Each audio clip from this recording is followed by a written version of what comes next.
Shadow Slave Audiobook by Kevin. Chapter 251. Boundary of the underworld. Standing on the edge of the bottomless well, Sunny sighed and summoned the prowling thorn. Then he commanded the dark wing to come to life and took a step into the emptiness. The dragonfly wings of his enchanted cloak were too fragile to rely on them alone in a situation that posed unknown risks. It was better to have a backup at hand. Softly gliding down, he descended in a straight line for a few moments, then made a turn and glanced at the other members of the party. The golden rope had been thrown into the darkness. Nephi's, Effie, and Castor were already climbing down, while Kai hovered near them, ready to draw his bow should anything attack the cohort. Cassie was by his side, holding the quiet dancer in her hand. The elegant rapier served as her guide as well as support, allowing the blind girl to make better use of the transparent wings.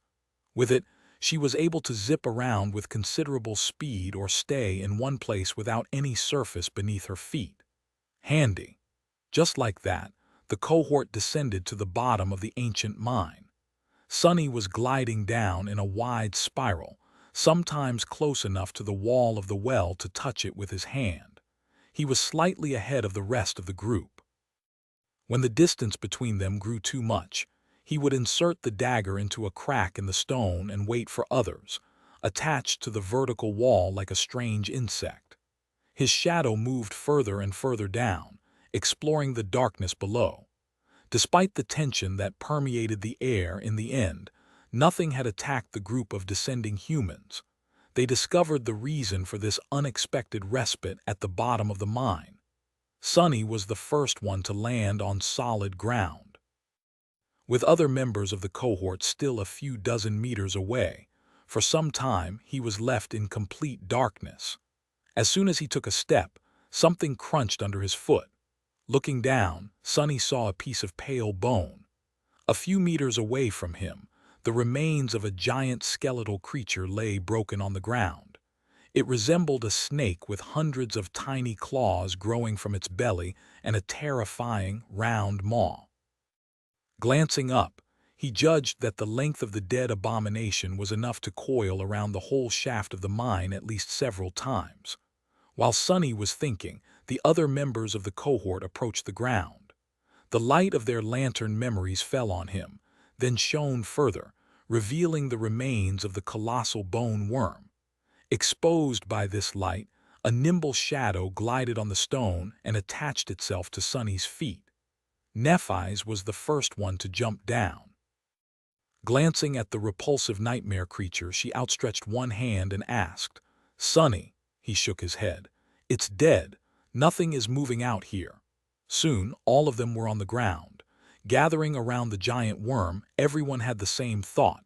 Fighting that thing on the vertical wall of the well would have been a true nightmare. Sunny didn't know how the members of the lost expedition had managed to defeat the terrifying creature, but was thankful to them. He would not have wanted to test the durability of the dark wing if that thing suddenly lunged at him from the dark. There was a disturbing question now in his mind, however. If the cohort of the First Lord was strong and capable enough to slay the stone abomination that used to guard the quarry and the worm that lived in the well of the mine, then was kind of a horror had killed them all in the end. With a dark expression on his face, Sunny turned away from the dead creature and walked into the darkness. Not too far from the corpse of the abominable worm, they stumbled upon an abandoned campsite. A makeshift fire pit was built on the rock floor, with 5 large stones surrounding it for the humans to sit on. A bit further, a low barricade was constructed out of the rubble, protecting the camp from unwelcomed visitors. The lost expedition had definitely been here. Since they had been walking, climbing, and running for the better half of the day, the cohort decided to settle for the night and continue the search tomorrow. Soon, the orange glow of a bonfire chased away the darkness. It was a bit strange to relax and cook food in the same place where the First Lord and his companions had rested and prepared theirs all those years ago. Sunny felt as though he was touching history, or rather making it. However, he didn't have too much time for empty thoughts. If what Nephis had told him at the start of this expedition was true, tomorrow was going to be his time to shine. The next day, the cohort ventured further into the tunnels of the ancient mine. No one could tell how deep underground they were exactly, but the feeling of countless tons of stone looming over their heads, ready to come crashing down and bury them under their terrible weight, was not a pleasant one. They were in the belly of the mountains now. After several hours of walking through narrow tunnels, Sonny suddenly felt a soft breeze touch his cheeks. A few minutes later, a distant rustle reached his ears. The deeper they went into the darkness, the louder that rustle became, until finally turning into an easily discernible murmur of running water. Soon, they reached the dark shore of a wide underground river. The running water was black as ink, but not in the way that the waves of the cursed sea had been. There was no smell of salt in the air, too. Wisps of mist were rising above the surface of the subterranean river, swirling in the silent darkness. It looked like a boundary of the underworld. There was a stone pillar built on the shore, and tied to it, a beautiful boat made of pale wood swayed gently on the cold black surface of the dark river. Looking at the graceful boat, Sonny sighed. It was time to earn his keep. Chapter 252. Unseen, this was the last secret about the fate of the lost expedition that Cassie had gleaned from her visions. But even then, the knowledge she had received was fragmented and incomplete. All she could tell the members of the cohort was that, once they crossed the dark river and until reaching the next boundary, they had to keep their eyes closed at all cost, no matter what happened. No living thing could see what lay beyond these cold waters and remain whole. At least that was what she told them. Cassie didn't really know herself what would happen if someone failed to follow that rule, but said that she had never felt more terror than in the short moment before the vision showing her the fate of the lost expedition had shattered and everything had grown dark. This was telling a lot, considering what kinds of horrors the blind girl saw in her vision routinely. In any case, this was where Sonny came in.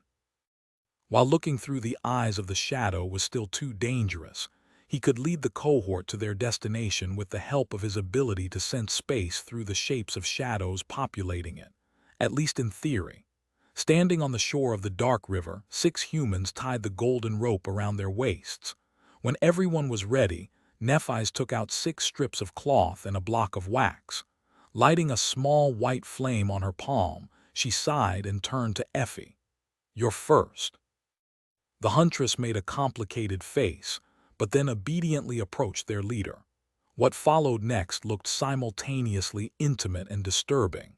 Using her flames to melt the wax, Changing Star gently took Effie's face in her hands and, after the huntress shut her eyes tightly, sealed them with melted wax. Then, she tied the strip of cloth around Effie's head to hold it in place. One after another, every member of the cohort went through the same procedure. When Sonny's turn came, he shifted slightly when Neff's cool hands touched his cheeks. A few moments later, he was blind. Is this how Cassie lives? Commanding his shadow to not see anything, Sonny was left in utter darkness. However, he still had it better than the blind girl. His shadow sense was still working at least. With its help, Sonny could more or less tell what was where. This form of perception was vastly different from sight, but could serve the same purpose in a pinch, be it very poorly.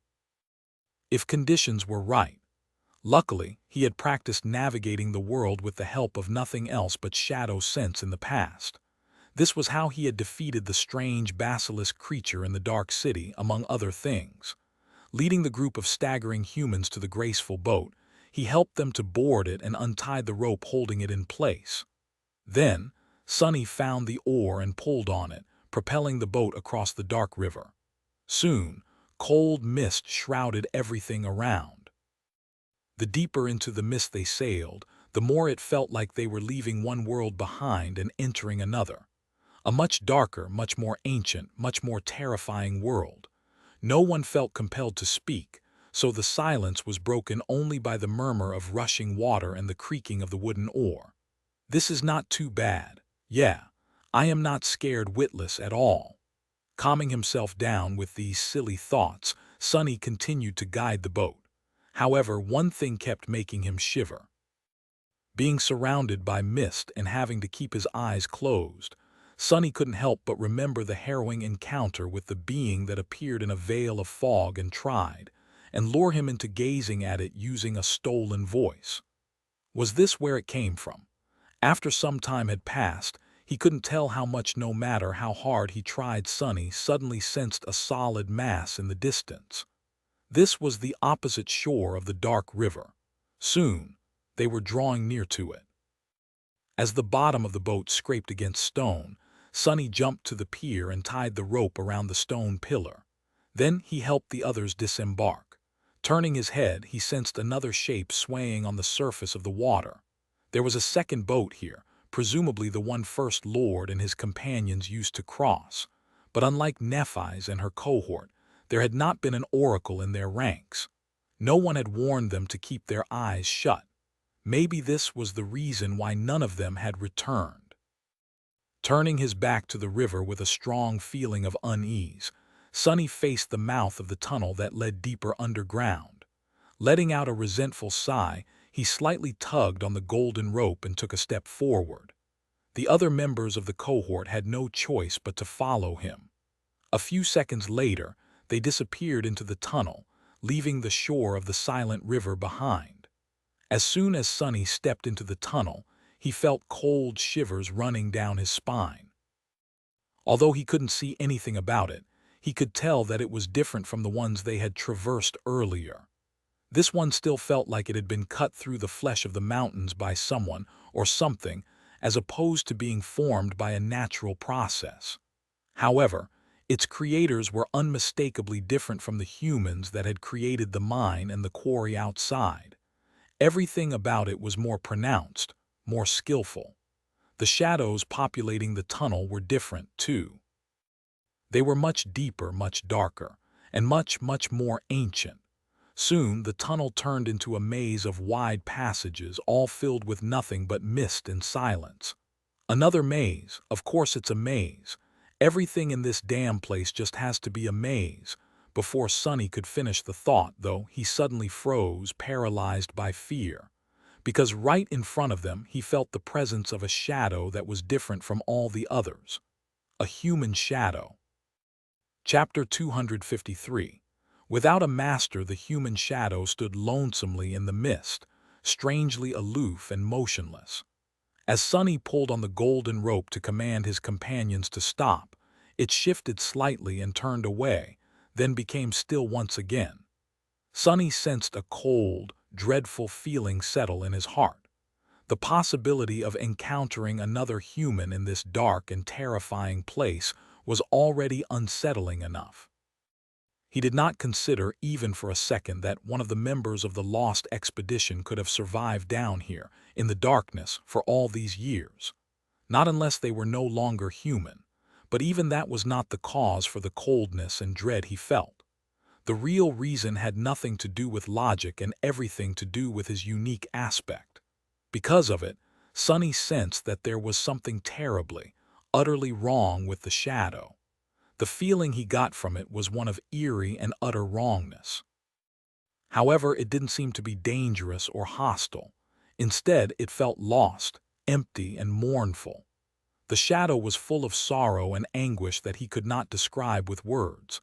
Sonny was not that empathetic when it came to humans, but strangely, he couldn't help but share in the suffering of this lonely shadow. Maybe because, in a sense, they were kin. As he was observing the shadow, unsure what to do, it made a few steps in a random direction and then stopped hesitantly, lingering there without moving. Then it walked back and froze once again. It was as though the shadow was lost. A few moments later, Sonny finally understood the nature of the deep feeling of wrongness he felt in the lonesome shadow. When he did, a cold shiver ran through his entire body.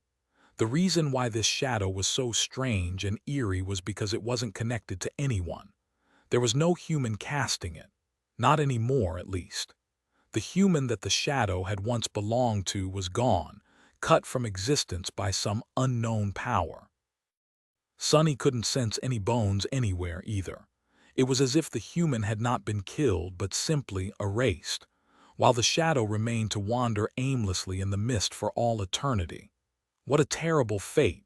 But the question remained, what was he supposed to do now? The shadow was in his way. Sonny had to either walk past it or return back and try to find another way through the maze. But what threat could this pitiful thing pose? It was just a shadow, after all.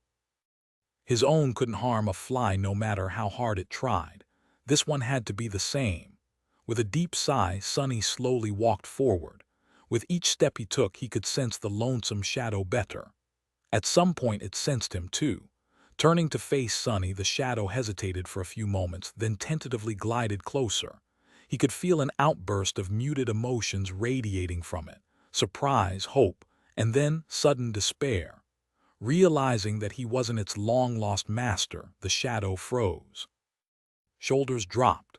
Sensing the deep well of loneliness, anguish, and sorrow in front of him, Sonny tilted his head to the side. Then, following an impulse, he outstretched his hand to the shadow. "Here, take my hand. You don't have to be alone anymore." The shadow trembled as if it heard his silent invitation. Then it lingered for a few moments and approached him with uncertainty. Finally, it raised its hand and tentatively placed it in the hand of his own shadow. A moment later, it disappeared. Sonny sighed. Your shadow grows stronger. Diving into the soul sea, he walked along the rows of silent shadows standing on the surface of the tranquil water. And there, just as he had expected, he saw a new one. A shadow of a graceful young woman was standing among them, as motionless and still as the rest of them. Her anguish, sorrow, and loneliness were gone. The shadow seemed to finally be at peace. Sonny looked at her for a few moments, his heart heavy. Finally, he said, "Welcome. Rest now. Your nightmare is over." With that, he left the silent sea and sighed again. Standing in the darkness with his eyes sealed shut, Sonny remained motionless for some time. Then, he pulled on the golden rope and led the cohort further into the mist. Sonny didn't know how long they wandered around the dark maze. More than once, he had ended up at a dead end and had to search for another path. It was hard to not lose track of all the turns of the twisting tunnels, but he had somehow managed to stay on track. On the way, he had found 3 more shadows. Each of them was just like the first one, lost and lonesome. And just like the first one, they eventually took his hand and were absorbed into his soul sea. The 4 of them, 1 young woman and 3 men, now stood silently together, united once again, even though their masters were long gone. Seeing them together gave Sonny a little solace, no matter how misguided it was. There were 5 stones arranged around the fire at the campsite left behind by the lost expedition, hinting that 5 people had descended into the ancient mine. 4 of them had eventually perished in this eerie, dark place. But no matter how hard Sonny searched, he couldn't find the 5th shadow. The First Lord himself was not here. Could it be that he had somehow managed to survive and leave the maze of mist? At some point, Sonny felt someone pull on the golden rope. Turning around, he walked a few steps back and stopped near Cassie. Feeling his approach, the blind girl raised her hand and pointed at one of the tunnels.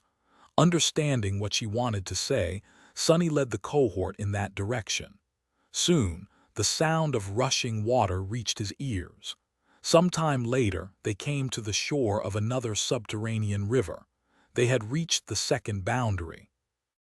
Chapter 254. The First Lord. For a moment, Sonny was afraid that they had been walking in circles all this time and now returned exactly to where they had started.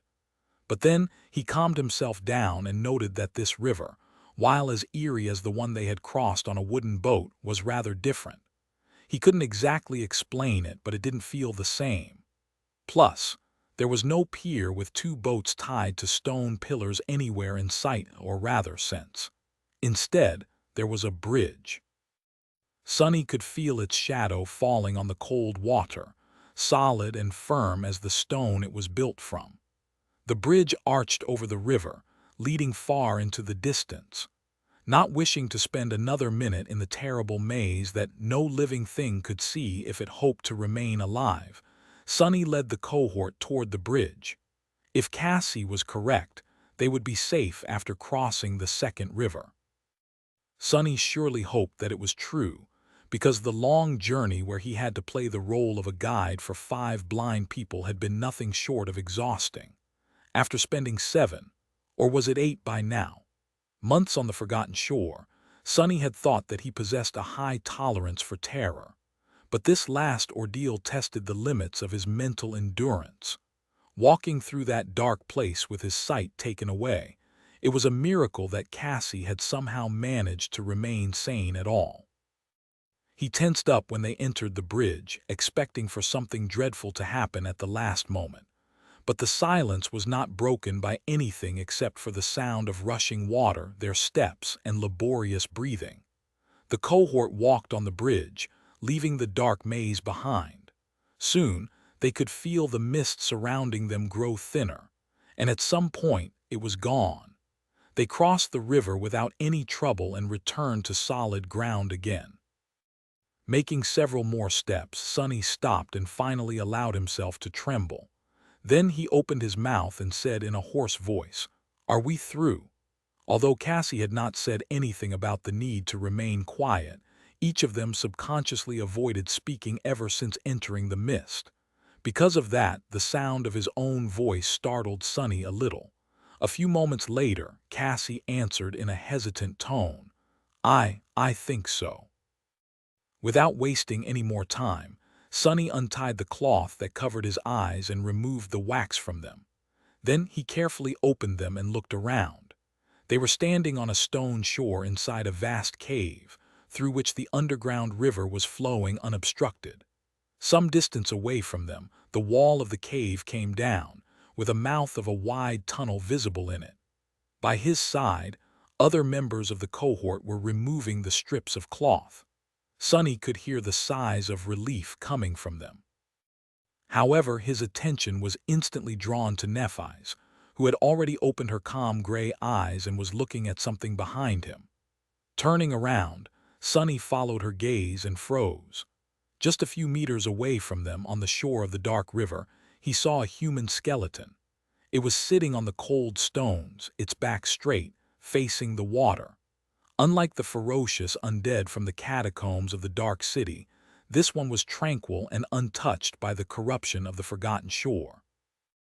This was the place where the first lord of the Bright Castle had died. The young man whom the members of the cohort only knew by his title had died on the shores of the cold underground river, just a few meters away from the bridge that he had used to escape the terrible place which, according to Cassie, no living being should have been able to escape.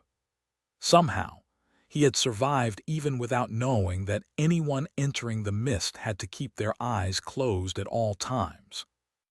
But in the end, the wounds he had received there or somewhere up ahead perhaps turned out to be too grievous.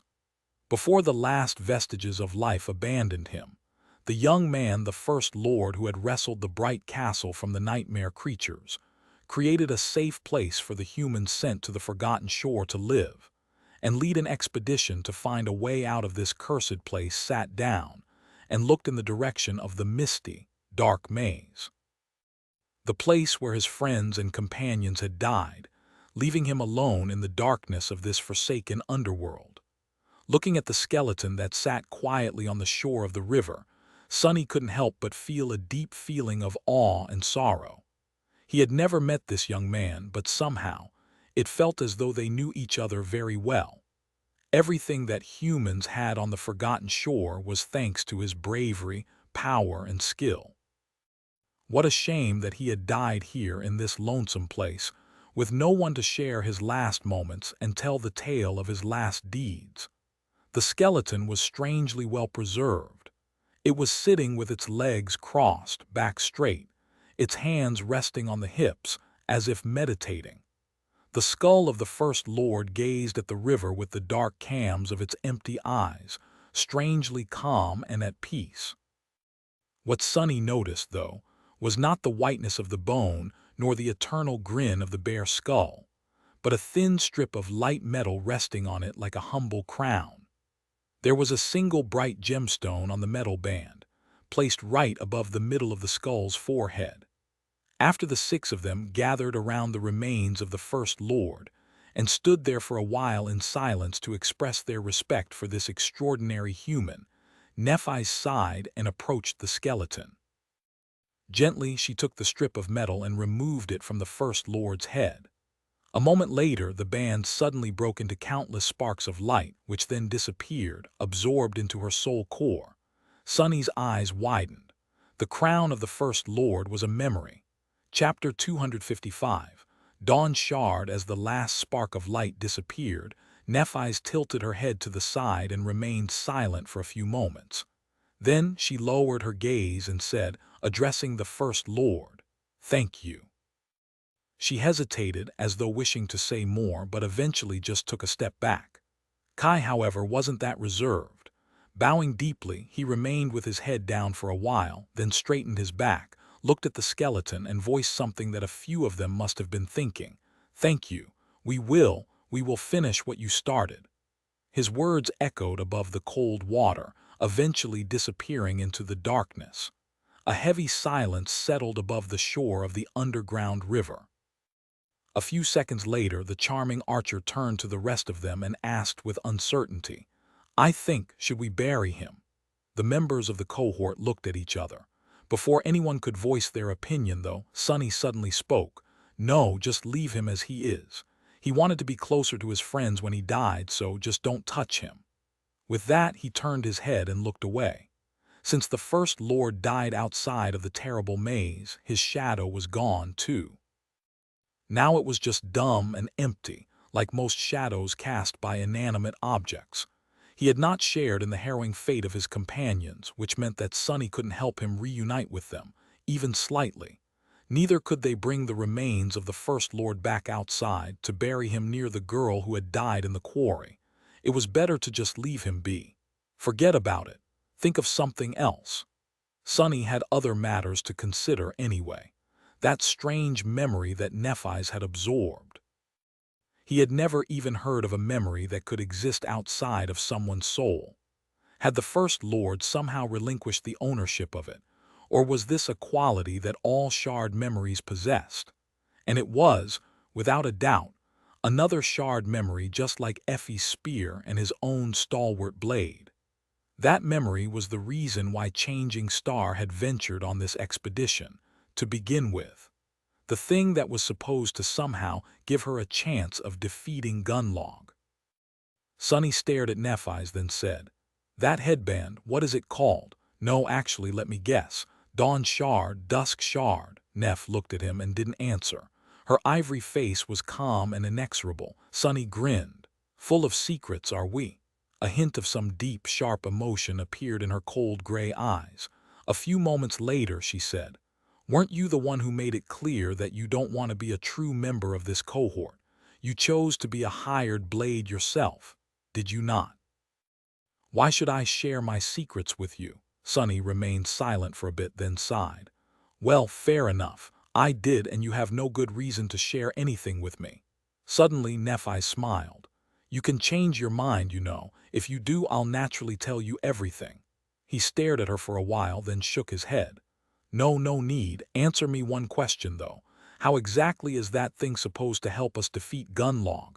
Changing Star lingered for a bit, then simply shrugged. "See for yourself." A moment later, the headband left behind by the First Lord weaved itself from sparks of light on her forehead. The bright gemstone in its center softly gleamed. And then, something about the world around Sunny changed. What?" He blinked a couple of times, then slowly lowered his gaze and looked at the fabric of the puppeteer's shroud, or rather, on the spell weave beneath it. What he saw left Sunny breathless. The 5 glowing embers that served as nexuses for the complicated pattern of ethereal strings permeating the memory suddenly shone brighter. Much brighter. In fact, their radiance was now almost as intense as of those inside the black onyx armor he had purchased at the memory market, which was an ascended memory. What the hell? Pulling on the thread tied around his neck, Sonny fished out the blood blossom from under his armor and stared at it, perplexed. The two embers inside the intricate pendant had become much brighter, too. Not knowing that Sonny had the ability to peer into the inner weave of memories, Nephi's explained. The Dawn Shard possesses a single but also singularly powerful enchantment. It empowers all memories around it. The area of effect of the enchantment is very large, but the enhancement it provides is ever larger. You don't say. Staring at his memories, Sonny felt as though he was on the verge of being dumbstruck. Singular was the right word to describe the effect of the Dawn Shard. He had never heard of a memory being capable of rising the power of another one by almost an entire rank. Wait, did she say all memories? All memories, all of them in a very large radius. Impossible. With that crown on her head, Nephis would not only be able to stand a chance in a fight against Gunlog, but also make each one of her followers so much more dangerous. She would become a perfect general for a small army of awakened. But wasn't there something wrong with that statement? Sonny frowned. All memories, hold on. All, glancing at Changing Star, he asked. So that thing makes every memory around you vastly more powerful. Nephis gave him a silent nod. Sonny's frown deepened. Then do you not see a problem here? Won't it enhance that damn golden armor of Gunlog's too? How exactly does it give you a chance against him then? She lingered for a few moments, then smiled slightly. It would not, would it? But hey, do you want me to tell you another secret? Sonny glared at her without saying anything. He knew better than to get himself into such a clumsy trap. Only, as it turned out, there was no trap. Nephis just waited for a bit and continued. It will help me because the golden armor Gunalug wears is not a memory. Before he could say anything, she added, in fact, it is an echo. Chapter 256. True Reason. Sonny was silent for a while. An echo, that weird golden armor, was actually a copy of some strange, corrupted nightmare creature. What kind of creature took the shape of an armor? But then again, the fact that it looked like an armor didn't mean that it was all it could look like. The main trait of the golden armor was that it seemed to be made out of liquid metal. That metal always flowed and moved around, enveloping Gunlog's body like a second layer of skin. The only thing that never changed was the mirror-like surface that served him as a face. It wasn't impossible to imagine that the mass of living metal was, in fact, not a memory but a bizarre echo. Not impossible, but a bit of a stretch. Glancing at Nephis, Sonny asked, "How do you even know this?" She hesitated for a few moments, then said, "You already know that we have an ally inside the castle." She was the one who told us. That mysterious spy again. Sonny became even more convinced that this person was of a very high rank among the Bright Lord's servants. Only someone extremely close to him would know such an important secret. In fact, Sonny expected that the paranoid tyrant would never let anyone learn of it. Why would one of Gunlog's most loyal minions help his enemy? Was it all an elaborate trap orchestrated by the Bright Lord himself? Looking at Changing Star with a deep scowl on his face, he asked, "Can this ally of yours even be trusted?" If he was right in his guess about the identity of the spy, well, things would become complicated. She was silent for a while, then said evenly, "Trusted? Not really, never actually. However, we can trust in the information that was provided to us." He raised his eyebrows. "And why is that?" Nephis shrugged and then answered, her voice indifferent. "Because I am the only chance anyone here has of ever getting out of this cursed place, and Gunlog is not." Interesting. So, one of the top ranks of the Bright Lord's forces was an opportunist who desired to return to the real world desperately enough to risk betraying the ruthless tyrant. That person had been loyal to Gunlog because there was no better alternative, but then changed sides once the last daughter of the Immortal Flame clan appeared like a miracle and promised to save the people of the Forgotten Shore. That ally of hers was either swayed by Neff's rhetoric like the rest of the unfortunate fools in the Dark City, or was confident of ending up among the few lucky people who would actually have the chance of surviving what was about to come, or just knew something that Sunny did not. In any case, Changing Star seemed to be confident in the information the spy provided, so he did not see the point of doubting it. She wasn't any more naive or trusting than he was, after all. Nephi's had learned the art of cynicism from the best. Kai, who had been listening to their conversation with a fair bit of curiosity, suddenly cleared his throat. I am very sorry to interrupt you guys. But I just wanted to ask, since we have found the remains of the First Lord and came into possession of this memory you were discussing, does that mean that the expedition is over? Have we actually accomplished our goal? Really, that indeed would seem to be the case. However, Sonny knew better. With a friendly smile, he shook his head. No, no, buddy, the goal of this expedition has not been achieved yet. The charming archer looked at him with surprise. But didn't we get the thing that will help us defeat Gunnalug? Nephi's was staring at Sonny too, a subtle smile on her lips. Yeah, Sonny, what else do we have to do? Do tell, he grinned. Well, it's very simple, really. Yes, you told us that the reason for this adventure of ours was to find the means of overthrowing the Bright Lord, and it certainly was a reason. But it's not the whole reason, is it? Cassie turned her head slightly to listen to him and sighed. Castor's face, meanwhile, had turned grim. Effie didn't seem to care one way or another. Nephi's, on the other hand, just smiled wider. What is the whole reason, then? Sonny gestured at the mouth of the tunnel in front of them. To finish what the First Lord had started, of course.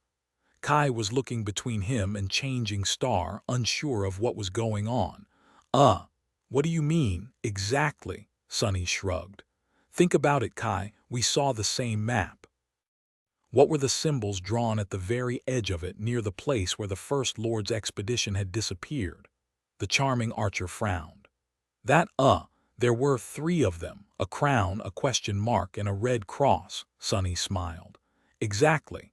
There were 6 crosses drawn on the map, each marking one of the headless statues. 2 to the east of the Dark City, 1 to the north, 1 to the west, and 2 to the south. We had visited one of the 2 statues situated to the south already. That's where the spider matriarch had weaved her nest. He turned to Nephi's and said, his smile gone. So the truth of it all is that the First Lord never really intended to find a way through the Hollow Mountains, isn't it? He wasn't a fool who would do something so misguided. No, he came to this God-forsaken place for the same reason that we are here, to find the last statue. Changing Star was silent for a bit. When the silence was on the verge of growing uncomfortable, she suddenly said, That is correct. Kai stared at her in astonishment. But why? No, wait, what's so important about that statue? Nephi sighed. This is something that people can only volunteer to do. Anyone who doesn't wish to proceed can stay behind and avoid risking their lives in the battle. In fact, some of us probably should. She turned to face the tunnel, remained silent for a bit, and then said, Yes, somewhere up ahead lies another ancient statue. There will be a powerful creature guarding it. I don't know what that guardian is exactly, but we have to kill it. Anyone who is willing to fight can join me. Others can stay back and wait for my return. She glanced at the members of the cohort and added, However, if you do join me, you'll have to follow one simple rule. No matter what happens, it's imperative that you don't deliver the final blow to the creature, unless you have reached and touched the statue first. Chapter 257, Nightmare Champion. So that is how it works.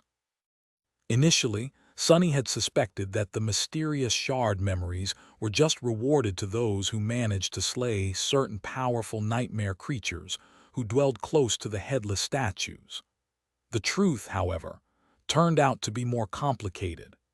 The creature itself, most likely, did not even matter. It was the act of vanquishing a powerful foe after coming in contact with a statue that summoned the memory from oblivion.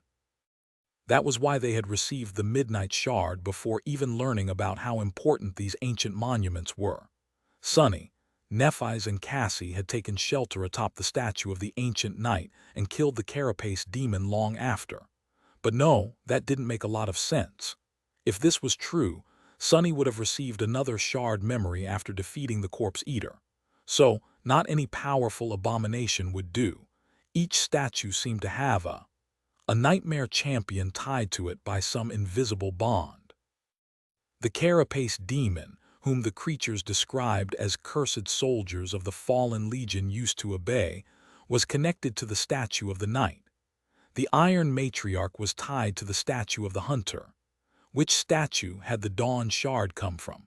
The builder, whose monument had somehow come to life and was now wandering the forgotten shore. Rumors said that the First Lord chased it around the labyrinth for a long time after all. But somehow, Sunny felt that the metal headband had nothing to do with the walking colossus. So many questions. How many champions were still around anyway? Nephi's had not even tried to search for one tied to the builder, nor for one tied to the priestess. How many shard memories were already in the hands of humans? Among the members of the cohort, there were now 3, and they were about to challenge some abominable horror for a chance of receiving the 4th one. Why do I even assume that there are only 3? Sunny tilted his head. Indeed, the fact that he had only seen the Midnight Shard, the Zenith Shard, and the Dawn Shard did not mean that Changing Star had not got other ones already.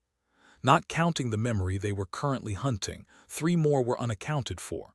How many had she found already? He smiled darkly. Well, it's going to be revealed sooner or later. Right now, however, there is a more pressing issue. Glancing at Nephi's, he asked, "What happens if I get the memory? As you reminded so astutely, I am not one of your lackeys. That would throw a wrench in your plans, wouldn't it?" Sunny couldn't imagine Changing Star leaving something that important to chance. However, to his surprise, she just shrugged. "Keep it if you want." He frowned. Why was Nephi so nonchalant about the possibility of a shard memory falling into his hands? Wait. Why was she so indifferent about him already possessing the Midnight Shard? One possible explanation was that it didn't matter who held the shard memory as long as it was in human hands. The other explanation made Sunny very uncomfortable. Maybe she was just sure that fate would push the 2 in the same direction. If this was true, then it didn't really matter which one of them possessed the shards. He lingered for a bit, then shook his head and said, "Well, what are we waiting for? You didn't really expect any of us to stay behind while others fight, right? Let's go and hunt this monster."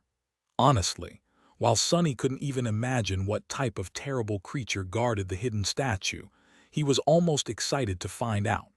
He wanted to see what the 6 of them were capable of under the miraculous effect of the Dawn Shard, himself in particular. Eventually, they arrived at a vast cavern situated somewhere in the depths of the Draconian Mountains. The cavern was large enough to fit the entire bright castle and the hill it stood upon inside of it. Witnessing its size, Sunny got an inkling that there was a reason why these mountains were called hollow. As his sight pierced the darkness ruling over the vast cavern, Sunny couldn't help but feel a deep sense of awe. The floor of it was covered by black sand, while its walls glistened like obsidian. In the center of the cavern stood a giant pillar of dark stone. It was surrounded by massive scaffolds, which nevertheless looked tiny and insignificant on its surface. The silhouette of an unfinished statue was easily discernible, cut from the giant pillar by the unknown sculptor. Its upper torso was almost finished, while the lower half was still encased inside the stone. It was as though a dark giant was struggling to free himself from the pillar of stone that imprisoned him. With a feeling of surprise, Sunny realized that he recognized the details of the unfinished giant's armor and shield. They were eerily similar to the armaments that the Black Knight guarding the ruined cathedral wore, and to the ones the stone saint wielded too. Looking up, he made sure that the head of the giant statue was missing. Of course it is. All of that only took a fraction of a second. Then Sunny hastily looked down, trying to notice the guardian of this obsidian cave before the creature noticed them. But it was too late. As soon as the members of the cohort entered the cavern, something moved in the darkness at the base of the statue and then stepped forward. Sonny shivered. Damnation! Standing on the black sand, a monstrous creature that resembled a cross between a lion and a raven stretched its numerous limbs. Its body was pale as a corpse, while its head and chest were covered with dark feathers. It was massive in size, with muscles rolling like steel cables under the skin. The creature had 2 powerful hind legs and 6 more protruding messily from its wide chest, each ending with a set of deadly claws. But the most terrifying feature it possessed was a long, jagged black beak. It was a spire. Messenger. That was all Sonny had time to yell before the vile abomination lunged forward, exploding into a whirlwind of hunger, madness, and death. Chapter 258. Herald of the Crimson Terror. Sonny had already faced off against a spire messenger once. Back then, the vile creature had killed several experienced hunters in a span of just a few seconds, and the rest had only been spared this fate because of Effie's strength. That, and the fact that the messenger had no need to fight them and chose to retreat and search for easier prey. There was nowhere to retreat in this hidden cavern. Sonny didn't even know how the flying abomination had gotten here in the first place. However, he was not the same inexperienced kid he had been all those months ago, either. Sonny had grown considerably stronger. His arsenal of memories was better now. His skill and technique were far beyond what he had known in the past, and his kill count had crossed 100 nightmare creatures a long time ago. There was the Stone Saint, too. But most importantly, his memories were empowered by the Crown of Dawn. Theoretically, Sonny could stack 3 augmentations on the Midnight Shard, one from his shadow, one from the miraculous crown, and one from the Blood Blossom, as long as someone managed to make the messenger bleed. Hopefully, that would be enough to breach the gap between a dormant human and a fallen beast, and allow him to actually wound the abomination. Unlike the previous 2 times he had tried to cut into the flesh of similar horrors, Corpse Eater, and the giant eel that had tried to hitch a ride on the ancient Colossus. But first, he had to survive. Judging that the puppeteer's shroud had a decent chance of withstanding a blow from the messenger thanks to the enhancement of the Dawn Shard, but also not even remotely willing to put that to the test, Sonny dove to the side. A moment later, the massive abomination collided against 2 shields, one belonging to Effie, the other to the Stone Saint. The terrible beak came down, aiming at the huntress. If it was before, the round shield that protected Effie from knee to shoulder would have been easily pierced and torn apart, as if it was made out of paper instead of metal. But due to the empowering aura that emanated from the Dawn Shard, it somehow held. The force of the impact, however, still threw both of them back. Even Shadow Saint, whose flesh was made of stone and weighed accordingly, was launched into the air like a doll made of feathers and rags. But they had bought the cohort the precious second to regroup and counterattack. As Kai and Cassie flew in different directions, creating some distance between them and the ferocious abomination, Nephi's and Castor attacked from the sides. One sword shined with brilliant white radiance, while the other gleamed with ghostly green light. However, the messenger was still terrifyingly formidable. The memories wielded by the cohort might have been enhanced, but their masters remained the same. They couldn't compete with a fallen creature in terms of raw power and speed. 2 of the beast's 6 front limbs swiped forward, deflecting the swords. 2 more shot at the attacking humans, forcing them to retreat while barely staying alive. Then, the messenger twisted its neck and caught Kai in its sight. Its powerful black wings lashed down, creating a small hurricane that threw Nephi's and Castor aside. Using powerful hind legs to throw itself into the air, the abomination lunged at the retreating archer, who twisted his body in a desperate attempt to aim his bow. And then, suddenly, a triangular blade cut an arc around one of the legs and tied an invisible string around it. Crap! That was all Sonny had time to think before his hand was jerked forward with incredible force. However, this was exactly what he wanted.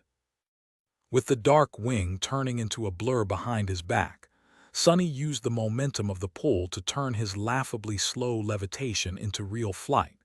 In fact, he shot in the direction of the messenger as though someone had launched him from a cannon. The midnight shard flashed through the air and bit into the abomination's flesh. Do it!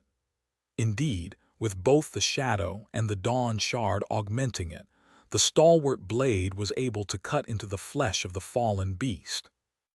Granted, it felt as though he was trying to cut stone, but it was enough. Sonny aimed at the base of the messenger's wing. With all the speed given to him by the combination of using the dark wing to levitate and the prowling thorn to create momentum, the blow Sonny had delivered was truly devastating. In fact, it was so forceful that every bone in his hand almost shattered. But he wasn't the one on the sharp end of the sword. The midnight shard cut deep into the wing of the vile abomination, sending rivers of blood streaming down its pale body. As soon as they did, the enchantment of the blood blossom awakened, making the blade even sharper. The elegant takai tore through the wing, crippling it. The messenger suddenly lost control of its flight and crashed back to the ground. Eat dust, bastard! After a moment of glee, however, Sonny hurriedly dismissed the dark wing and plummeted down, landing on the sand some distance away from the monstrous beast. While gliding all the way back to the floor of the cavern would have been more comfortable, he wasn't going to become a sitting duck. Crippled wing or not, the messenger could still jump and use the other one. Maybe. At the same time as Sonny hit the ground and rolled, a menacing black arrow suddenly fell from above, piercing the second wing of the fearsome creature. There was no blood coming from the wound, though the arrow greedily drank it, preventing the blood blossom augmentation from growing a bit stronger. The abomination did not stagger and slowly turn into a mummy like the iron spiders had, however. It simply shook its body, causing the arrow to shatter and crumble into a stream of white sparks. But Sonny didn't see any of that. With his back to the messenger, he was already running toward the giant statue with all the speed he had. Chapter 259. Bloody Mayhem. Sonny ran to the statue with every bit of speed he could manage, which was quite a considerable amount by human standards.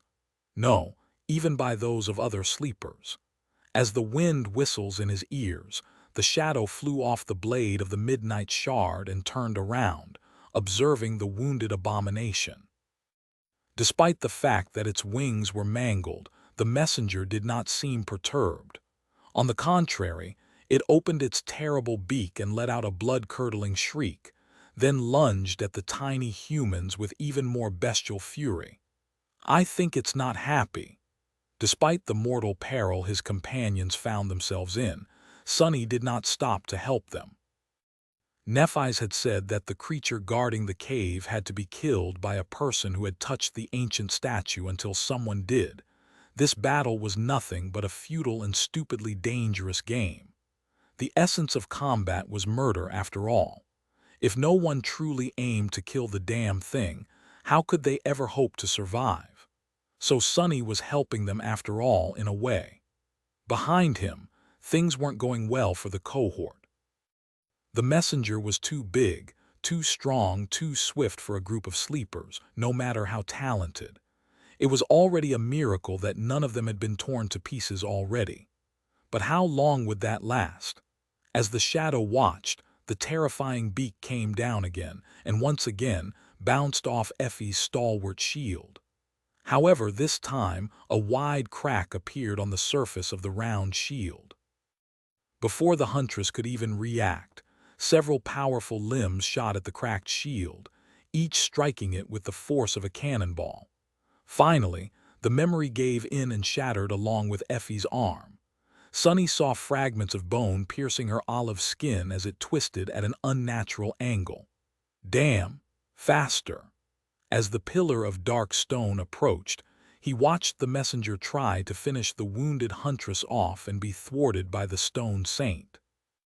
Simultaneously, Nephi's managed to penetrate the barrier created by the creature's front limbs. Her sword flashed and bit into the pale flesh, leaving a deep gash on the abomination's side. Judging that he was far enough to not be afraid of a sudden attack aimed at his back, Sunny commanded the shadow to turn around and return to his side.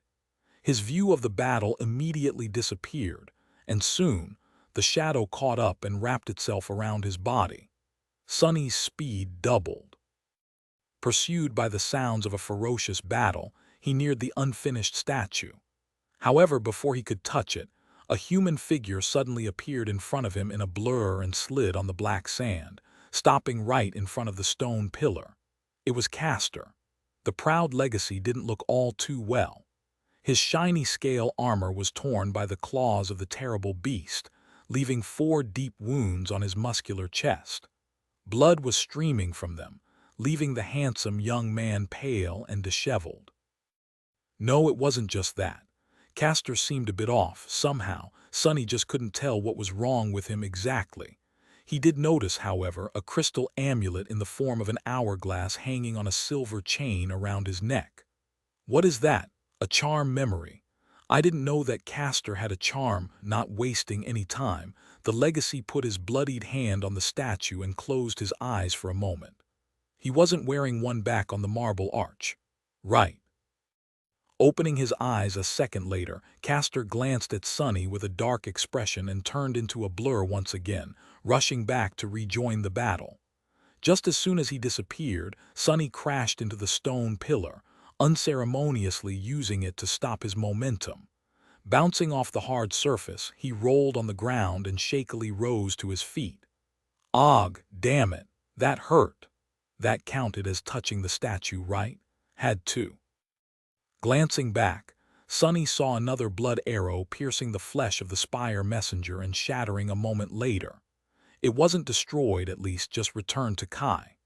Quiet Dancer was zipping around the massive abomination, aiming at its eyes. The elegant rapier was an echo, and as such did not enjoy the gift of the Dawn Shard, so it was more of a nuisance than a real threat to the beast.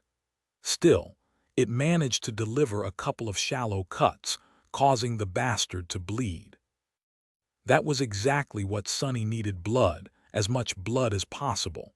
Launching himself forward, he held the midnight shard behind him and dashed toward the messenger. Let's see which one of us can kill it first, Castor. Wouldn't it be funny if an outskirt rat like me got a third ascended memory, while a lofty legacy like you still had none? Some distance away from his prey, Sunny commanded the stone saint to switch her battle style. The one the menacing shadow liked to use the most, or simply saw as most suited to her equipment, and the situation was deliberate, elegant, and steady.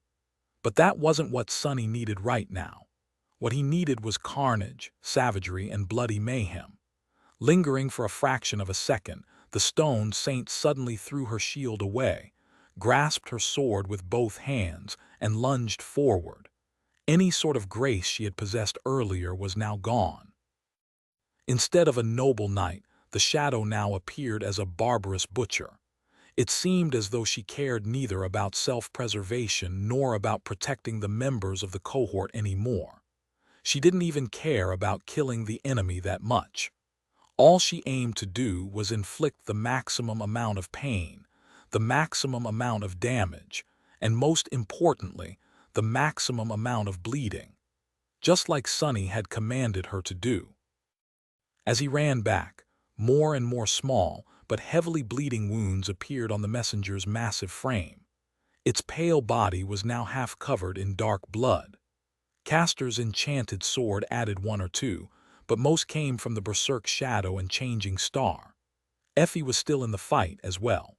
Despite the fact that her arm was severely broken and there was bloody foam on her lips, the beautiful spear broke through the abomination's defenses and left a bloody mark on its skin, too. But none of these attacks were powerful enough to end the creature once and for all. Already nearing the scene of the massacre, Sonny willed his shadow to flow onto the midnight shard. The power of the dawn shard was burning inside of it, making the stalwart blade sing. And on top of it all, the vile blood blossom was filling it with insatiable bloodlust and hunger. Without slowing down, Sonny lunged at the spire messenger and fell on his back.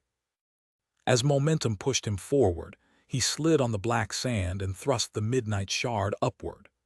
Piercing the abdomen of the terrible creature, the razor-sharp sword easily cut through skin and muscle, gutting the abomination and causing it to stagger and fall. Chapter 260. How to be a hero indeed. With so much blood streaming down the messenger's pale body, the savage augmentation of the blood blossom had grown vastly more powerful. If before Sonny had felt as though he was cutting stone, now the midnight shard sliced through the tough flesh of the abomination with just a moderate amount of trouble. Of course, the fact that it was aimed at the soft belly of the monster instead of the adamantine black feather also played its part. The tackeye cut through the pale skin and muscle tissue, tearing its abdomen open. As blood, guts, and viscera fell from the terrible wound, Sonny slid from under the massive creature just in time to avoid being crushed under its weight. Even then, however, the messenger was not yet dead. What? Curses! Lying on his back in an awkward position, Sonny was momentarily left defenseless. He had hoped that his strike would if not kill the monstrous abomination outright, then at least leave it stunned for a few seconds, giving him time to disengage and get away to a safe distance. But the creature seemed to be impervious to pain and the fear of death that all living beings felt. Despite receiving a mortal wound, it only became more ferocious.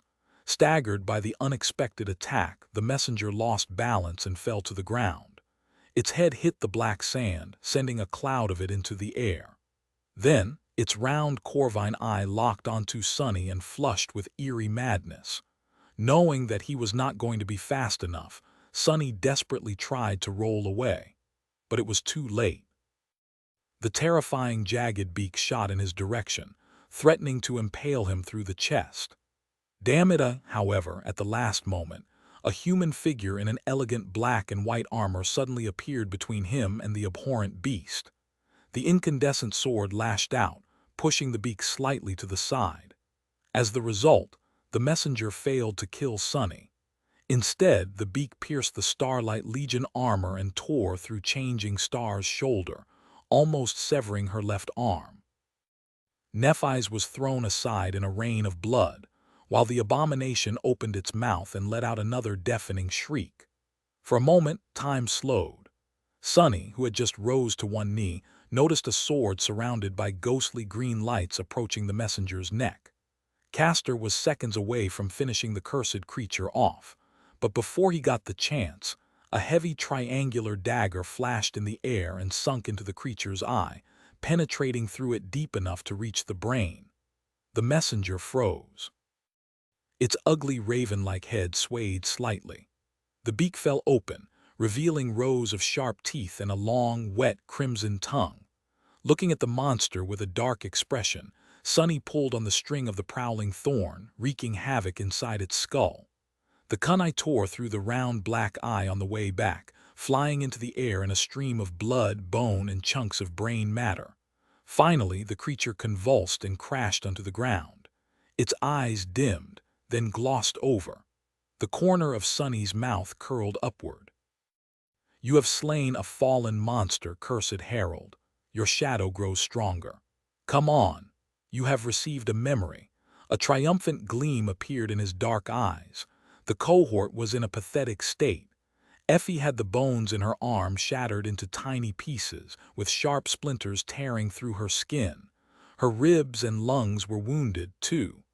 Castor was bleeding heavily from the 4 gashes left on his torso by the messenger's claws. Kai lost too much blood to the blood arrow and was now on the verge of fainting. Neff's left arm was partially severed and barely attached to her body. The sight of it was ghastly. Even the stone saint was severely damaged. Only Sonny and Cassie were more or less in one piece. It was all worth it, though. The spire messenger was actually dead while they were not. Lying on the black sand, Effie suddenly laughed. Sonny gave her a strange look. "Have you lost your mind? What are you laughing at?" The huntress shrugged, then grimaced from pain. "Oh, it's just, I was thinking whether we are legendary heroes now or just, fools of legendary proportions.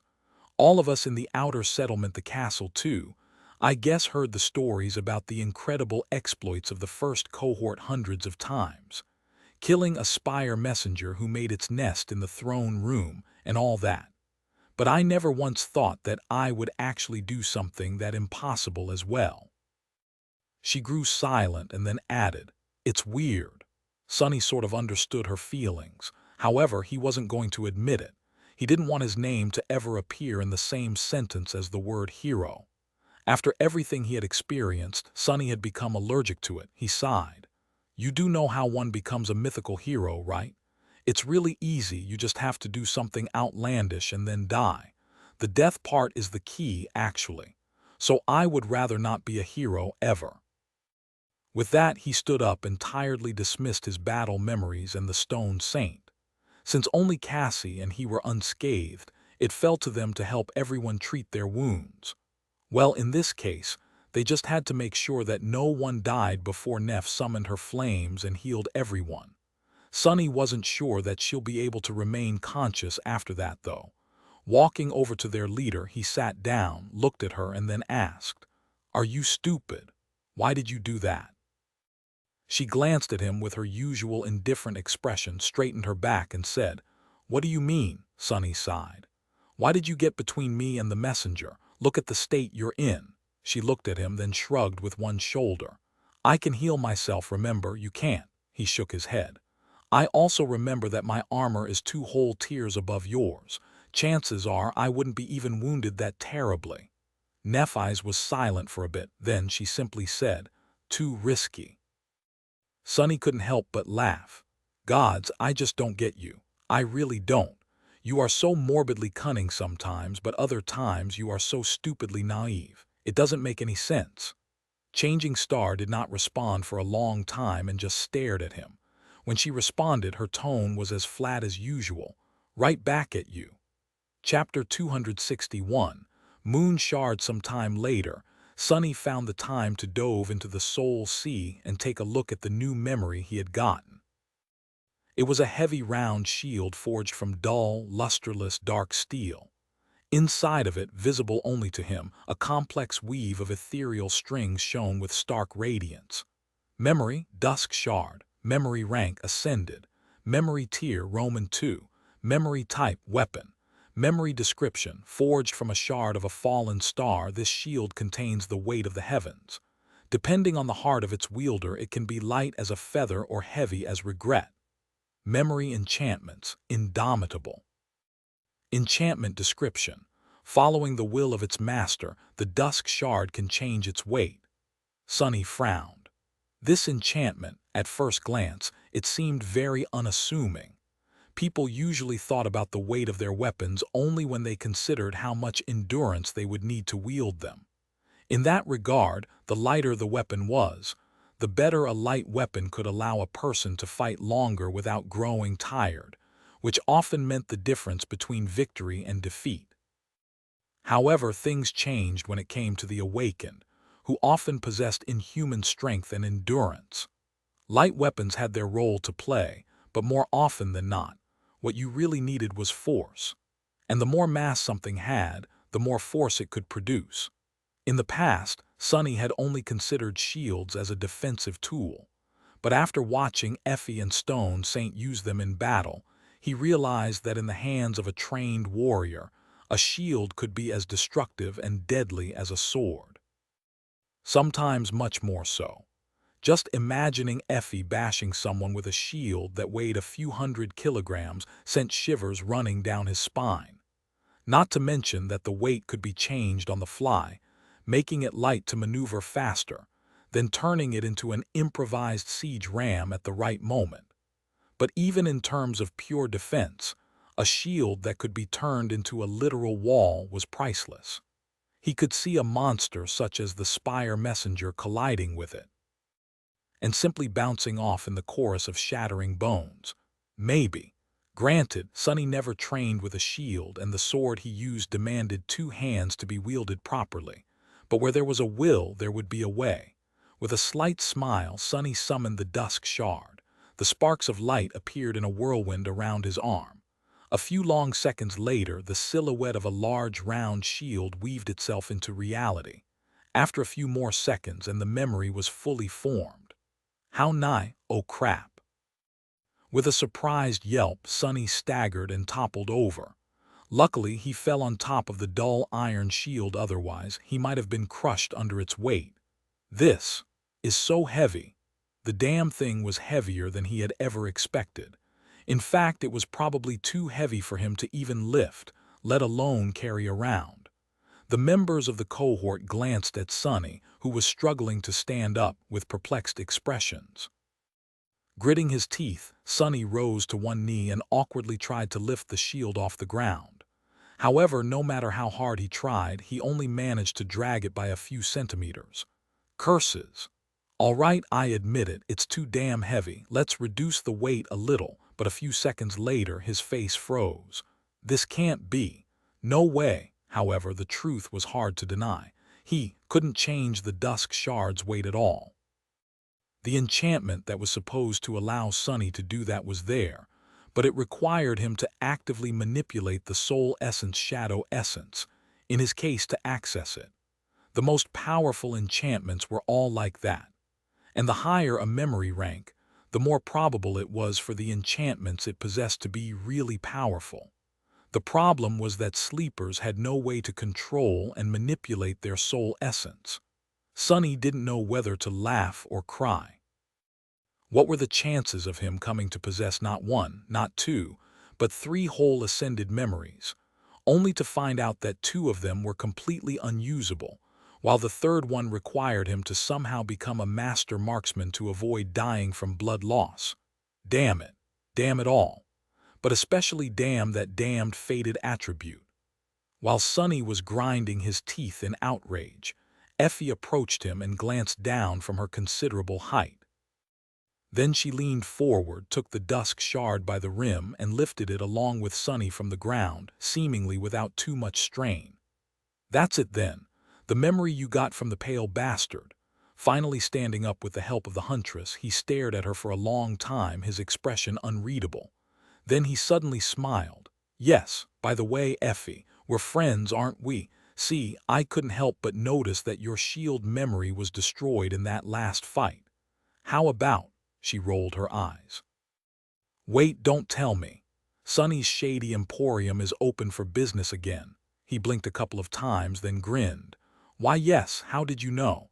The huntress glanced down at the heavy shield, squinted, and said in a cautious tone, Well, what do you want in exchange? Sonny thought for a bit. That bottomless bag of yours and two other awakened memories. Before Effie could come to a decision, though, Nephi's interrupted their conversation. Coming closer, she glanced at the huntress first, then at Sonny, and finally at the shield. Finally, she asked, How about giving it to Effie in exchange for another ascended memory, one more suited to your technique? Sonny dismissed the dusk shard and hesitated for a bit, looking at Changing Star with doubt. Was this her ploy to get the shard memory from him? If she had an ascended memory all this time, why had she been hiding it? And where could she have gotten one to begin with? After a while, he said, I don't know, show me the memory and then we'll decide. Nephi silently stepped closer and took his hand. Then a spark of energy traveled from her body to his. The spell whispered, You have received a memory. Throwing a dubious glance at Nephi, Sonny summoned the runes and found the name of the memory he had received. His shadow tilted its head, surprised. Shimmering in the air in front of him, a string of runes read, Memory, Moon Shard. Chapter 262, Path to Damnation, Another Shard Memory. Sonny raised an eyebrow, glanced at Nephi's, and turned back to the runes. His eyes glistened. Memory, Moon Shard, memory rank ascended. Memory tier, I memory type, weapon. Memory description, when the stars were extinguished and fell, a lonely moon remained in the empty sky. With no sun to shine upon it, the moon grew dim, withered, and died. As the last remnants of moonlight were devoured by darkness, one small shard was forged into this subtle blade. Memory enchantments, unseen. Enchantment description, forged from moonlight, this blade appears in the hand of its wielder without delay. Sonny's pupils widened slightly. With a tense frown, he summoned the moon shard. A graceful dagger with a long and slender blade appeared in his hand. It tapered to a needle-like point and had a simple cross-guard with a handle made from glossy black wood. The most striking feature of the dagger was that it seemed to be forged out of clear, misty glass. That glass, however, appeared to be as strong as steel and much, much sharper. In the darkness of the underground cavern, the ghostly stiletto was nearly invisible. What really stunned Sonny, though, was not its look or its rank, but the fact that the moonlight blade had appeared in his hand instantaneously. There had been no sparks of light, no process of weaving itself into existence from nothingness. The dagger was simply suddenly there, as if it had always been that way. This was an incredible enchantment. It might not have seemed that powerful, but Sonny instantly understood that there was a lot more to this simple trait than most people would assume. Once summoned, memories took time to form.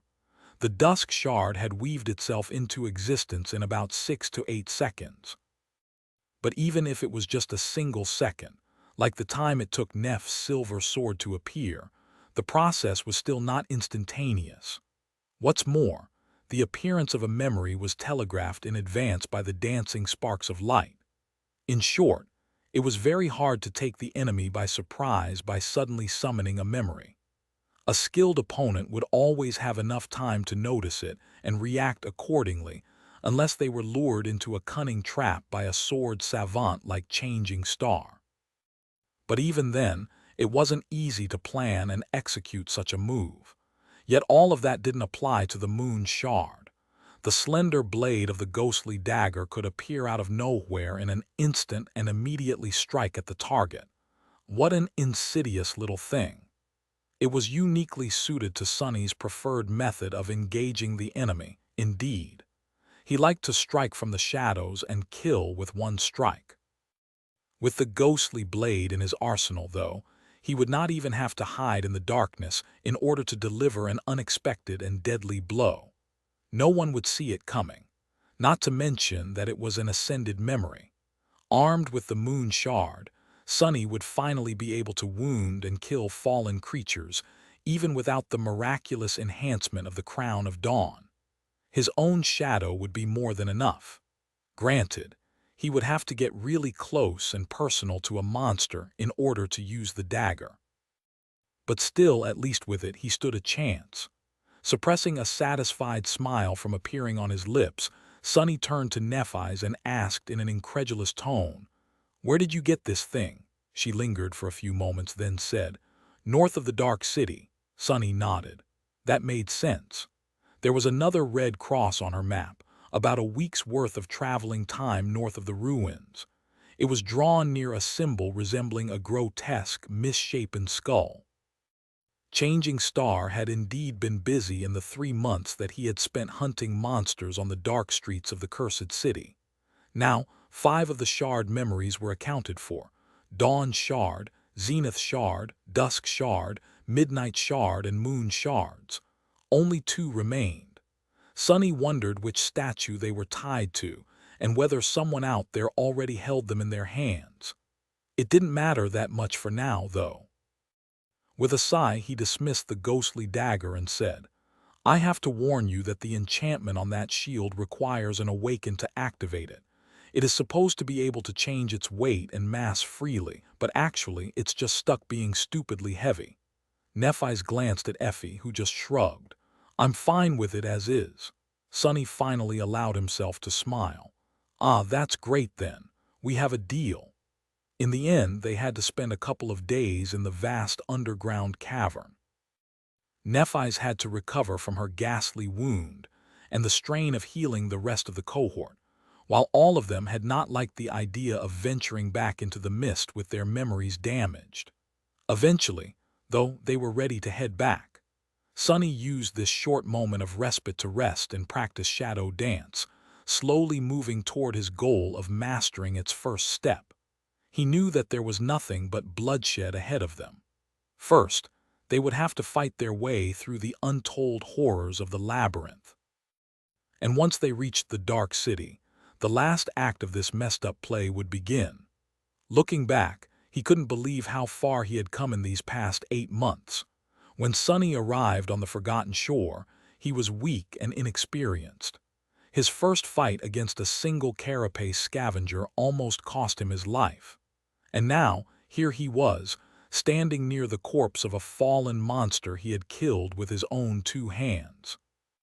From barely killing a single carapace scavenger, to almost losing his life in a fight against a carapace centurion, to summoning a horror of the depths and finishing off the carapace demon. From entering the dark city not knowing anything about it to hunting down dozens of nightmare creatures on its cursed streets, to fighting against a horde of undead monsters in the catacombs beneath it. From venturing back into the labyrinth of his own free will and waging war against the tribe of monstrous spiders to riding on the shoulder of an ancient giant and battling fallen abominations and hordes of awakened creatures. From finding a nameless grave in the foothills of the Hollow Mountains to witnessing the last resting place of the First Lord in their depths. He had lived through so much, endured so much, and accomplished so much. Of course, there had not been only victories. He had tasted defeat too. A lot of it, both in battle and in his tentative attempts to build human relationships with other prisoners of this desolate hell. He had experienced pain, sorrow, and despair, and he was going to taste even more of it soon. Turning his head slightly, Sonny looked at his companions. Nephis, Cassie, Kai, Effie, and Castor were busy with final preparations for their long return journey. How many of them would be alive by the end of all of this? Closing his eyes, he sighed. It was not going to be easy to survive the finale, but Sonny was determined to show the rest of the world what he was really made of. He was going to win. He was going to be the last one standing, no matter what he had to do, even if doing it would break him. Chapter 263. The beginning of the end. 3 months later, a group of 6 battered humans appeared from the sea of crimson coral and approached a magnificent white arch. Moving with the precision of experienced predators, they swiftly slaughtered a few transient creatures that hid in the deep shadow cast by the ancient structure, stripped them down for meat, and swiftly climbed up. Against all odds, the cohort had survived the journey back to the dark city. If only barely. Looking north from the top of the marble arch, Sonny saw the distant gray wall. His gaze lingered on it, full of exhaustion, triumph, and dark apprehension. Finally, they had returned. The past 3 months had been an endless bloody nightmare, with countless horrors and battles leaving their marks on him. And yet, they had also been an anvil against which he was tested, tempered, and made stronger as the result. Sonny didn't have a mirror, but was sure that his appearance changed a lot. He could tell just by looking at other members of the cohort. Changing Star's white armor was now covered by numerous scratches and tears that even the restorative effect of the soul sea couldn't heal. Her silver hair was longer, reaching to the middle of her back. The ivory face of their leader had grown thin, with dark circles visible under her striking, burning gray eyes. Castor changed even more. The neat and dignified young scion was nowhere to be seen. Instead, a man with disheveled hair and a short, scruffy beard stood in his place, his face dark and grim. Sometimes, Sonny thought that he could even see a gray hair or two in his luscious mane. Kai was still beautiful and elegant, but most of his charm was hidden under layers and layers of dirt, dust, and dried blood. The stylish armor he had worn was now long gone, destroyed in one of the vicious battles they had fought, and replaced by a rather unflattering garment that seemed to be woven out of bluish seaweed. The archer also wielded a new bow, this one long and powerful, fashioned out of two curved horns that had belonged to a creature that Sonny would rather not think about. Suffice it to say, this memory was of the fifth tier and truly deadly.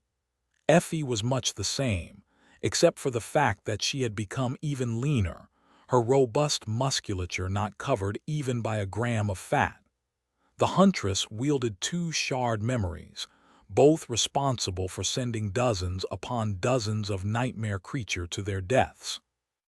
Her archaic bronze armor was dented all over, but somehow still held together. Cassie was the youngest of them, so the changes that had happened to her were perhaps the most pronounced. By now, she had lost most of her childish softness and had turned into a beautiful young woman that looked to be on the cusp of adulthood.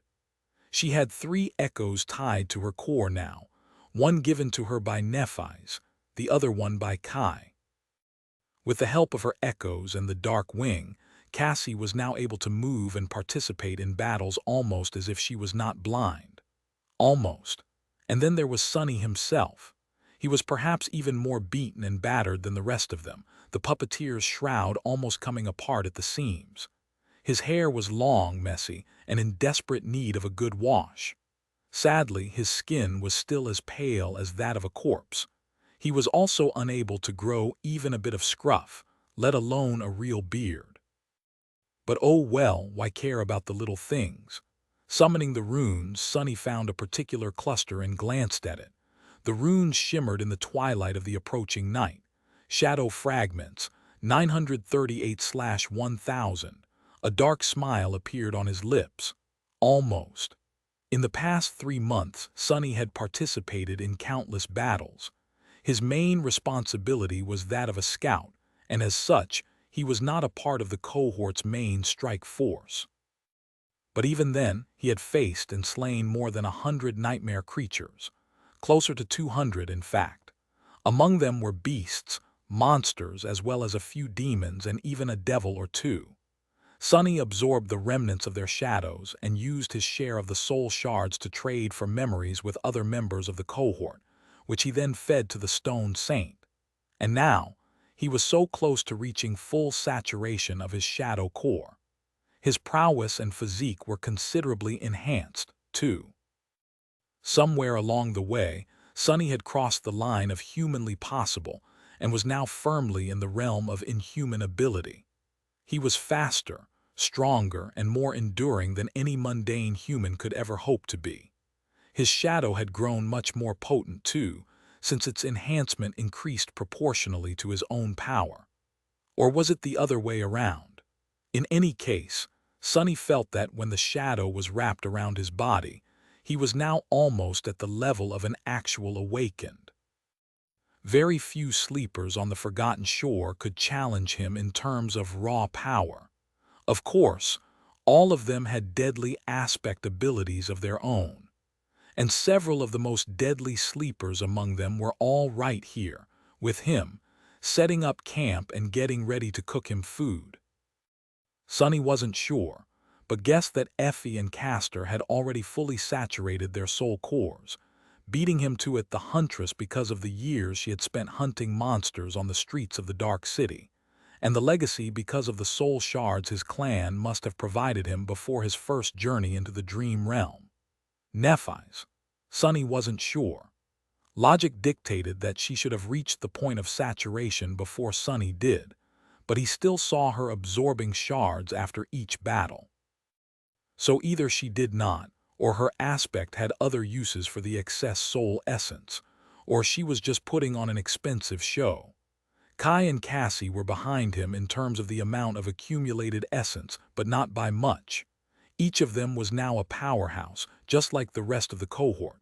Looking at the people busying themselves with mundane tasks of setting up the camp, Sonny inhaled deeply and smiled. Ah, aren't we a sight to behold? Chapter 264. First things first, they truly were. When leaving the Dark City behind, Sonny had known how powerful the members of the cohort were. However, He had not quite realized just how well-rounded and perfectly suited to face various challenges presented by the labyrinth their group was.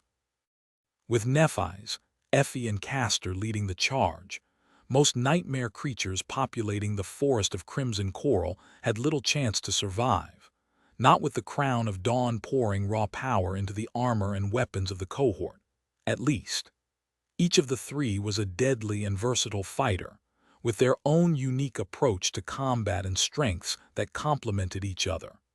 With the three slayers holding off the opponents while being supported by Kai from above, very few things could stand in their way. Night himself had turned out to be an astonishingly deadly presence on the battlefield, as well, with the blood arrow providing him with a conditionally endless supply of arrows. He could just stay in the air, out of reach of the abominations that had no way to attack at range, which was most of them, and pick them out with well-aimed shots. With the addition of the formidable horn bow, the distance at which he could hit the target had increased tremendously, allowing him to eliminate some of the enemies long before they had gotten close enough to the cohort for an effective attack. His opening salvo had made a lot of battles much less problematic. Of course, Kai couldn't fly above the labyrinth with impunity. The gray sky was full of danger too, and by separating himself from his companions, he risked being attacked and torn apart by the abominations that populated it.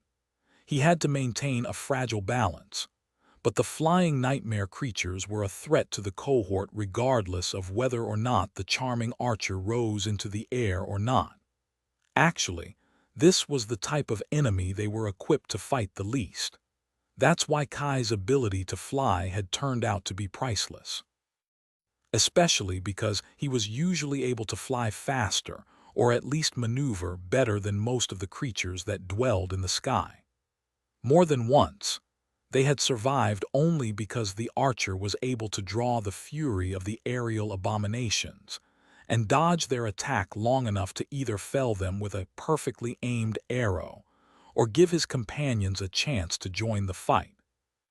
Sunny and Cassie usually protected the rear of the cohort to prevent anything from attacking their companions from the back, which happened more often than one would hope.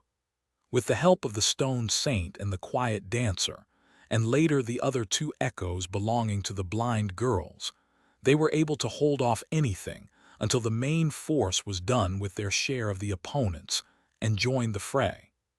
That was not to say that their role in the cohort was less important. If anything, Sunny was convinced that what they did was more vital to the survival of each member of the cohort than what the fighters were doing. It was true that, with the help of the Dawn Shard, the cohort was well equipped to handle most monsters of the labyrinth. What they truly had to fear were the creatures that defied all logic, the perils that the human mind could not even comprehend, and the labyrinth itself, as well as the dark waters of the cursed sea and the ancient horrors that dwelled beneath them. That was what Sunny and Cassie had to protect the group from. As Sunny absorbed more and more shadow fragments, the range at which he could control his shadow grew exponentially. By now, the shadow could move almost as far as a whole kilometer ahead of the cohort, scouting for any potential threat and giving them plenty of time to decide if they wanted to fight or change course and avoid the danger entirely. If anything, it had become a little feral and now preferred to wander around aimlessly and far away, returning to Sunny only when specifically commanded to do so. But regardless of that, the value of being able to see and identify their enemies in advance was impossible to overestimate. It was just too valuable. In battle, the tiniest advantage could decide the difference between life and death, and the advantages of knowledge and the first strike were possibly the most important. However, there were things on the Forgotten Shore that even Sunny could not see, predict, or escape from. That was where Cassie's affinity to revelations and miraculous intuition came into play. She was responsible for preventing the cohort from stumbling into anything that would destroy their very souls before anyone could even understand what was happening, or something that simply could not be defeated. If not for Cassie, a sudden storm or a creature aching to the soul devourer or something even more terrifying would have ended their lives long before they returned back to the Dark City. But even with all that, every day in the labyrinth brought them to the very verge of death. No matter how strong, well-rounded, and well-equipped the cohort was, the nightmares of the Forgotten Shore were always more powerful, unpredictable, and bizarre, making any and all preparations useless. In the end, the only reason that none of them had died from grievous wounds, sickness, or infection was because of changing stars' healing flames. In the 3 months that they had spent traveling through the labyrinth, Sonny fully understood why healers were so sought after among the awakened. He knew it before, in theory, but only after being subjected to the daily terror of their journey had he realized how life-changing literary the presence of a healer in the cohort truly was. And so, just like that, they had done the unthinkable and managed to travel all the way from the edges of the Forgotten Shore back to its center thanks to their power and resolve, their foresight, their strength, and their ability to rely on and help each other, as well as, in large part, pure dumb luck. And now that they were about to return to the cursed haven of the Dark City, their luck was about to be tested as it had never been tested before. But that was for later. First, the members of the cohort had to fulfill their obligation to Sonny. He had joined this expedition on a certain condition, after all. Glancing once again at the distant gray wall, Sonny clenched his fists. The corner of his mouth curled up in a vicious grin. "Wait a bit more, bastard. Your day of reckoning is coming." In 2 days, they were going to kill the Black Knight. Chapter 265. Hateful shadow turning away from the distant wall of the Dark City, Sonny closed his eyes, inhaled deeply, and let go of his anger. He had to keep his head cool for now. Killing a fallen devil was not going to be an easy task. It might even turn out to be his undoing. But he was determined to see it done. The debt of blood he owed that creature had to be repaid, no matter what. Walking over to the fire, Sonny sat down and tried to remember the details of their previous stay on this old, weathered marble arch. What a fun couple of days that had been. Rather pleasing on the eye, too. His shadow shook its head dejectedly and turned away.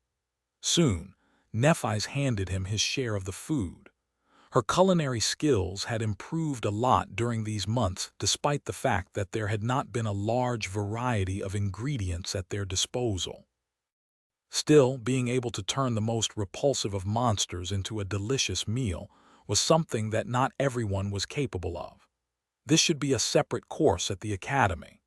Teacher Julius had taught him how to consume various things in the dream realm without ending up poisoned to death, but he had neglected to go in depth on how to actually make them taste good.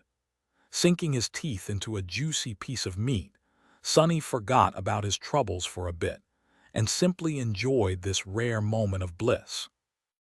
Disposing of the meat, he smiled in satisfaction and wiped his hands on the soft fabric of the puppeteer's shroud. Then he glanced at Nephi's and asked, "We should be able to reach the city tomorrow, yes?" She gave him a nod. "If nothing happens." Sonny thought for a bit, then said in a curious tone, "Do you think Gunlog knows that we are coming back?" Nephi's thought for a few moments before replying. Her voice was calm and indifferent. "Definitely," Sonny sighed. This was his conclusion as well. Back when he had first entered the Bright Castle, he had learned from Castor about a certain artisan that could track the general location of anyone a person had ever met. This was how Castor knew how many sleepers of their crop had been sent to the Forgotten Shore. Even if Gunlog possessed no other method to learn of their approach, all he had to do was ask that woman.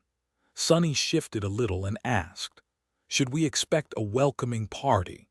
Changing Star shook her head. "I don't think so. There's no need for him to do anything. Gunlog knows that we will come to him of our own free will, simply because there's nowhere else for us to go. She fell silent for a while and then added, "But most of all, this has never been about killing me or my people. It was always about destroying the ideas I represent. What's the point of crushing me if no one is there to see it? Gunlog won't do anything without an audience." He had sent Horace to stop us from escaping the stage, but now that we are back on it, there is no need for him to rush the inevitable. Everyone listened to the conversation with dark expressions. Sonny glanced at them, hesitated for a bit, and asked, "Are you confident that you can defeat him?" Nephi stared at the fire. After a while, she simply said, "Yes." Hearing that, Sonny smiled sweetly. "Well, good for you, but I am not. So let's finish our deal before the lot of you get killed by that maniac." "All right." A corner of Neff's mouth curled upward. "You are talking about the fallen devil," he nodded. "Yes, the bastard. You promised to help me kill him, remember?" Meanwhile, Kai was looking at him with a complicated expression. Finally, not able to hold back, he asked, "Sonny, are you really not going to join us?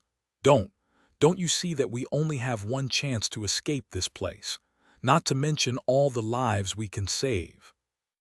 Sonny shrugged. To be honest, he wasn't entirely sure on that point himself. On one hand, he had no desire of helping Nephis achieve her insane goal. On the other hand, things that she had set in motion were going to happen with or without him. What was he going to do? Hide in his cathedral and wait until there was no one else left alive on the forgotten shore? Some fate that would be, maybe I'll join you and maybe I won't. Who knows what will happen? He fell silent and cast a sideways glance at Cassie. Actually, at least 3 people here knew what would happen, more or less. It's hard to escape fate. That's not the point, though, is it? The point is that you should conclude our deal first and do whatever it is you wish to do later. Changing Star faced the two of them and calmly ended that conversation. "Sure, no problem. We'll go to the cathedral first. A deal is a deal after all." Sonny smiled with satisfaction. Nephis glanced at him and added, "But Sonny, how exactly are we supposed to kill a fallen devil?" His smile widened. "Oh, I'm glad that you asked." Sonny had been making plans on how exactly to kill the Black Knight for more than half a year now.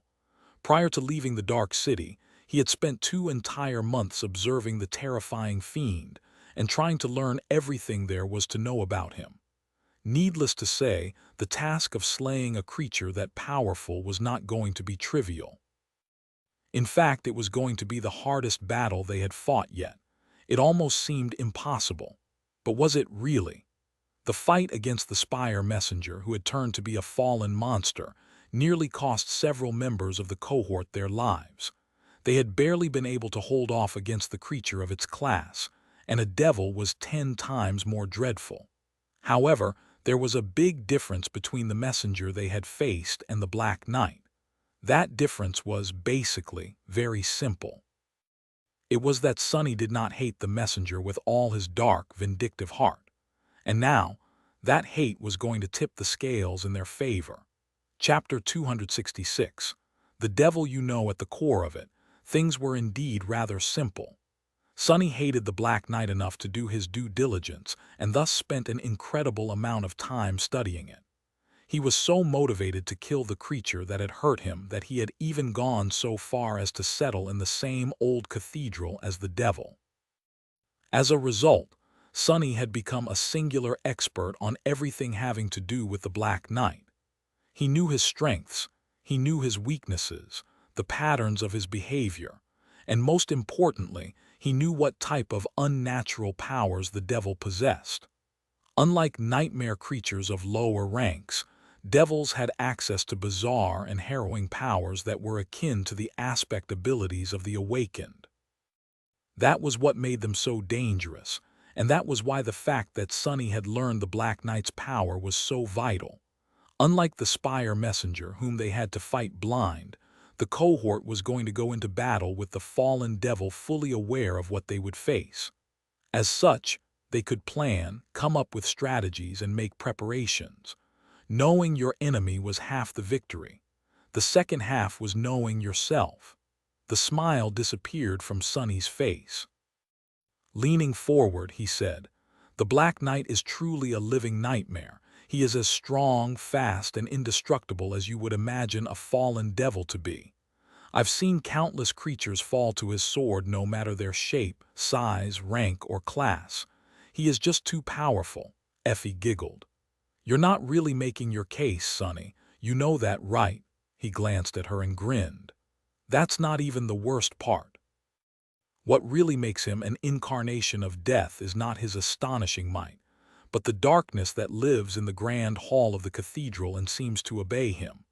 When wrapped in that darkness, the Black Knight can move fast, unseen, and without making a single sound. His physical traits are vastly enhanced, turning him into an unstoppable engine of slaughter."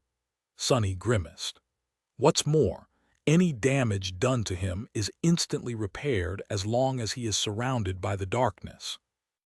Inside of it, he is basically immortal." The members of the cohort glanced at each other with dubious expressions. Only Changing Star remained indifferent.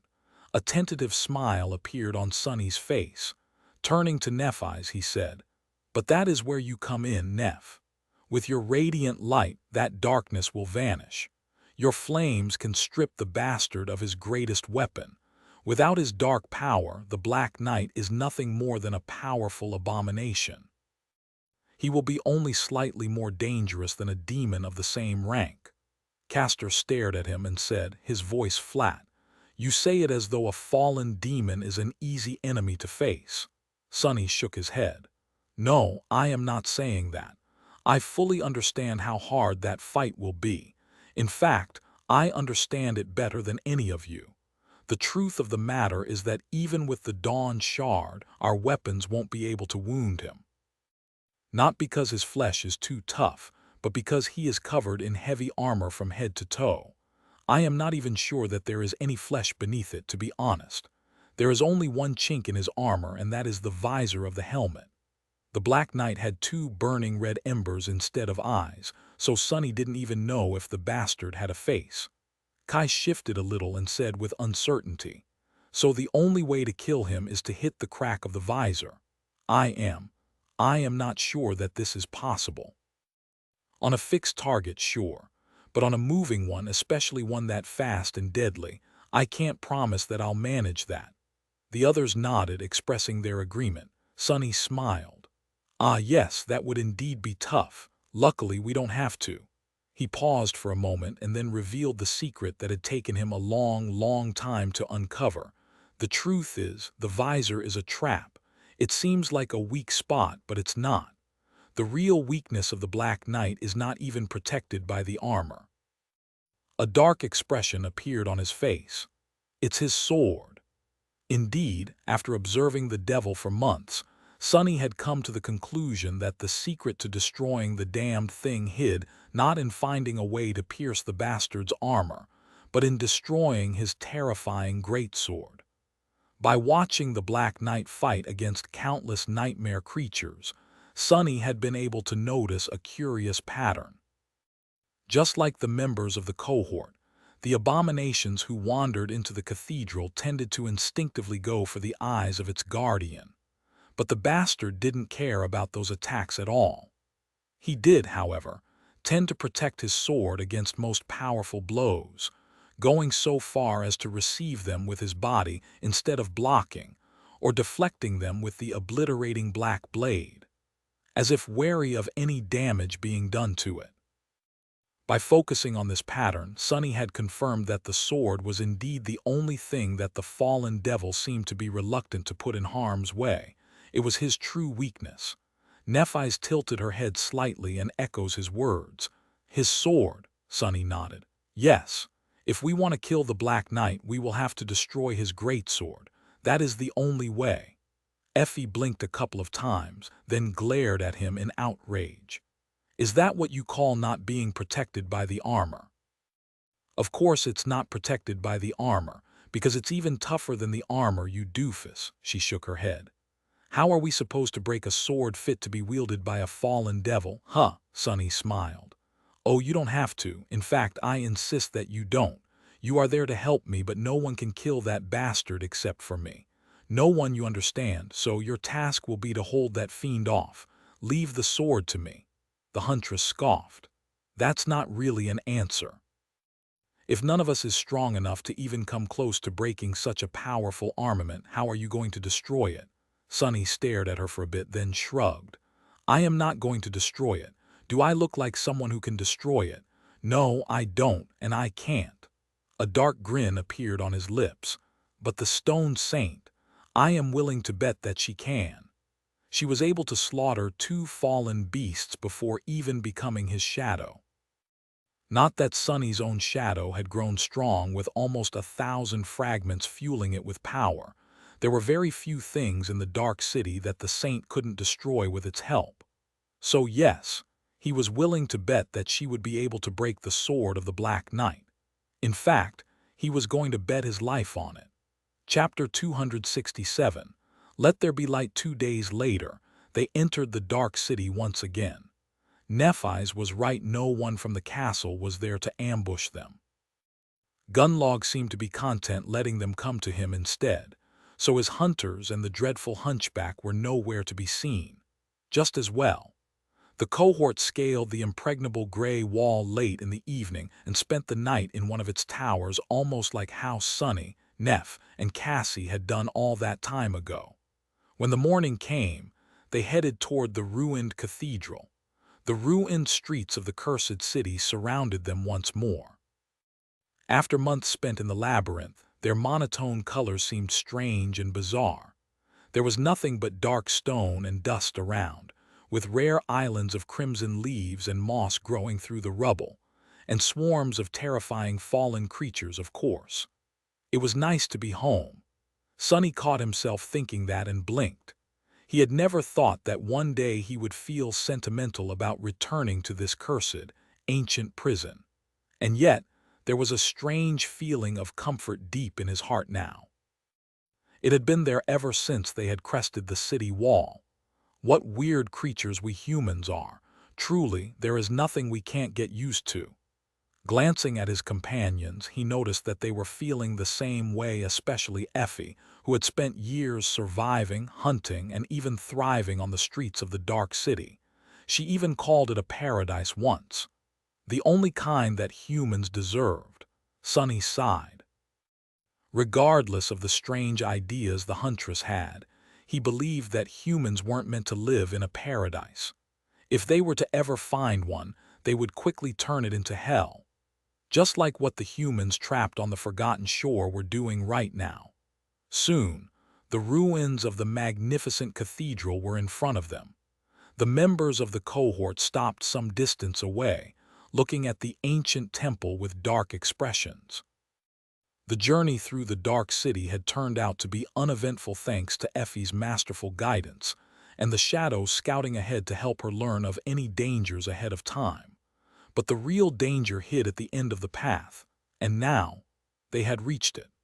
Sunny had spent the last 2 days teaching the rest of the group everything that he knew about how the Black Devil fought, what his habits were, and how they had to approach the upcoming battle. They were as ready as they were ever going to be. Turning to them, he lingered for a few moments and then said, "Remember, I must be the one to deal the final blow. It is very important to me." Looking at him with a complicated expression, Kai sighed. "Why are you so obsessed with killing this devil, Sunny? Won't it be better to leave that creature be? I just don't understand this whole endeavor." Sunny smiled. "Have you ever been gutted, Kai? And I don't mean emotionally. I mean literally with a sharp piece of metal." The charming archer shivered. No, were you?" The smile disappeared from Sunny's face. "Yes, I was. That bastard over there cut me open with his big sharp sword and left me bleeding to death in a ditch. So it's only fair that I do something similar to him, is it not? I don't know how it works with you citizen folks, but out in the outskirts, you don't let things like that go. Simple as that. The day you let a person who hurt you walk free was the day you announced to the world that anyone could stomp on you with impunity. After that, it was a short road to the grave or worse. So people in the outskirts were very serious about their grudges. Granted, the Black Knight was not really a person, but the same principle applied. Kai stared at him with a complicated expression, then asked in a strange voice, "Really? Then how did you survive?" Sonny turned away and moved his shoulders slightly. "A combination of good attributes and powerful memories. That's how I survived. Well, most of me did." With that, he shook his head and gritted his teeth in anger. "Enough talk. You all know the plan, so let's get it over with." Today, Sonny was going to reach the pinnacle of his hunter career. He was going to hunt the devil. Inside the tenebrous grand hall of the majestic cathedral, darkness reigned unopposed. It drowned the vast hall, clinging to its walls and tall columns. The rare beams of light falling through the narrow windows only served to make it seem deeper. 6 humans entered the temple, the light of their lantern memories failing to pierce the veil of darkness even slightly. For a moment there was utter silence, and then a sudden yell broke it apart. "Now!" A tall young woman with silver hair and calm, striking gray eyes raised her sword.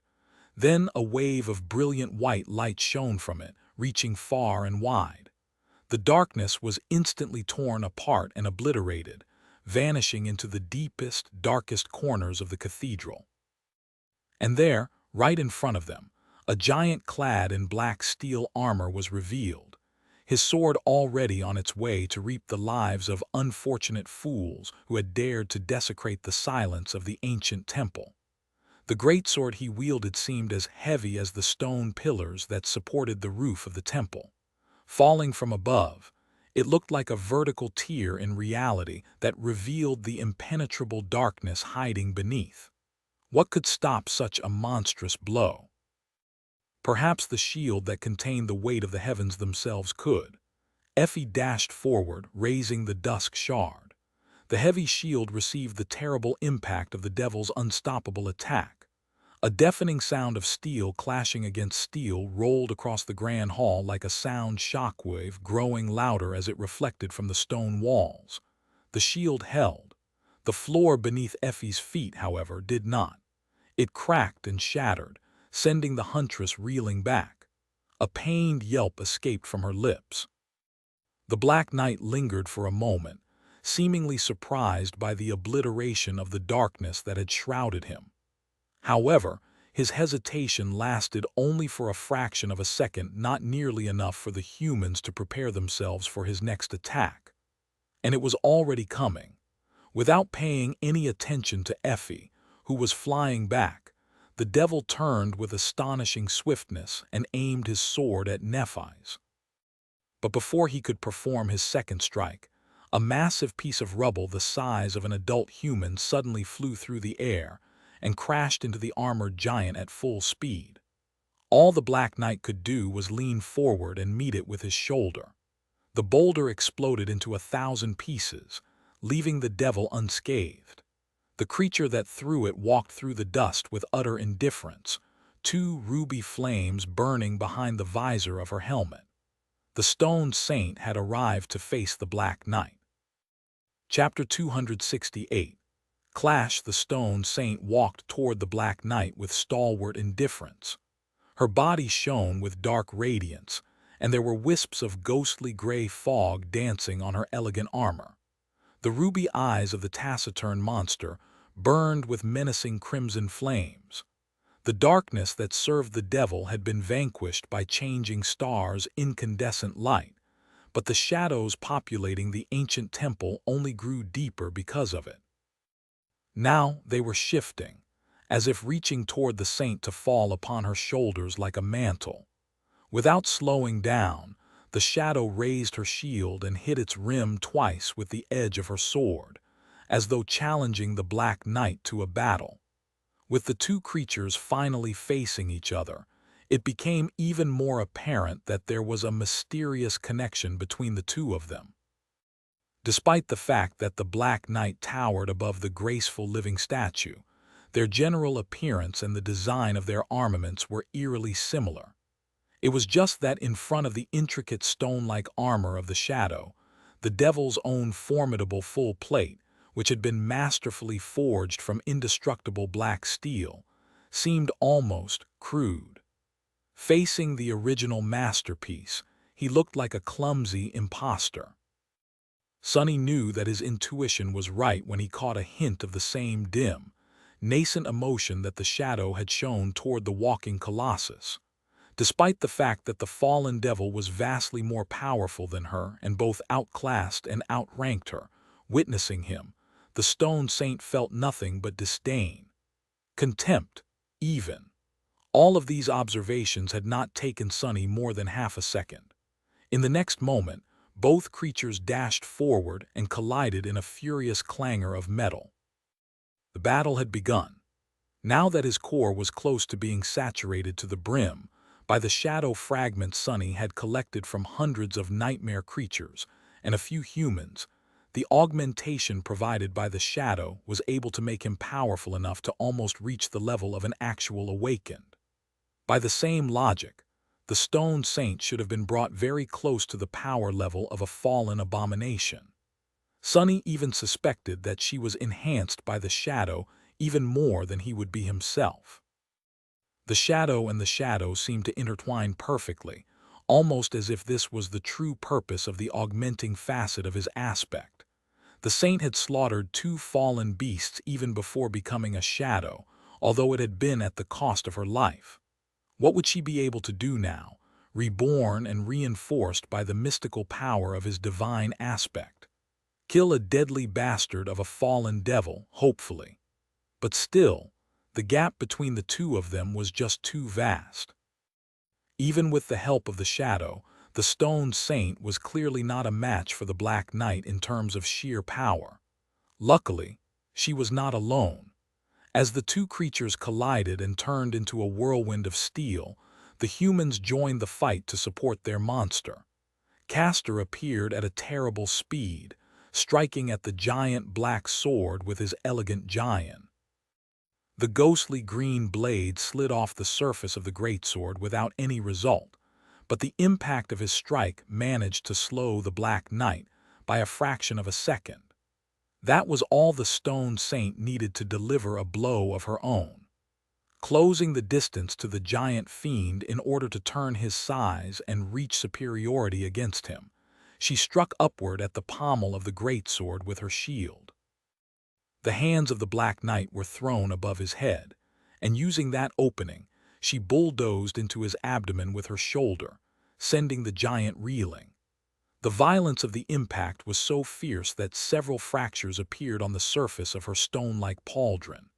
As the dull metal sound rang across the grand hall, shards of stone flew into the air. But it was not in vain.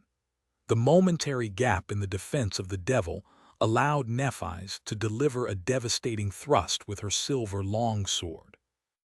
Enhanced by the annihilating white flame and the miraculous enchantment of the Dawn Shard, the sword hit against the breastplate of the Black Knight's armor and broke through, sinking deep into the body of the fiend.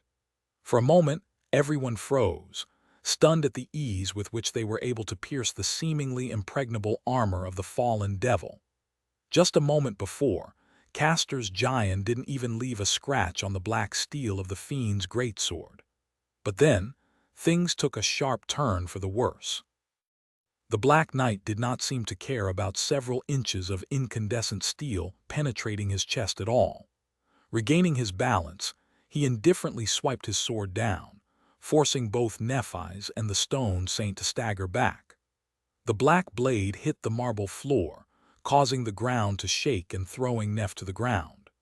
Before anyone could react, the devil let go of the hilt of his sword with one hand and delivered a shattering backhanded blow to the shadow. The strength of that strike would have been enough to pulverize any human, but the stone saint was made of a far more enduring material than flesh. Still, the living statue was thrown back like a broken doll. Almost instantly, the Black Knight turned to Nephis once more. The terrifying sword flew into the air, ready to split her apart. I was right. A savage smile appeared on Sonny's face. Brandishing the midnight shard, he dashed forward and screamed. Plan C. Plan C was very simple. It was born out of the prediction Sonny had made when discussing how they were going to kill the devil. He had suspected all along that since Neff was a perfect counter to the Black Knight's most dreadful power, he would concentrate all his attention on dealing with her first. In short, the devil was going to make killing Changing Star his #1 priority. Nephis was indeed a perfect counter against the living darkness, but even better than that, she was the perfect bait. Chapter 269. Incarnation of Death. The black blade fell down, missing Nephis only by a hair's breadth. She rolled back and performed an impossible handspring, launching herself into the air from the ground. Landing on the marble floor with an effortless grace of a trained acrobat, Changing Star slid back a few meters and came to a stop some distance away from the devil. But he was just as fast. No, much faster. The giant was already lunging forward to skewer her on the tip of his terrible greatsword.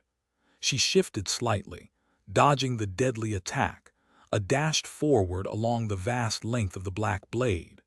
Her sword flashed through the air and impacted against the vambrace of the menacing armor, leaving a deep scratch on its dark surface. Everything was happening so fast that other members of the cohort were having trouble joining the fight. The stone saint had just landed on the marble floor a moment ago and was currently rising back to her feet. Effie had recovered from receiving the full brunt of the Black Knight's first attack and was rushing forward, but she was still a few meters away. Kai had drawn his bow, but couldn't send an arrow flying without the risk of hitting one of his companions. With how potent the enchantment of the blood arrow was, this was something he could not allow to happen. Cassie mostly relied on echoes to fight, and since they were not enhanced by the Dawn Shard, their utility in this battle would not have been high. More than that, they risked being destroyed by a single strike from the devil. As such, she was relegated to holding back for now, and would only join the fight if things really went south. So for now, it was up to Sunny and Castor to slow the fiend down. Their only saving grace, and the point that Sunny had explained in detail, was that the terrifying greatsword, while deadly and utterly unstoppable almost was ultimately an unwieldy weapon. The Black Knight was strong enough to throw it around as though the giant blade weighed no more than a feather and skilled enough to turn momentum and inertia into useful tools as opposed to obstacles, but he still had to obey the laws of physics. Even more importantly, the damn thing was very long, which meant that they had to stick to the fallen devil like glue in order to use its long reach against him. As the steel giant sidestepped and pulled his greatsword into a vicious horizontal swipe aimed at Changing Star, Sunny closed the distance between them and approached the devil from the opposite side. The midnight shard flashed, striking at the elbow joint of the plate armor. All Sunny achieved was leave a small scratch on it, but he also pushed the Black Knight's hand down and closer to his body a bit, changing the angle of the swipe slightly. At the same time, Castor dove under the terrible blade and suddenly appeared right in front of the devil, thrusting his giant at the steel helmet. The Black Knight just turned his head slightly, causing the ghostly green blade to slide off the helmet without doing any damage.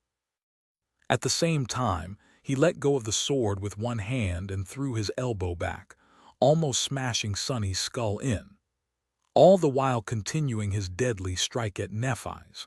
Nevertheless, their tandem attack helped Changing Star avoid being cut in half. Taking a swift step forward, she raised her own sword and received the blow on its blade. Since she had time to close the distance and was now mere centimeters away from the devil, the part of the greatsword that hit her was close to the crossguard and as such did not carry too much destructive force. Still, it was enough to send her crashing onto the ground, the sword sliding from her hand. Even with the three of them fighting together, they couldn't slow the cursed creature for more than a moment. But then, a moment was all they needed, because it gave Effie enough time to rejoin the fight. It also gave Kai the opportunity to take a shot. A black arrow streaked through the air and plunged right into the crack of the devil's visor. Sonny noticed a startled expression on the charming archer's face. He himself was stunned, too. No one had expected Kai to actually hit the bastard right in the only chink in his armor, least of all Kai himself. The head of the Black Knight was violently jerked backward. But in the next moment, Kai staggered and groaned. "Curse it! Why am I always right?" Sonny had anticipated that result, too. He had guessed a long time ago that there was no flesh beneath the menacing black armor. Rather, the armor itself was the nightmare creature, or at least the vessel for the evil soul of a powerful revenant. As such, there was no blood for the ghastly arrow to drink. That's why Kai had been affected by the backlash of his fallen memory despite hitting his target. Just in case something like that happened, Sonny had tasked the charming archer with fashioning a few mundane arrows out of splinters of bone that was everywhere on the forgotten shore. So Kai wasn't entirely out of the fight yet. However, the amount of damage he would be able to do to the terrifying devil was not extremely low. Damnation! But Sonny had no time to lament this turn of events. The battle was only growing more chaotic and fierce. Thanks to the incredible precision of Kai's shot, the Black Knight was disoriented for a moment. Effie arrived just at the right time to use it to their advantage. Leaning low, they used the momentum of her lunge and the bone-breaking weight of the dusk shard to deliver a devastating blow to the thigh of the steel giant. As another shockwave of sound rolled through the grand hall, the fiend staggered. But a fraction of a second later, he brought his armored fist down on the mighty huntress, causing her to reel away with a pained scream. The pommel of the black sword lurched forward, catching Castor in the chest despite how fast the proud legacy was moving. He crumbled to the floor like a broken mannequin. Lastly, the Black Knight turned his blade to Sonny, causing him to retreat. The damn bastard was simply unstoppable. None of their attacks had achieved anything except for annoying him a little. Not good, not good. Pushing herself off the ground, Nephi's looked at the fallen devil that towered above her like a bastion of darkness. Her face was pale, and there was blood flowing from her mouth. What's worse, the silver sword had slid far away and was now out of her reach. The incandescent radiance disappeared from its blade, allowing for the darkness that hid in the corners of the grand hall to slowly begin crawling back. Nothing stood between her and the Black Knight anymore. Suddenly opening his eyes wide, Sonny glanced into the depths of the cathedral. And then a simple scream escaped from his lips. "Neth, run!" Chapter 270. Run away as the silver sword was extinguished. Changing Star lingered for a moment. White flames ignited in her eyes, and suddenly the pristine white breastplate of the Starlight Legion armor was enveloped in blinding white light. The darkness that had begun to seep back into the grand hall of the ancient temple reeled away once more. It appeared as though Nephi's changed the target of her miraculous aspect ability and used her armor as its conduit instead of the sword. But from the side, it simply looked like there was a furious white star burning in her chest. That momentary delay almost cost her her life. As soon as Sonny's scream echoed through the cathedral, the terrifying black blade came down once again. This time, Nephi seemingly had no chance to escape, but somehow she did. Pushing herself off the marble floor, she twisted her body and barely avoided the falling guillotine of the Black Knight's greatsword, then swiftly rolled away. The next moment, she was already on her feet. As the devil lunged forward to crush her, Changing Star did something that no one would ever expect the proud daughter of the immortal Flame Clan to do. She turned her back to the enemy and ran. From their early days in the labyrinth, Sonny knew that Nephis could be incredibly fast when she wanted to. And indeed, just a second later, she was already far away. Cursing under his breath, he followed. No matter how fast Nephis was, the Black Knight was faster. The devil was already pursuing his runaway prey, moving with a celerity that seemed strange for a creature of his size.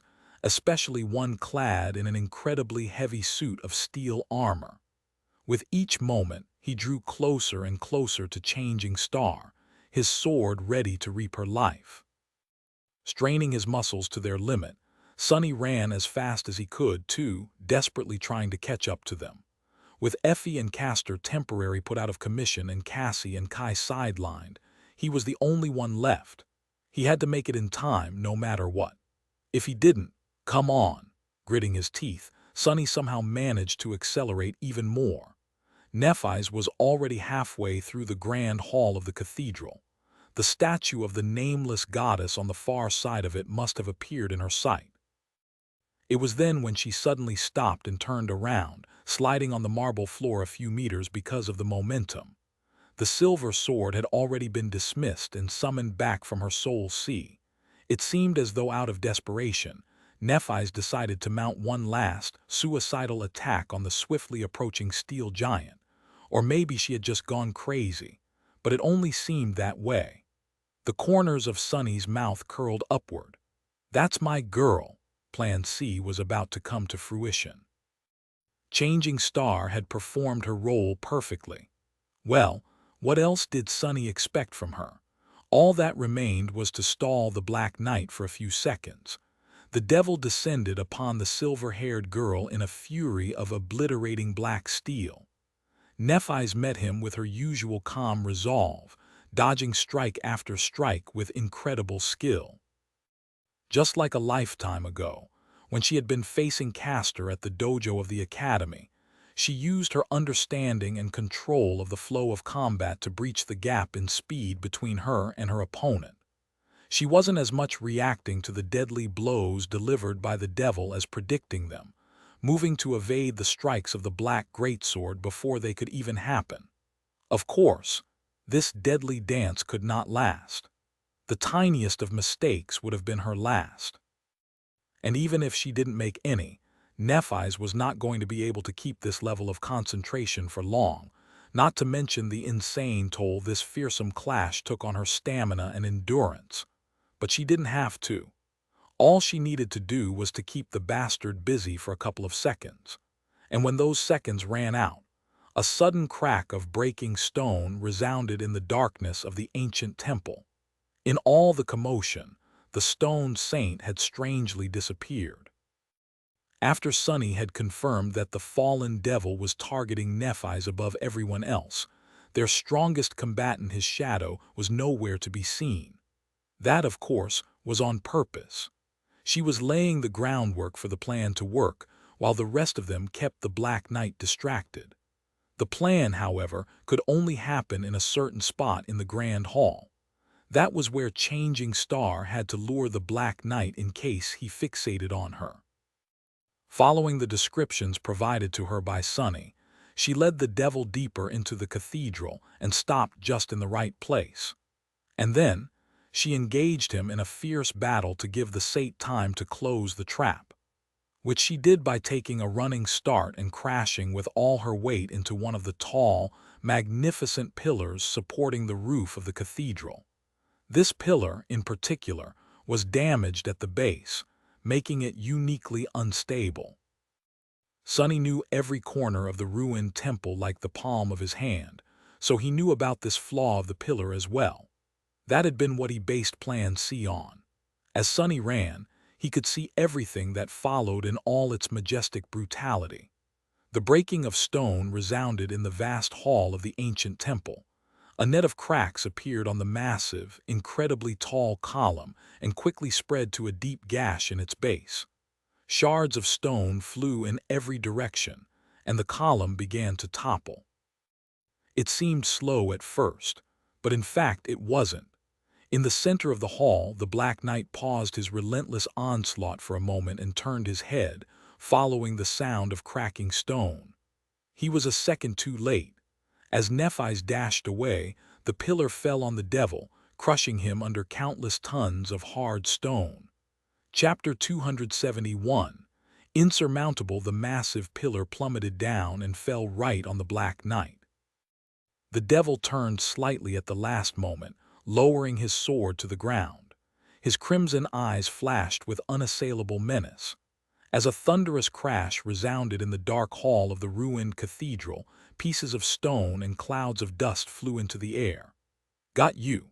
A feeling of savage joy ignited in Sonny's heart. Without slowing down, he dove into the dust. Of course, he didn't think the fiend would be destroyed by his trap, but it had to do some damage to the fearsome black armor at least. Nearing the place where he had last seen the tall, dark figure, Sonny witnessed an incredible sight. The pillar was floating high above the ground, its crushing weight resting on the shoulder of the steel giant. In the place of the impact, its surface had cracked and shattered. The Black Knight, however, had not escaped unscathed as well. His heavy breastplate fractured, revealing nothing but a mass of impenetrable living darkness within. The pauldron on the shoulder that had received the blow was practically destroyed, leaving that whole arm hanging listlessly, twisted at a strange angle. The helmet of the devil was dented and covered by a net of small cracks, each seeping with ghostly crimson light. The Black Knight did not look good if utterly terrifying. What was even better, though, was the fact that he was currently stuck under the pillar, unable to move. Sonny had to make us of that situation. But before he could, the devil raised his broken arm and placed it on the column. Then he lowered his head, as though gathering his strength, and effortlessly threw the monumental stone pillar into the air. Sonny's eyes widened. Diving down, he barely avoided the flying wall of granite. The pillar flew above his head and crashed down onto the marble floor, then rolled several times and came to a rest in a deafening rumble of shattering stone. The length of it blocked the grand hall, cutting the way for the rest of the cohort, and also Sonny's path of retreat. Not that he had any plans of retreating. Regaining his balance, Sonny brandished the midnight shard and dashed toward the wounded Black Knight for a vicious attack. Both he and the stone saint arrived at the same time. However, the fallen devil was still a force to be reckoned with. Despite the fact that his armor was cracked and his speed was somewhat diminished, there was still enough power in his body to obliterate all of them. Holding the greatsword with one hand, he suddenly pulled it into a fearsome slash. The black blade whistled through the air, cutting a chaotic arc around the fiend. Sonny was forced to jump back, but the shadow managed to deflect the blow with her shield and redirect its power, slowing down only a little. In the next moment, she closed the distance to the Black Knight and delivered a terrible strike of her own, aiming at the base of his sword's blade. The knight simply moved the sword away, then violently bashed her in the head with the pommel, casing bits of the stone-like metal to fly into the air. The saint staggered back, the visor of her helmet shattered. Unlike the mass of darkness hiding in the black suit of steel armor, there was an actual face beneath hers. Sonny allowed himself to stare for a fraction of a second. This was his first time seeing the face of his shadow, after all. The stone saint looked just how he had imagined. Her skin was gray like granite, and the features of her face were almost like that of a human, with the exception that they were just too flawless. It was as though she had not been born, but actually cut from stone by a mad sculptor, one obsessed with absolute perfection. As the result, what should have been beautiful looked eerie and hideous instead. In fact, glancing at the inhumanly perfect face of his shadow, Sonny felt nothing but a cold sense of revulsion. Fright, even. The fact that her haunting face was utterly devoid of any hint of human emotion only made it even more disturbing. The shadow caught herself from falling and dashed to the side, avoiding another strike from the terrifying giant, which was effortlessly chained after the first one. The greatsword fell down once more, shattering the marble plates of the floor in the spot she had been just a moment ago. It was then that Nephi's rejoined the fight. The three of them attacked the Black Knight simultaneously, perfectly coordinating their assault. Changing Star threw her long sword forward, aiming to sever the broken arm of the devil entirely. The stone saint went after the greatsword again, and Sonny did something crazy. Dashing to the enormous black blade, he stepped on its surface and ran up, using it as a ladder. He had a solid second of stability before the greatsword was pulled into another attack. Feeling it moving beneath his feet, Sonny used the momentum to jump up and grab onto the helmet of the terrifying fiend. Mounting the devil, he hung from the Black Knight's neck and delivered a savage stab at his shoulder. His aim was just a centimeter away from the edge of the pauldron. Sonny's hand was empty when he started the strike, but by the time it reached its mark, the moon shard was already grasped in it. During their journey back to the Dark City, he had noticed that ascended memories received a less dramatic enhancement from the Crown of Dawn. Unlike the awakened ones, they weren't elevated by almost an entire rank in terms of power. The augmentation, however, was still significant, enough to breach the gap between the ghostly stiletto and the armor of the fallen devil, at least. The needle-sharp point of the moon shard broke through the impenetrable steel and sunk deep into the shoulder joint of the indestructible black armor. Obviously, Sonny knew that this strike would not do a lot of damage to the fiend, but dealing damage was not his goal. Devil or not, fallen or not, the Black Knight still had to obey the laws of physics. In particular, having several inches of steel glass stuck in the joint of his armor was inevitably going to reduce the mobility of his arm. Indeed, with both of his arms damaged, the speed with which the fiend was able to move his greatsword around considerably diminished. It was still utterly terrifying, nevertheless, but not insurmountable anymore. Just a moment faster than the Black Knight, the stone saint stepped over the black blade and pinned it to the floor with one of her greaves. Using all of her weight to keep it down, she threw her sword aside and raised her shield high above her head with both hands. For a moment, time slowed down. And then the shadow brought the shield down, delivering a devastating blow to the weakest point of the greatsword. The rim of the stone shield hit against the black steel, and with a deafening ringing, the greatsword shattered. Chapter 272.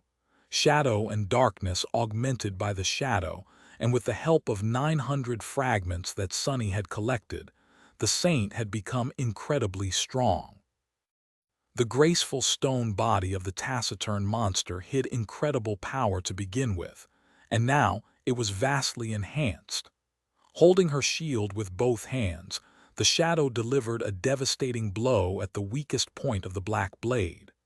The blade, which was pinned between the marble floor and her greave, rang deafeningly and shattered. Still mounting the Black Knight, Sonny grinned with vicious joy. Then he let go of the dented helmet of the devil and pushed himself off, performing a backward flip and landing nimbly several meters away. Nephi's immediately disengaged, too. Both of them knew that nothing was more dangerous than an enemy on the brink of death. With nothing to lose, humans often relinquished any sense of self-preservation and turned berserk, taking their killer with them to the grave. Nightmare creatures were much the same, only more terrifying. Despite the fact that Sonny was sure that the devil's weakness hid in his sword, he wasn't certain what would happen if the blade was actually broken. Hopefully, the Black Knight would just crumble into a pile of steel. If not, it would be better to be far away when they found out. As the shards of the black blade rained on the floor and the stone saint fell on one knee, a shudder ran through the devil's body. The darkness hiding in the corners of the ruined cathedral suddenly boiled and lunged forward in a wave. But none of it reached the Black Knight, annihilated by the radiance of Changing Star's intricate white armor. The devil froze in a twisted pose, his hands powerlessly hanging down, his back bent. The black steel of his armor was rusting. It was swiftly turning dull brown, its luster gone, its once impregnable surface looking corroded and brittle. Then he slowly and laboriously raised his head and turned it slightly to the side, as if staring at the face of the nameless goddess whose statue oversaw the dark hall of the ruined cathedral for thousands of years. As the devil looked at the goddess, the crimson light of his eyes slowly weakened and dimmed, and then, suddenly, exploded into furious red flames. The rusty armor came apart, exposing the mass of darkness hiding within. The darkness stretched its limbs and rose above the kneeling shadow, the parts of the armor that floated in it giving the creature a vaguely humanoid shape. Revealing its true form, a ghostly colossus made of darkness and rusting steel towered above the taciturn monster like an omen of death, two crimson fires burning furiously in the black depths. Another flame appeared just beneath them, like a twisted mouth made from the flames of hell. And then, a terrifying roar shook the ancient temple. Sunny took an involuntary step back, a feeling of dread rising from the depths of his soul. His eyes searched for Nephi's and found her standing a few meters behind the stone saint. Changing Star was hesitating, looking at the dark apparition with an uncertain expression. She caught his gaze, lingered for a moment, and then nodded, understanding what Sunny wanted to convey without the need for any words. Then, Nephi's cautiously backed away, not letting the devil out of her sight. What was going to happen next was not something a human could survive. Not a sleeper, at least. With a harrowing fury, the creature of darkness crashed down on the shadow. Its hands tore through the air and wrapped around the taciturn monster's neck, then raised the living statue in the air as if her stone body weighed nothing. The devil brought the saint high above the marble floor of the ruined cathedral and squeezed her neck, as if trying to strangle her. A net of cracks streaked through the shadow's armor, bits of stone falling down. Through all of it, the emotionless expression on the hauntingly inhuman face of the saint did not change one bit. But in her ruby eyes, a hint of a feeling appeared, much stronger than ever before. Disdain. Letting go of the shield, she raised her hands, grasped the vambraces of the rusting armor, and easily shattered them in her grip. As another roar resounded in the darkness, the taciturn monster fell back to the ground. Landing with nimble grace, she instantly dodged the claws of the apparition, which had bent down to shatter the living statue once and for all. Then she took a step forward. The stone saint was right beneath the leaning devil now. As her ruby eyes flashed with ruthlessness, she lunged forward and delivered a crushing blow to his chest. Her gauntlet tore through the breastplate of the rusted armor and sank deep into the living darkness, right where a human heart would have been, or a soul core. A moment later, the crimson flames burning in the depths of the dark creature exploded into a wave of blinding red light, and disappeared. The dark essence of the devil dissipated like fog, its remnants vanquished by Changing Star's radiance. The pieces of armor fell to the ground in a clangor of steel. The terrifying devil of the cathedral, the Black Knight, was dead. Sunny threw his head back and let out an exhilarated, vengeful laugh. Die, die, you bastard. Die and go to hell forever. Oh, revenge tasted so great. A moment later, the voice of the spell whispered sweetly into his ear, "You have slain a fallen devil-forsaken knight. Your shadow grows stronger." Sunny smiled. "Anything else you want to add? A memory? An echo?" However, a moment later, he forgot all about the spell. A cold shiver ran down his spine, because right in front of him, something very strange was happening to the stone saint. Her hand was still raised, frozen in the same position as when she had pierced the heart of the living darkness with her fist. And in it, what the hell is that thing? Chapter 273. Chrysalis grasped in the shadow's fist was a strange, beautiful, and ominous gem. It was utterly black, as though suffused with impenetrable darkness. The glossy black surface seemed to devour light, turning the vast hall of the ruined cathedral even darker than it had been before. Deep within that black void, crimson flames burned with a menacing red glow. It was pulsating in a slow and bizarre rhythm, drowning everything around in dim red light. Painted by it, the stone saint seemed to be drenched in blood. The gem she held looked like a bloody, still-beating heart that she had torn out of someone's chest.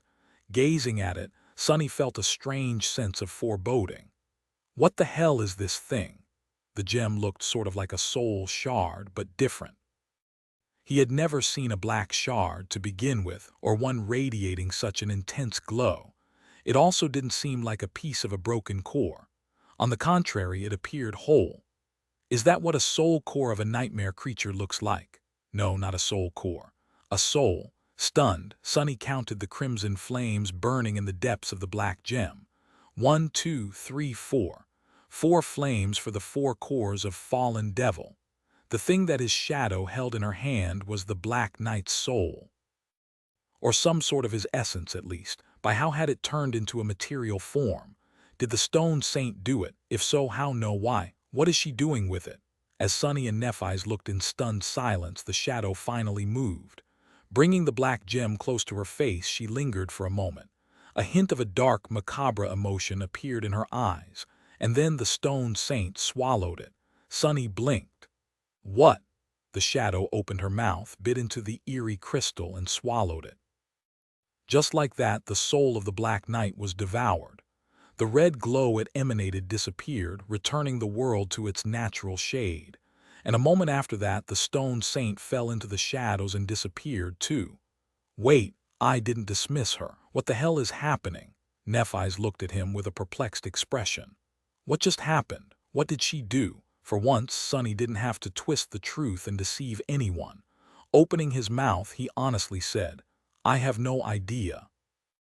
Walking over to the pile of rusty steel that remained after the devil had been destroyed, Sonny moved it around with his foot for a bit and then mumbled, There's no shards left. It's empty. Changing Star remained silent for a few moments, then frowned. Finally, she said, Your echo is very peculiar. While everyone was recovering from the fight and tending to their wounds, Sonny walked to a secluded corner and dove into the soul sea. The tranquil expanse of still water met him with familiar silence. Glancing at the rows of motionless shadows standing at the edge of it, Sonny noticed that the Black Knight had joined their ranks. The steel giant stood among all the other creatures Sonny had slain, just as empty as the rest of them. There was no trace of the menacing and deadly fallen devil left. Now he was just one of the shadows. Sonny grinned. Welcome, you bastard. Make yourself at home. You're not going anywhere else ever anyway. A feeling of deep, dark satisfaction grasped his heart. Staring at the motionless form of his sworn enemy, Sonny had to stop himself from kicking the Black Knight with all his strength. He was just a shadow now, after all. Kicking him would have been like kicking the air. Plus, Sonny wasn't vindictive to that degree. Killing the bastard once was enough for him. Who's the one laughing now, huh? I won't deny it, you got me good.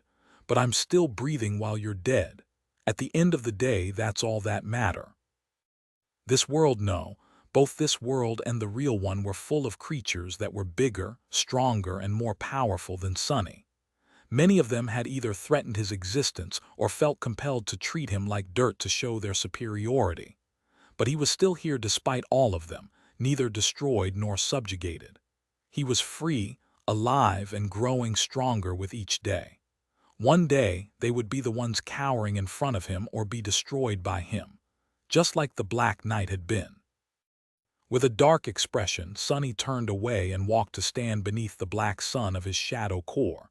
Then he summoned the stone saint, but nothing happened. Sonny frowned, then repeated the summon again to the same effect. Suddenly worried, he willed the runes to appear in the air in front of him. Luckily, his worst fears did not come true. The stone saint was still listed as his shadow. Then what is going on with her?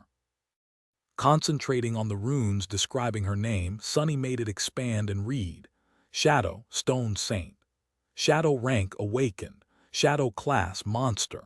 Shadow attributes, Battle Master, Stalwart, Spark of Divinity. Shadow description. Shadow Saint was created by the treacherous lost from light in the cursed darkness of the forgotten shore.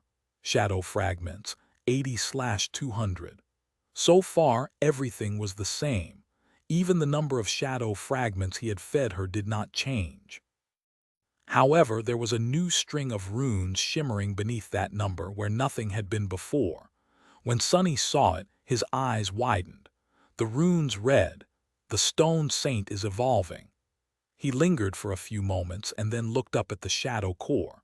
Somewhere inside, his shadow was resting in the waves of nurturing dark flames, her very being going through a mysterious transformation. It appeared as though consuming the soul of the Black Knight had allowed her to enter a stage of growth that Sunny had not anticipated. How long would that evolution process take? And what kind of a transformation the saint was going through? Sunny had no idea. However, he couldn't wait to find out. Chapter 274. Salvation evolving, the stone saint was evolving. Leaving the mindscape of the soul sea, Sunny furrowed his brow. His eyes, however, were full of excitement. What exactly about her was going to change, though? There weren't that many possibilities. It could be either her rank, her class, or her attributes. It was logical to assume that by defeating an opponent of a higher rank, the shadow would be able to ascend to a new rank herself. However, there was a flaw in that logic. The Black Knight wasn't the first fallen creature Sunny and the saint had slain. In fact, he was the third, with the Corpse Eater and the Spire Messenger being the first two. That's not even counting the two iron spiders the living statue had butchered before falling to Sunny's blade herself. But she had not done anything like pulling a black gem out of their corpses before. So, most likely, what allowed her to absorb the soul of that particular nightmare creature was not the mere fact of its incredible power. It was the strange but obvious kinship that the two of them shared. At least Sunny felt that this guess of his was right. That didn't help him understand what changes would occur to the taciturn monsters, though. Still, it was a very valuable piece of information to learn. In the future, if Sunny wanted to evolve his shadows, he would have to find not only a powerful, but also a suitable opponent for them to defeat. A kindred abomination of higher rank or class. Tilting his head, he tried to remember if there was another creature on the forgotten shore he knew of whose soul could be fed to the saint. For a moment the image of the walking colossus appeared in his mind. Yeah, no, not gonna even think about that. Shaking his head, Sunny smiled slightly and walked over to his companions. Now that their deal had been concluded, the future he was so afraid of was finally upon them. The light of lanterns invaded the spacious room that had once belonged to the priestess of this ancient temple. With 6 people entering its peaceful haven, however, it didn't seem so vast anymore. Sunny looked around and sighed. The hidden quarters were just like he had left him. There were pieces of simple but luxurious furniture carved out of pale wood, with a few mismatched things that he had scavenged from the ruins. The stone walls were decorated with intricate engravings. An empty chest that used to be full of shimmering soul shards stood dark and empty. Feeding the stone saint had really bankrupted him. Sadly, being the master of a hungry shadow was not the cheapest of ambitions. On one of the walls, sets of lines were scratched into the stone, marking all the days he had spent living in the ruined cathedral. For a long time, this had been his home. The best home he ever had, really, which was a sad thing to say about a windowless stone room hidden in the middle of a cursed city. But Sunny liked it a lot. He was going to miss this dark, quiet place very much. The other members of the cohort, with the exception of Effie and Cassie, were looking around with interest. Even Neff showed a bit of curiosity. With a strange look on his face, Kai turned to Sunny and asked, This is where you lived?" Sunny raised an eyebrow and shrugged. "Yeah, why?" The beautiful archer smiled with visible delight. "No, nothing, it's just that this place is so tasteful. I did not expect your residence to be this chic." "What is that supposed to mean?" Sunny frowned. "What did you expect it to be?" Kai looked down, suddenly flustered. "Oh, you know. For some reason, I always imagined you sleeping on a floor in a cave." "Yeah, stupid, I know. Why would there be a cave in a temple?" Hearing that, Effie couldn't help but laugh. "Oh, wait till you see what's in his closet, Night." Sunny gave her a menacing look, but thought better of saying anything. He understood that the huntress was just trying to lighten the mood. Knowing what was going to come next, Every member of the cohort was consumed by fear and doubt right now. Effie more than the rest, because her role in the spectacle that Gunnalug had planned for them was especially cruel. Sunny sighed. A bit later they were sitting around the hearth, the smell of food still lingering in the air. Everyone was silent, looking at the fire, their minds consumed with dark thoughts. Sunny knew that he had to make a decision now, but felt reluctant to do so. Instead, he just watched the shadows dance on the walls of the hidden chamber. After a while, Nephi's finally broke the silence. Turning to him, she lingered for a bit and then asked, "We will be leaving in the morning. Will you come with us?" Her voice sounded even as always, but Sunny knew her well enough to discern notes of a suppressed emotion in it. Hope is the poison that will get you killed. But no, this was the old Sunny talking, one who was comfortable hiding behind his insanity, one who had given up, who was too afraid to face the ruthless truth and pay the price to take what belonged to him was his by right. Triumph. Salvation and hope. Sunny was done being afraid. With a calm expression he looked at Nephi's and said, "The day after tomorrow I still have things to finish in the Dark City. I will join you the day after tomorrow for better or worse." She was silent for a few moments and then a soft smile appeared on her face. "Thank you. I have some preparations to make too. We will return to the bright castle together then." He gave her a nod and turned away. Nephi's had never shown any sign of being able to feel fear, at least not that he remembered. But he knew that it was just a front. In fact, she knew fear all too well, better than anyone here except maybe for him. She was introduced to it at a very young age after all. So he suspected that behind her indifferent face and even voice, she must have been scared too. She was just a young girl after all, and it was she who was going to fight the immortal bright lord to the death soon, not them. Sunny looked at the shadows. One day, after one day, the prophecy will begin to come true. Chapter 275. Secrets of the ruined temple. As soon as the dawn came, bringing with it the mournful sound of retreating waves, Nephi's and her cohort left the ruined cathedral. Sunny remained alone, standing on the edge between the darkness of the old temple and the light of the new day.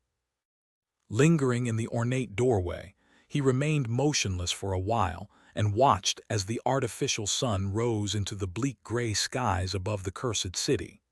After months spent in the company of other humans, being by himself once again felt strange. Just like it had felt strange to be with other people after all the time he had spent on his own here before that. Turning around, Sunny returned into the darkness. The grand hall of the ruined cathedral was peaceful and quiet. Without the menacing steel guardian, there was no one here to disturb the silence anymore. Even the darkness that populated the corners was empty and docile now, not at all the living entity it had been once. It felt sort of lonesome. Freely walking through the echoing expanse of the magnificent hall, Sunny looked around, taking in the sight of the cathedral that had sheltered in the past from a new perspective. Despite spending so much time here, he had never seen it like this in the same way the inhabitants of the Dark City must have seen it all those years ago. Sunny had only looked down on the hall from the height of one of the ancient temple's support beams. It looked majestic, but it was also not safe anymore. With the Black Knight dead, no one was left to defend the cathedral from the nightmare creatures that would want to claim it as their nest. So Sunny couldn't stay here for long. Not that he had the luxury of that choice anymore. Throwing one last look at the beautiful dark hall, Sunny sighed and began climbing the statue of the nameless goddess. Back in the hidden chamber, it was once again utterly dark. Sunny hesitated for a bit and began collecting his belongings. It didn't take him long.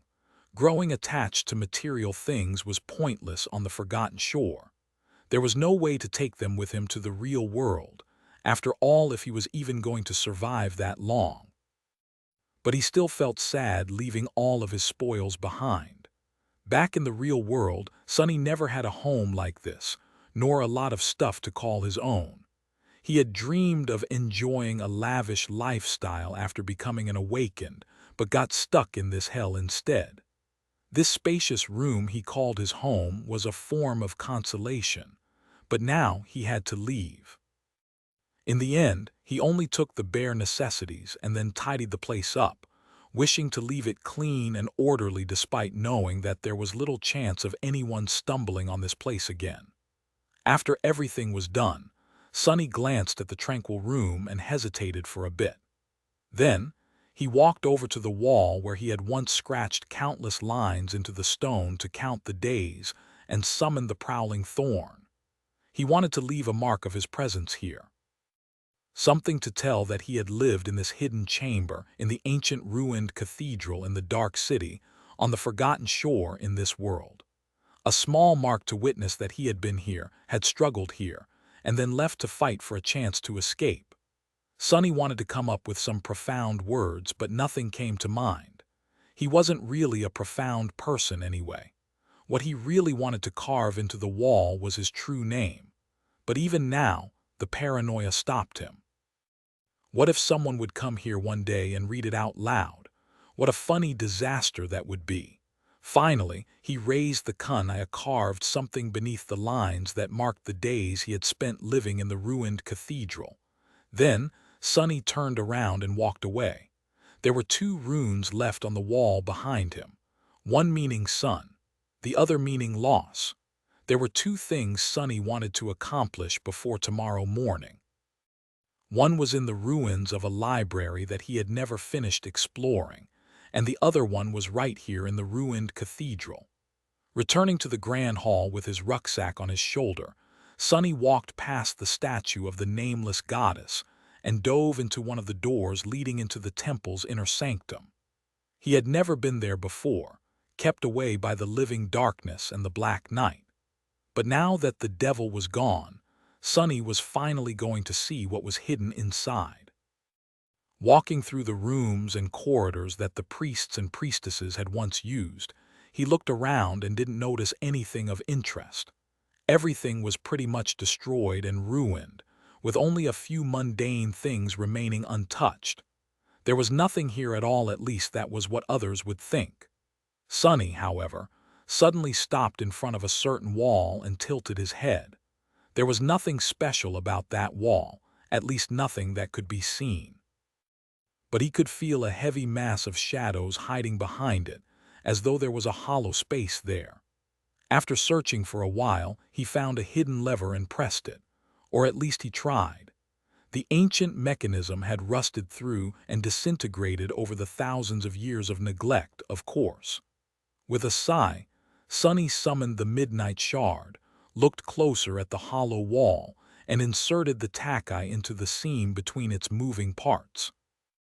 Then he unceremoniously used the unbreakable blade as a lever and pushed with all his inhuman strength. With a terrible scraping sound, a part of the wall slid away. The air rushed past Sonny, entering the dark mouth of a narrow corridor. Behind it, a set of stone stairs led down, deep down underground. With a resentful grimace, Sonny flourished the midnight shard to shake off the dust that clung to it, put it on his shoulder, and entered the secret passage. Chapter 276. Black Door. The hidden passage led Sonny underground, twisting and turning through the mass of stone. Despite the fact that he had been cautiously walking forward for a few minutes now, Sonny felt that he was still beneath the cathedral. In fact, by his estimation, he was approaching its center. And indeed, right beneath the spot where the statue of the goddess should have been, the narrow passage opened into a larger room.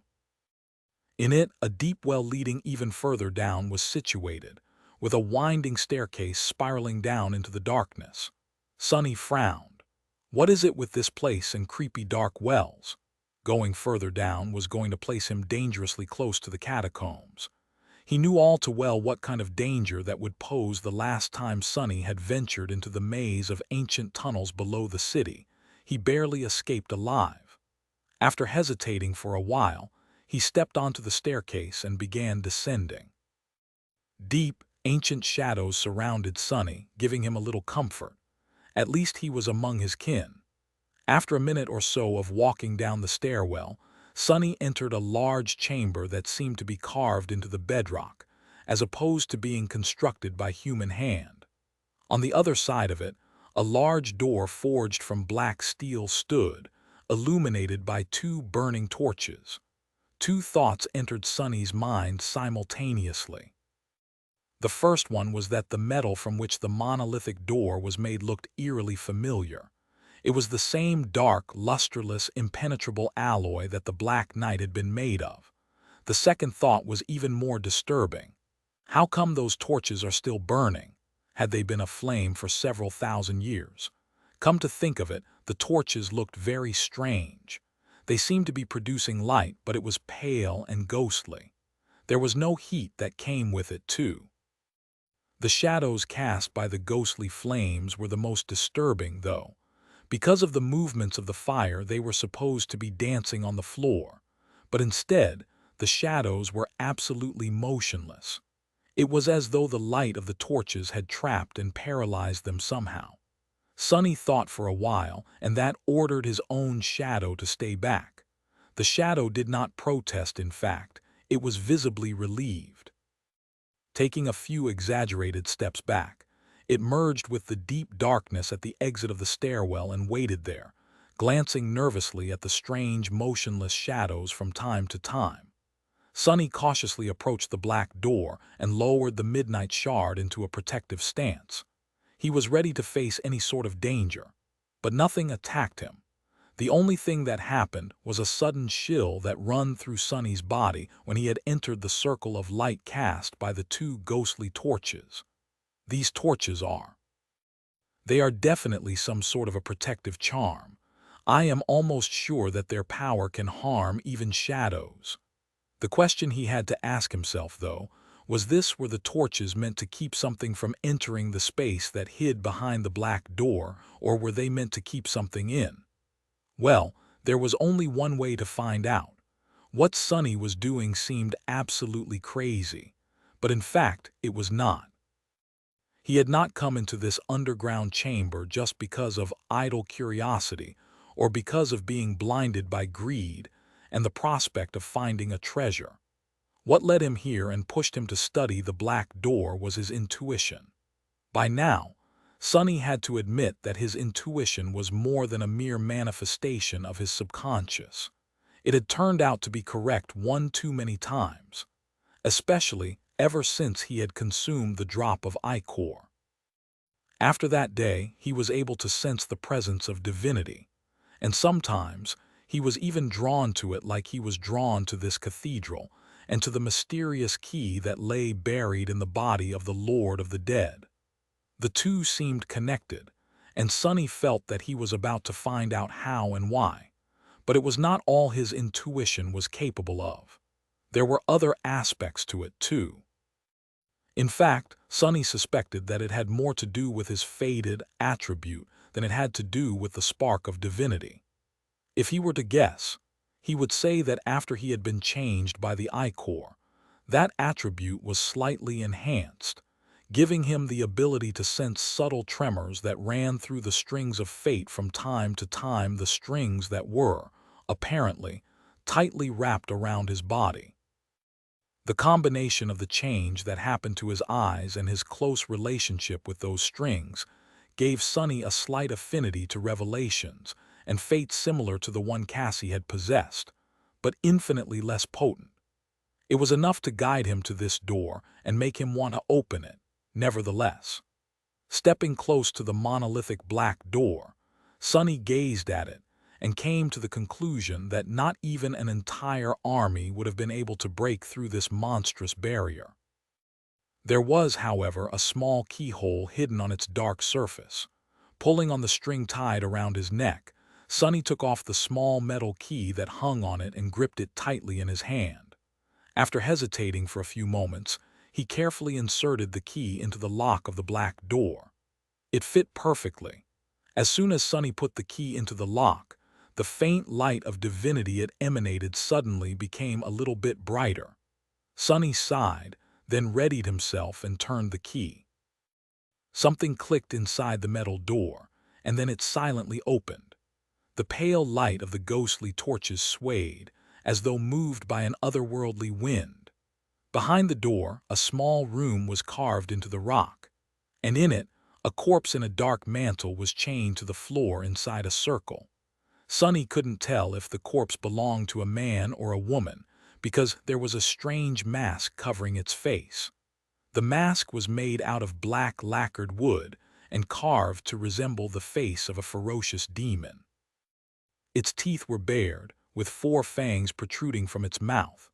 The mask was crowned with 3 twisted horns. Inside the black chasms of its eyes there was nothing but utter darkness. Chapter 277. Demon of Fate. Sonny held his breath, affected by the disturbing scene in front of him. The corpse was kneeling on the floor of the small cell, its hand chained to the floor. There was a circle carved into the stone around it, with countless symbols that Sonny could not understand surrounding it. However, the circle was broken. In the thousands of years since the fall of the Dark City, the floor of the dungeon cell had cracked, with several fractures running straight through the intricate engraving. Whatever it was the circle was meant to contain had either perished or escaped a long time ago. Now, the only thing that remained was a withered corpse. Coming closer, Sonny took another look at the person who had been imprisoned and died under the ruined cathedral, in a cell situated exactly beneath the statue of the nameless goddess. Because of the dark mantle and the black lacquered mask, Sonny couldn't glean a lot of information about the corpse. It seemed to belong to a human, but other than that, everything about it was a mystery. What terrible sin had this person committed to be condemned to this awful death? Strangely, Sonny's intuition was silent. It was as though there was nothing in front of him at all. To his sixth sense, the prisoner of the underground cell appeared as an empty space. Weird. This person had clearly been either hated or feared a lot to be locked behind all these barriers. Surely, finding such a creature would affect my fate. Why don't I feel anything then? With a tense frown, he took a deep breath and carefully stepped inside the circle. It was then that Sonny noticed a chaotic mess of runes drawn on the floor near the prisoner's left hand. The sight of them almost sent him into a seizure. Staggering away, Sonny fell to his knees and threw up. Og damn it! Those runes. Those were the same runes the spell used to describe the mysterious unknown. Only here, the intensity of the terrible effect they had on the mind of anyone who saw them was much, much stronger. What the hell? Wiping his mouth, Sonny grimaced and glanced at the masked corpse with a bit of resentment. Then he picked himself off the floor, took a deep breath, looked at the terrible runes once again. Immediately, Sonny felt a splitting headache and a sickening, terrible sensation spreading through his mind. It was as though all his thoughts and memories were being torn and twisted. But despite all of it, Sonny persevered and kept staring at the final message that the prisoner had left behind. He knew he couldn't read the runes, he didn't know that particular language, and the spell either was forbidden, incapable, or refused to translate them. But for some reason, Sonny felt compelled to try. Fighting through the intense pain, he slowly studied the strange runes. And then, suddenly, his eyes widened. Because right below the chaotic mess of them, a line of text was written in the script he was familiar with, the usual runic language that the spell always used. This time, it did not provide any translation. Luckily, Sonny had studied these runes and knew enough about them to understand what was written himself. The last thing the person imprisoned under the cathedral wrote before succumbing to death made him shudder. Scratched into the stone was a short prayer. Hail, Weaver, demon of fate, firstborn of the unknown. Sonny stared at the runes until he was on the verge of losing consciousness. Only then did he turn away and closed his eyes. The nauseating dissonance of the terrible runes stayed carved into his mind. Only after several minutes passed did it fade a little, allowing him to breathe again. So, the mysterious weaver whose forbidden lineage he had inherited was, in fact, associated with fate, just like Sonny himself. What were the chances? That's fated for you, I guess. The word he translated as demon wasn't the one used to describe nightmares creatures of the third rank, but a different one.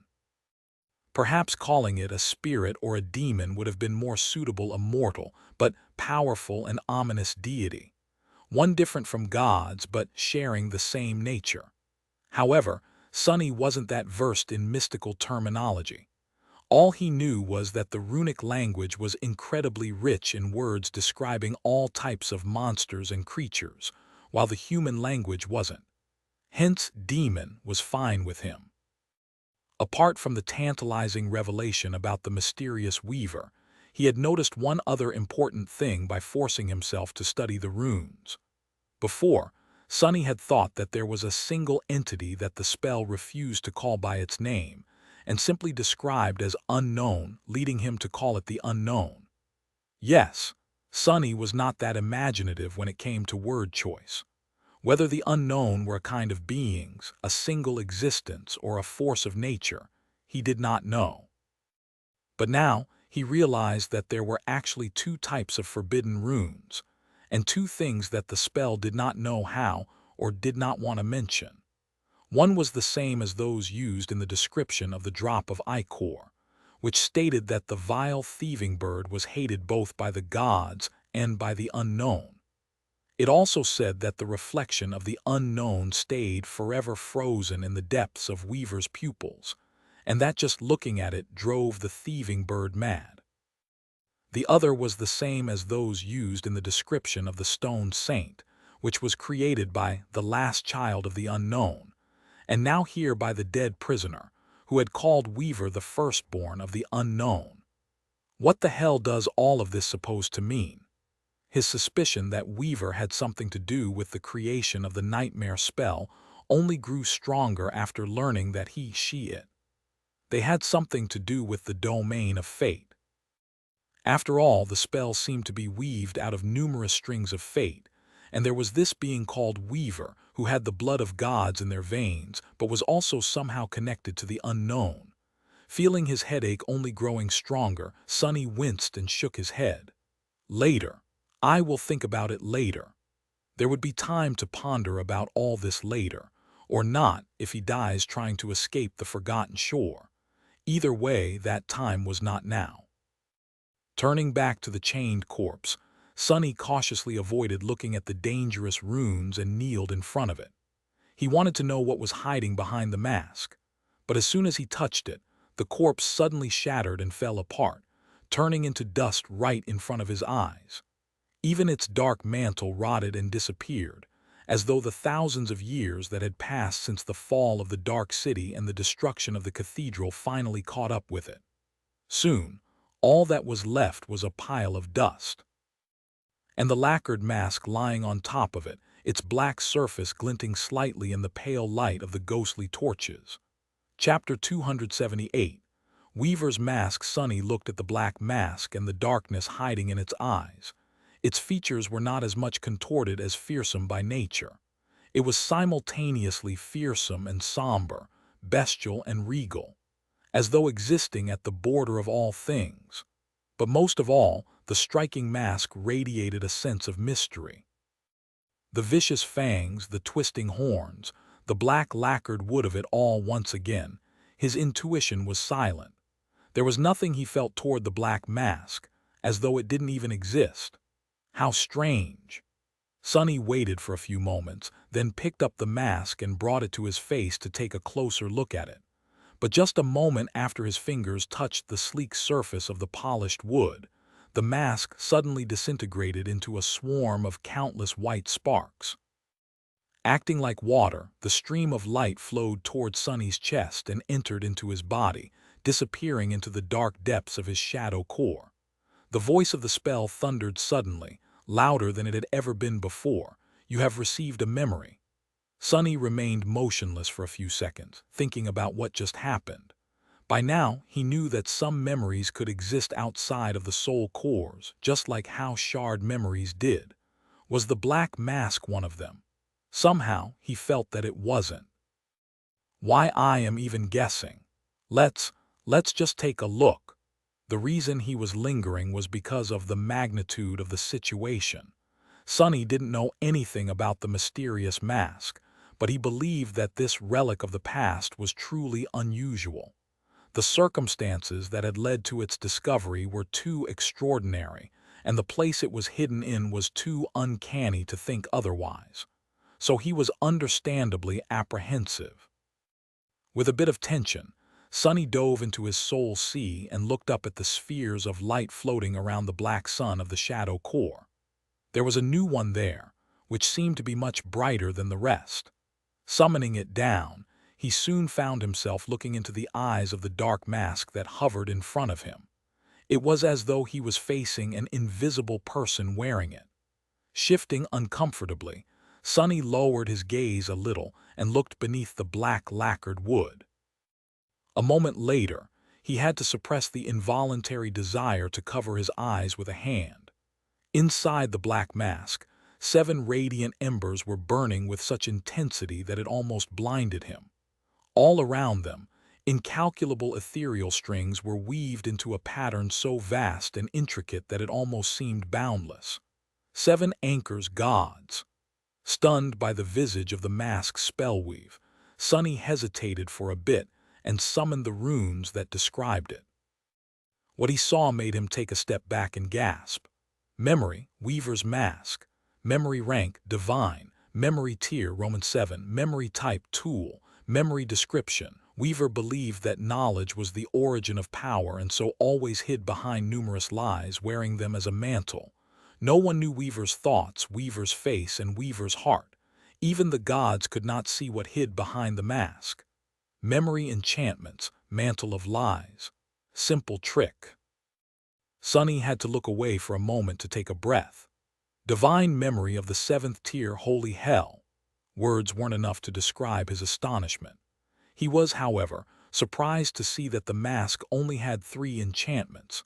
Sonny expected such a powerful memory to have dozens of them, judging by how boundless and insanely complicated the weave of it was. There had to be that much, at least. Just what were these 3 enchantments to require a myriad of diamond strings to support them? Turning back to the runes, he concentrated on the enchantments and read further. Enchantment, mantle of lies. Enchantment description, hides the identity of its master. That description sounded very simple, but looking at the spellweave of the black mask, Sonny could tell that this enchantment was anything but. In fact, it was so vast and powerful that his mind was failing to even comprehend the scale of it. The enchantment was indeed designed to protect the identity of the person wearing the mask from prying eyes, but what it actually meant was that any form of detection was powerless against it. And Sonny suspected that any was not a figure of speech in this case, but simply a constatation of fact. For example, Cassie's aspect ability, which allowed her to see a person's attributes, would not work on someone wearing the mask. There were countless similar abilities among the awakened, none of which would work either. I guess that explains why my intuition was silent about the prisoner and the mask itself. Whatever kind of fate-related sixth sense I have is also countered by that thing. Even more terrifying was the fact that the enchantment was not aimed at just the awakened. The description of the Weaver's mask stated that even the gods could not see through it, and it was honest truth. Nothing could penetrate the barriers of the mantle of lies, not even the sight of a god. Sonny gulped. Scary. But then, this incredible and frightening enchantment did not even take up 1/10 of the volume of the ethereal diamond strings hiding beneath the surface of the black lacquered mask. The second enchantment was much the same. It was called, by which the spell was telling Sonny that it wasn't going to say anything about it. Its description was also empty. However, Sonny could tell that it had something to do with sight just by looking at the weave. He could also tell that it was not a passive enchantment, but an active one, meaning that currently, he could not access it. Usually, that would mean that he would be able to once he became a true awakened. But in this case, The amount of soul essence required to keep the enchantment activated for more than a fraction of a second was so vast that no awakened would have been able to. Only a saint would, perhaps. However, Sonny was not sure that he wanted to try even if he had the ability. The things Weaver saw were capable of driving unholy creatures insane, so it was wise to avoid going anywhere near that enchantment in the future, most likely. Most of the spellweave of the Weaver's mask, however, was dedicated to the third enchantment, one that was called a simple trick. Judging by the mind-boggling complexity of the pattern that made it possible, that trick of Weaver's was anything but simple, though. It was the most bizarre, intricate, and ingenious thing that Sonny had ever seen. Curious, he glanced at the description and froze, his eyes opened wide. The runes gleaming in the air read, "Enchantment, simple trick. Enchantment description reverses the effect of one's flaw." Chapter 279.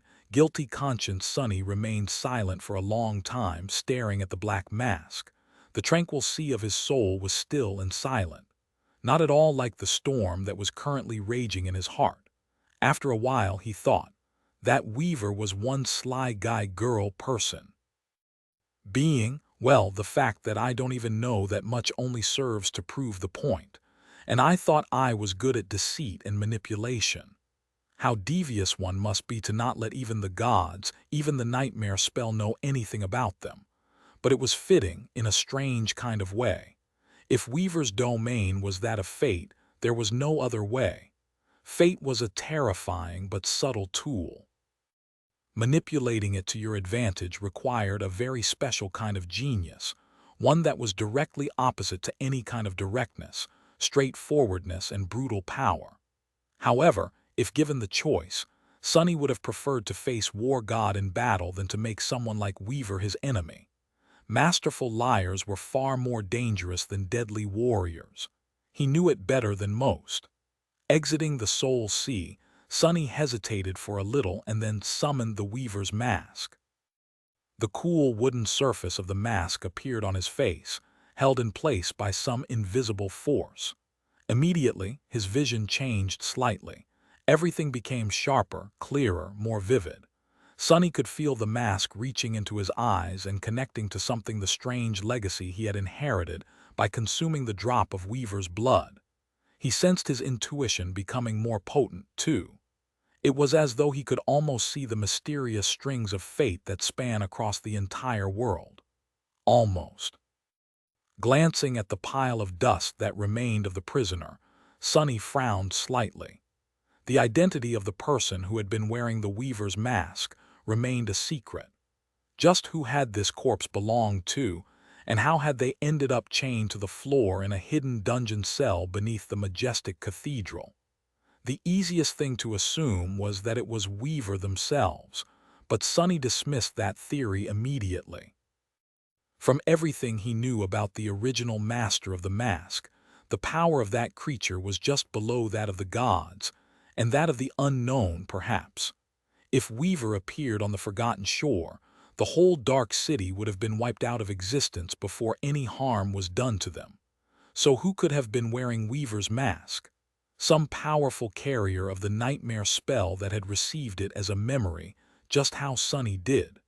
Well, if Weaver was really a demon, which was a strange kind of a lesser deity, were there a cult dedicated to them?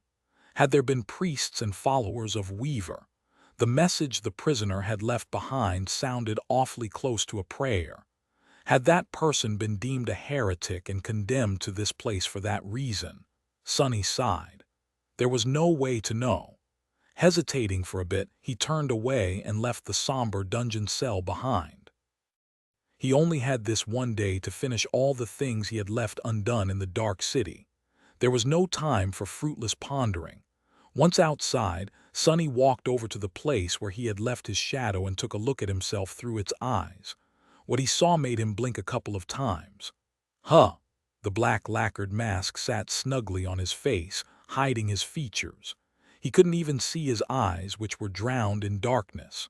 What's more, even his height was somehow unclear. Sonny didn't actually become taller, but from the side it looked as though he did, sort of. 1 second it did, and the next one it did not.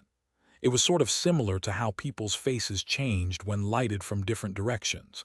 In any case, he couldn't tell for sure how tall the person facing the shadow was.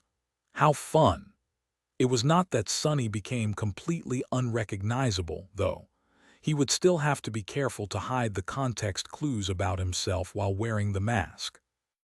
Mundane things like the way he walked, his usual mannerisms, and other subtle but unique details of his behavior could still betray his identity despite the fact that it was masked from all unnatural means of detection. To truly make himself appear as something else, Sonny would have to put on a performance. Good thing he was practicing the shadow dance then. Was it not designed to fully imitate someone else's battle style and physicality? What a wonderful coincidence. Finally, the moment he had been dreading came. It was time to test if the simple trick was really capable of turning his flaw upside down. Needless to say, Sonny was nervous. His lips became dry and he unconsciously tried to lick them, but now there was a mask on his face, so he couldn't. That bad habit of his had to be put to rest, apparently. Great. All right, let's do this. Opening his mouth, Sonny said out loud, "I am very tall." In the process, he grimaced, expecting the familiar pain to invade his mind. But there was nothing. Sonny froze, blinked a couple of times, and waited. Still nothing happened. Beneath the mask, a wide grin appeared on his face. "I am not only tall, but also exquisitely handsome. But that is not all. I am incredibly honest and nice, too. Every girl I meet immediately falls in love with me. Boys, too. That's just how lovable, handsome, nice, and tall I am." Everything I have just said is absolutely true. His mind was peaceful and quiet. There was no pain, no pressure. In fact, Sonny felt great. Wow, feeling an almost overwhelming desire to continue spouting lies, he laughed in exhilaration. Amazing, this can be. But then, a tremendous explosion of pain suddenly threw him to the ground. With a startled yelp, Sonny grasped his head and then groaned through gritted teeth, feeling as though it was about to burst. What the hell? He just wanted to say how useful the ability to lie could be. Wait, the ability to lie would indeed be very useful, which meant that by stating that fact he would be telling the truth. And the Weaver's mask did not remove his flaw, just reversed it. So, it seemed like while wearing it, Sonny could not tell even a word of truth. That seemed like the right conclusion to make. But he needed to test it to be absolutely sure. With a doomed sigh, Sonny waited for a moment and then said, "My name is—" A moment later, another pained scream resounded in the darkness of the underground chamber. Chapter 280. One last job. Some time later, Sonny emerged from the ruins of the cathedral with a rucksack on his shoulder, took one last look back, and left. Whatever his future was going to be, he doubted that he would come back here anytime soon. It was a bittersweet goodbye. Cautiously walking through the familiar streets of the dark city, where he knew every turn and every piece of rubble in this district of it, at least Sonny kept his guard up. Many things must have changed in the months he had been away traveling through the labyrinth. The nightmare creatures he knew, and more importantly, knew how to avoid, might have wandered away or perished, and new horrors might have taken their place. He had to stay prudent and careful. But still, his next and final goal was not that far away. As he sneaked toward it, Sonny thought about the Weaver's mask and the ways it could change his life. At first, he thought about simply never taking it off and walking around while delivering a deluge of lies. This way he would be safe from revealing his most guarded secret and becoming someone's slave, at least. But after considering this seriously, he came to the conclusion that it was not the best decision in his current circumstances. First of all, one couldn't be a part of any collective while lying all the time.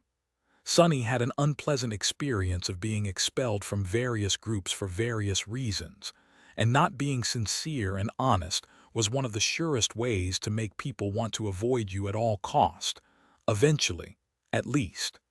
and no one was able to survive alone in the dream realm, not in a way that a person would want to live anyway. Sunny knew a lot about this side of things, too. But most importantly, he was not going to be able to keep this lying for long, anyway not when dealing with people that already knew him. Kai and Cassie would notice the strange effect of the mask immediately. Kai because of his ability to sense lies, Cassie because her ability to see attributes would suddenly stop working. But others would catch on that something strange was going on with him pretty quickly, too, simply because of how drastic the change in his behavior would be. Especially Nephis, who knew him so well. After that, they would inevitably have a lot of questions, and answering those questions even with lies would put him in more danger than he already was in. So, sadly, Weaver's mask was not a panacea to Sunny's current situation. At best, it would be able to help him avoid certain predicaments if used sparingly. But really, he didn't want anyone to know that he was in possession of that memory at all. Sunny had to think of the future. If he was lucky enough to survive the fall of the bright castle and return to the real world, that was where the black mask could create miracles for him. It would allow him to have a hidden persona that was in no way connected to an awakened named Sunless, and as such, allow him to do and achieve things that would have been impossible or too dangerous to try as himself. To that effect, no one could know that the strange black wooden mask was connected to him, not even people whom he, somewhat, trusted. Both for his own good and theirs. It is such a pity, though. It was. Just imagining Castor's face if he were to ever learn about what type of treasure Sunny had somehow found this time was tempting enough to change his plans. Castor, Sunny's face darkened. He had not forgotten about the promise Nephis had made him at the start of their journey to the Hollow Mountains. Tomorrow, he was finally going to learn what was the deal with the proud legacy, and what exactly the relationship between Changing Star and him was. And how big were the chances of Sunny having to face Castor in battle? Despite all his dislike for the handsome scion of the Hanley clan, Sunny was reluctant to actually fight him. No matter how much progress he had made to get ready for the bloody conclusion of this disastrous chapter of his life, Castor was still not someone to be taken lightly. He was a tremendously deadly opponent just based on what Sunny knew about him. And there were secrets that the legacy had been keeping, as well. That charm of his, what does it do? He was certain that he would defeat Castor if push came to shove, but the cost he would have to pay for that victory would be heavy, perhaps much more heavy than he was willing to pay. Suddenly uneasy, Sunny silently shook his head and continued on his way.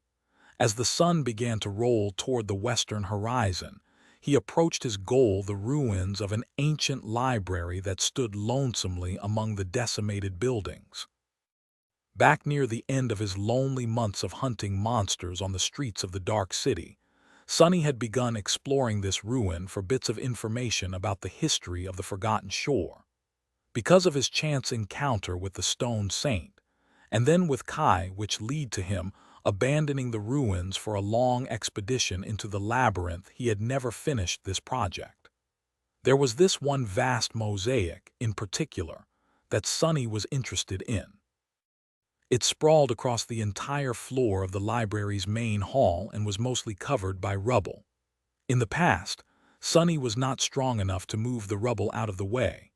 He had been hoping to make the Stone Saint do it for him, but sadly, the shadow was currently slumbering in the depths of his shadow core, evolving into whatever it was she was going to turn into. Just to be sure, he checked one more time to see if the mysterious process was still going, and sighed in disappointment. Luckily, he had grown much stronger himself during these months.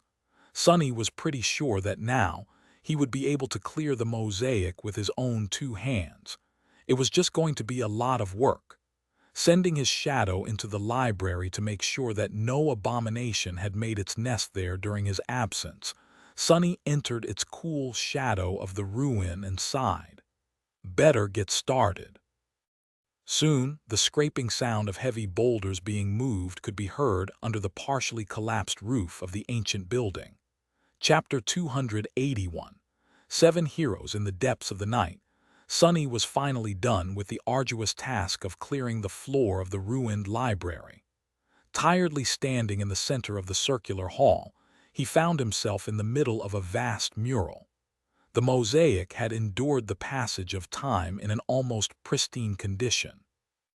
Most of it was preserved perfectly, with only a few small sections destroyed by corrosion or the ill will of the creature that inhabited the Crimson Spire. By now, Sunny was certain that it was the terror of the Forgotten Shore that had obliterated any depictions of the 7 heroes' faces. He didn't know how it was possible, but felt that the same furious force that had decapitated the ancient statues was responsible for the damage done to the engravings in the ancient mine and to this mural. It was as though the terror wanted to erase any sign of the founders of the Starlight Legion from history. Their names were forgotten, every person that had known of their stories turned into dust, and even the stones that bore their image were desecrated and shattered. How great the resentment that the evil creature harbored toward them must have been, for it to go to such lengths in its mad desire to obliterate their legacy. With a sigh, Sunny turned slightly and walked to the edge of the mural. He was searching for the start of its story. Depicted on the mural was not one image, but a long series of them, spiraling from the edges of the mosaic to its center like a long scroll. On them, the history of the land consumed by darkness was shown, ending with the coming of a new dawn. Sunny already knew what events had brought the curse of all-consuming darkness to the Forgotten Shore, and how the ancient inhabitants of this land fought against all odds to resist it. Now he was going to learn the final mystery, the reason for their eventual downfall. Finding the first image, he studied it and lingered for a bit. Then he walked on, watching the history unfurl itself beneath his feet. As the curse subdued the world under the veil of everlasting darkness and terrible creatures started to attack the human settlements, one after another, mighty champions began to appear to battle them. But no matter how strong, brave, and valiant those champions were, none of them was able to resist for long, especially not when their own allies started turning into monsters. It was impossible to face the terrifying foes hiding in the darkness when no one was there to cover your back, or even worse, if those you trusted the most to do so were the ones delivering a deadly blow instead. But still, humanity persisted. Months passed, then years.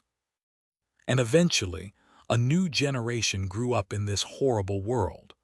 Born in the all-consuming darkness, 7 valiant heroes gave an oath to return the light to the cursed land. Sunny whispered. The people who would later create the Starlight Legion were indeed born in the darkness. They never even saw the light that they would swear to bring back. All they knew of it were the tales their elders had told them, tales of a time when people never turned into nightmares, and the beautiful stars shone even in the darkest of nights. This new generation grew up surrounded by nothing but darkness and horror, and was forged by it into a far more fearsome force than their parents had ever been. Hard times created hard people, and their time was as unforgiving and harrowing as one could imagine. Beyond so, even. And so, the people it created adapted to match this dark reality. Eventually, 7 of them rose above the rest, each leading their faction in the constant battle against the encroaching doom. Sunny stopped and studied the image that showed all 7 of them, even if their faces were damaged beyond recognition. There was a knight in an intricate plate armor forged of white metal, with a stalwart blade grasped firmly in his hands. A graceful priestess in a light flowing robe, her delicate hands shining with gentle light. A mighty hunter in an archaic cuirass leaning on a beautiful bronze spear. A masterful builder holding a mason's hammer in his calloused hands. A regal lord with a humble crown resting on his head, a single gem decorating its simple design. A subtle and merciless slayer with a ghostly stiletto hidden cunningly behind her back, and a stranger from a misty land who wore a stone-like armor and never showed his face, with a heavy round shield resting at his feet. Sonny looked at the 7 heroes, thinking, knight, hunter, lord, stranger, slayer, builder, and priestess. Midnight shard, zenith shard, dawn shard, dusk shard, moonlight shard, and the other 2, sunlight shard and starlight shard. The fate of the last 2 shard memories remained unknown to him. Nephi's must have known something, though. Otherwise, she would not have ventured into the dangerous expedition to the Hollow Mountains to seek out the Crown of Dawn. Although the history of the Forgotten Shore was presented in more detail here, it did not give him any revelations yet. Thoughtful, Sonny turned away from the image of the 7 heroes and continued on. At some point in history, the heroes came together, created the Starlight Legion, and united the surviving remnants of humanity under its banner. It was also then when they gave their defiant oath. They must have been mad, weren't striving to achieve something impossible, the definition of madness. Sonny frowned, knowing full well that in this case, the 7 heroes actually managed to fulfill their crazy ambition. It was all a little too close to home. He also knew someone who liked to set impossible goals and had an infuriating track record of proving them possible. But how did it all end? Yes, the heroes achieved their dream. But the Forgotten Shore still turned into a desolate hell. What happened to their light? Looking at the next images of the mosaic, Sonny got a feeling that he was about to find out. Chapter 282. Sacrifice. As Sonny walked in circles, drawing near to the center of the mosaic, he saw the depiction of various deeds that the Starlight Legion had achieved. The warriors led by the 7 heroes were truly a fearsome force. Forged and tempered by the relentless malice of their dark world and the unassailable will of their leaders, they drowned the Forgotten Shore in the blood of the cursed creatures. Even though many of them had turned into monsters themselves, especially those who had allowed themselves to falter in their conviction, the rest continued on, unbroken. Sonny couldn't tell how powerful exactly the members of the Legion were, but from some clues of their battles, he guessed that they were at approximately the same level as the Awakened of his own world, at least at the beginning. With time, however, it seemed as though the warriors of the Cursed Land had grown much stronger. If most of the creatures they were fighting were of the corrupted rank, then that would put the Legion far above the humans back in the real world. Sonny wasn't sure if the 7 heroes and their soldiers were carriers of the nightmare spell, though, and if the same hierarchy of power could be applied to them. Eventually, the surviving humans migrated to the shore of the colossal impact crater and built an impregnable wall around their new city. This endeavor alone was so arduous and ambitious that he couldn't help but feel a sense of awe. Sonny slowed his steps. On the images in front of him, the construction of the Crimson Spire. No, it wasn't crimson yet back then, had begun. The Cyclopean Tower was built west of the city, reaching high into the sky like an axis of the world, like a stairwell that was designed to allow humans to touch the heavens. This was what he was truly interested in. Sonny wanted to know what happened in the spire, how the artificial sun was created, and how the darkness that consumed this land was turned into a transient black sea. What he saw next made him falter, and then close his eyes with an expression of deep, exhausted resentment.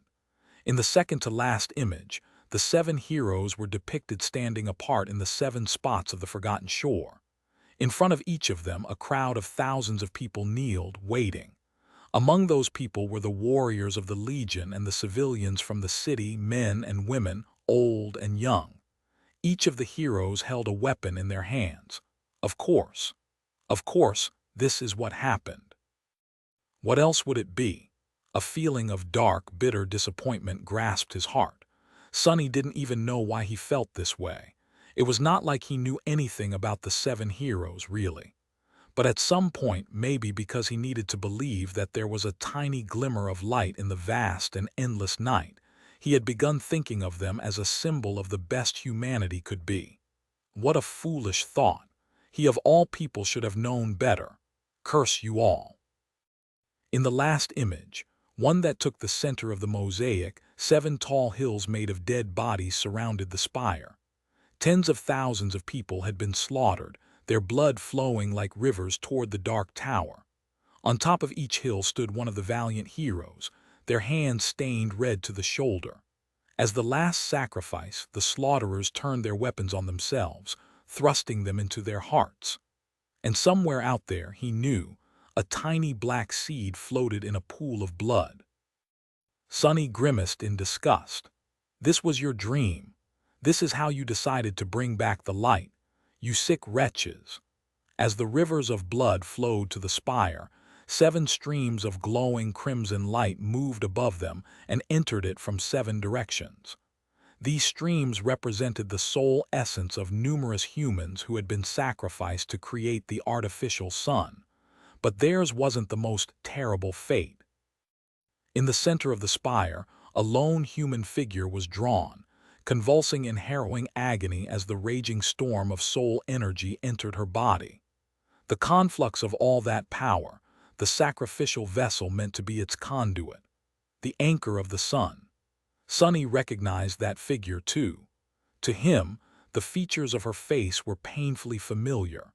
It was the same face as that of the nameless goddess whose statue stood in the ruined cathedral. The crimson light entered her body and shot from her screaming mouth and eyes upward, pure and white. It rose to the height of the spire, where a new sun was being born. Frightened by its light, the darkness retreated underground, where it was locked behind 7 seals that were left behind by the heroes as their last deed. The rest was easy to deduce. After the heroes perished to create the artificial sun, everything was fine for a while. But then, maybe after a few decades or even hundreds of years, the light of the sun began to dim. So the people of the Dark City had to make a new sacrifice. Perhaps, the second time, only 7 people had been killed to renew the power of the spire. But then it happened again, and that time 7 was not enough. So they sacrificed 14. And when it happened again, they sacrificed a few dozen. And eventually, hundreds of people were being slaughtered every year to keep the sun burning. Because of the simple fact that the 7 heroes and their people, all of them had terribly mighty souls. But their descendants, who didn't have to grow up in utter darkness and fight terrible monsters to live through the day, did not. And at some point in this vicious cycle, the vessel that had been imprisoned in the spire and served as the anchor for the bloodthirsty sun was corrupted. Whatever kind of conscience it had left had been completely shattered. The nameless goddess of the Dark City became the crimson terror of the forgotten shore. All that pain, all that rage, all that blood exploded from the spire and infected the very land itself, growing into an endless labyrinth of the strange crimson coral. The 7 seals came undone, releasing that darkness that had been imprisoned underground for hundreds of years. This was what Cassie had seen in the vision. The darkness and the fury of the newborn terror fell on the humans of the Dark City like a tide and wiped them all out, erasing even the memory of them from the face of the world. This was how the Forgotten Shore was born. Chapter 283, final piece of the puzzle, so this is how it is. Sonny stared at the last image of the mosaic, a dark and resentful expression frozen on his face. Depicted in the center of the mural, a sun fueled by blood shone on the mountains formed by dead bodies. Tens of thousands of people had been slaughtered to create it, and thousands more must have been butchered later on to keep it burning in the indifferent sky. The first sacrifices had died willingly, lured into submission by their fanatical rulers. What about those who came after? Somehow, Sonny doubted it. And for what? How did it all end? The 7 seals had been broken, and the ancient civilization had been obliterated. But the sun created and nurtured by it was not destroyed, just corrupted. It still rose in the morning and fell beyond the horizon after the dusk, illuminating the desolate hell of its own creation. As long as its vessel, the terror of the Crimson Spire, existed at the center of the labyrinth, it would continue to shine in the cold gray skies. And as long as it did, the darkness that had escaped its underground prison and turned into the cursed sea was going to continue coming and going, scared of its light. Great! The two deserve each other. He didn't know why the all-consuming darkness had become a literal sea of impenetrably black water, but had a guess or two. Either hundreds of years spent locked away behind the seals had affected it that way, or the artificial sun had. The terror had been changed by the curse, so why couldn't the curse be changed by the terror in return? Why wasn't that sun extinguished, though? There was no one alive on the forgotten shore to make sacrifices to the spire anymore, but Sonny suspected that there was a reason for why the crimson coral seemed to grow either out of or toward bones. If he was right, the whole labyrinth was a giant maw with which the terror absorbed the soul essence of every creature that bled on the coral before it died. It was all a part of its body. Sonny shivered, realizing that both the labyrinth and the dark sea were, in fact, colossal living creatures. It was just that the scale of them was so boundless that they seemed like forces of nature. Compared to the eternal struggle of the two titanic beings, the struggle of a handful of tiny humans was nothing short of insignificant.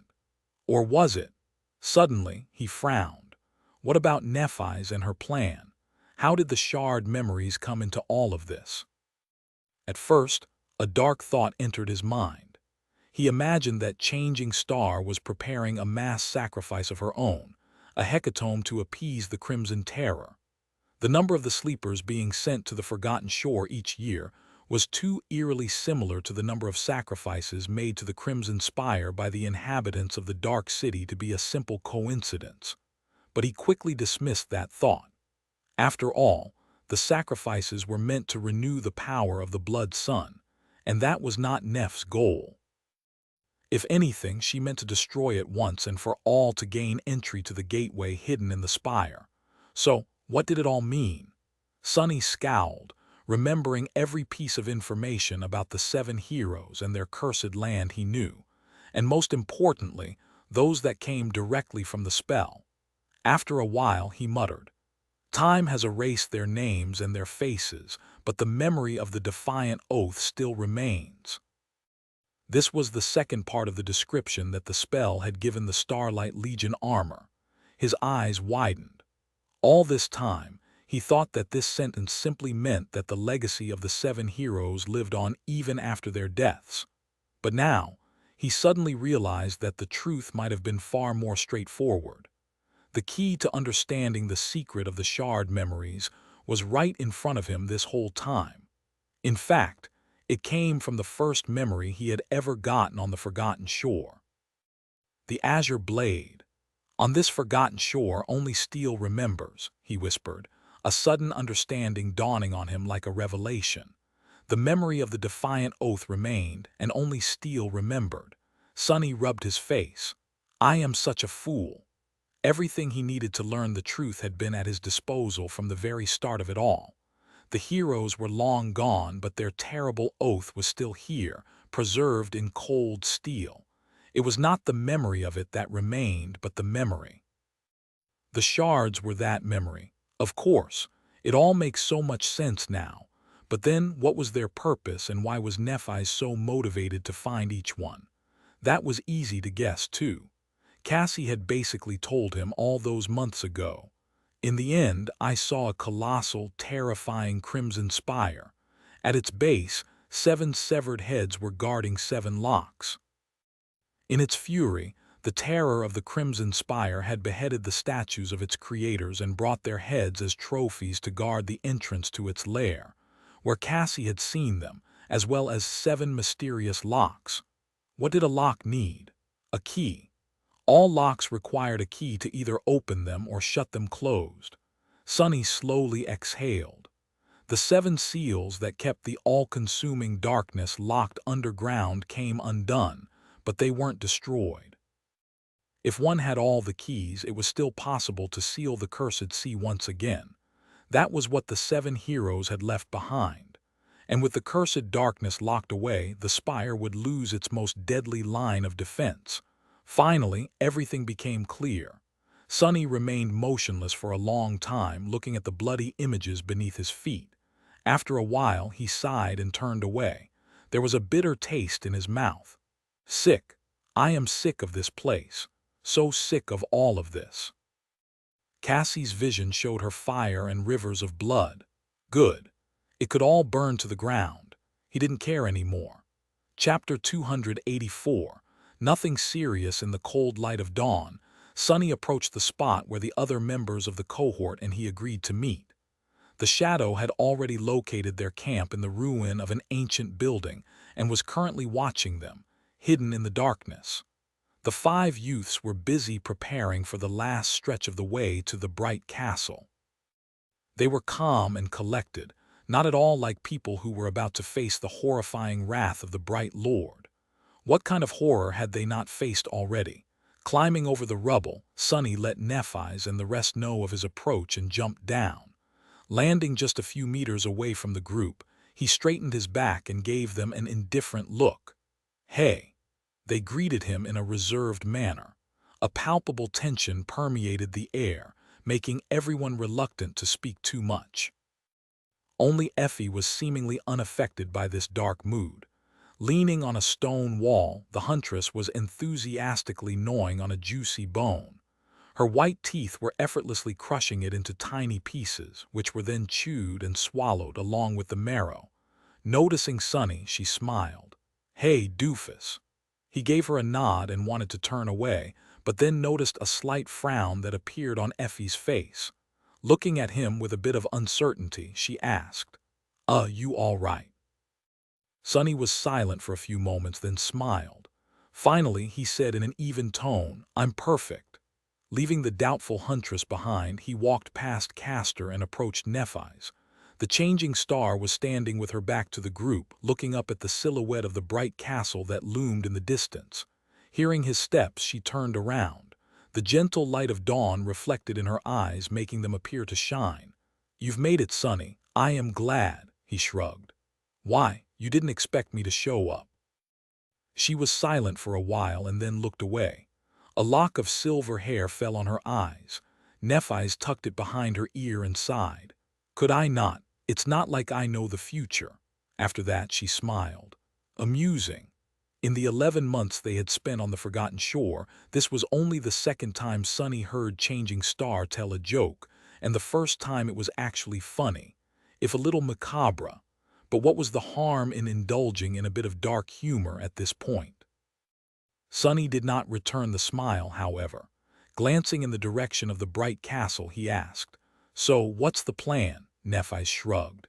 "This time there is no plan. We have confirmed that Gunlog is still pretending to be looking for Effie to bring her to justice for killing the missing guards. Once we enter the outer settlement, the members of the host will come for her. Then I will most likely be forced to challenge him. We'll see after that." Sonny looked at her with a dark expression. "Pretty much exactly what I expected." He didn't hesitate to ask, "Can you really break his armor? Even with the Dawn Shard, your sword is barely equal to an ascended memory, and that thing is a true transcended echo." She lingered for a while before answering. When she finally spoke, her voice was calm and even. "I don't have to break the armor. I just have to break the man." Sonny shook his head with a humorless smile. "Good luck achieving one without the other." He paused for a moment and then said without a hint of levity in his voice, "Anyway, you owe me a conversation." Changing Star glanced at him, then nodded. "All right, but not here." With that, she gave the others a sign to wait and walked away. Sonny followed. His shadow stayed, making sure that no one was going to try and eavesdrop on them. It was staring directly at Castor, following his every move with intense attention. As they walking, Sonny suddenly said, "By the way, I have something to tell to you too." Nephi's glanced at him and slightly raised an eyebrow. Yes, what is it? Sonny was silent for a bit, then he smiled. Oh, it's nothing serious. Do you remember a guy called Harper? She frowned, then shook her head. Should I? Who is he? Sonny shrugged. His expression remained neutral. Just a guy that I killed. He was one of Gunlog's spies. Neff looked at him for a few moments, then asked with indifferent confusion, "What about him?" A slight shadow ran over Sonny's face.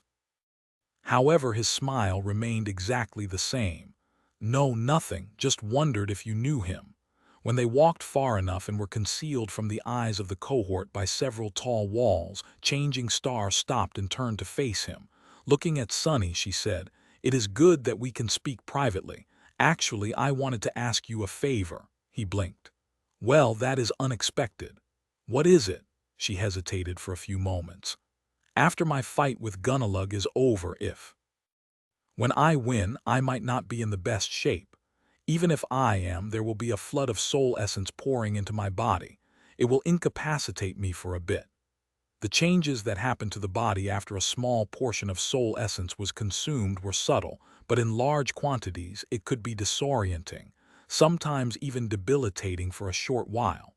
Sometimes, experiencing these changes and getting used to them took a little time. Sonny tilted his head. A flood of soul essence.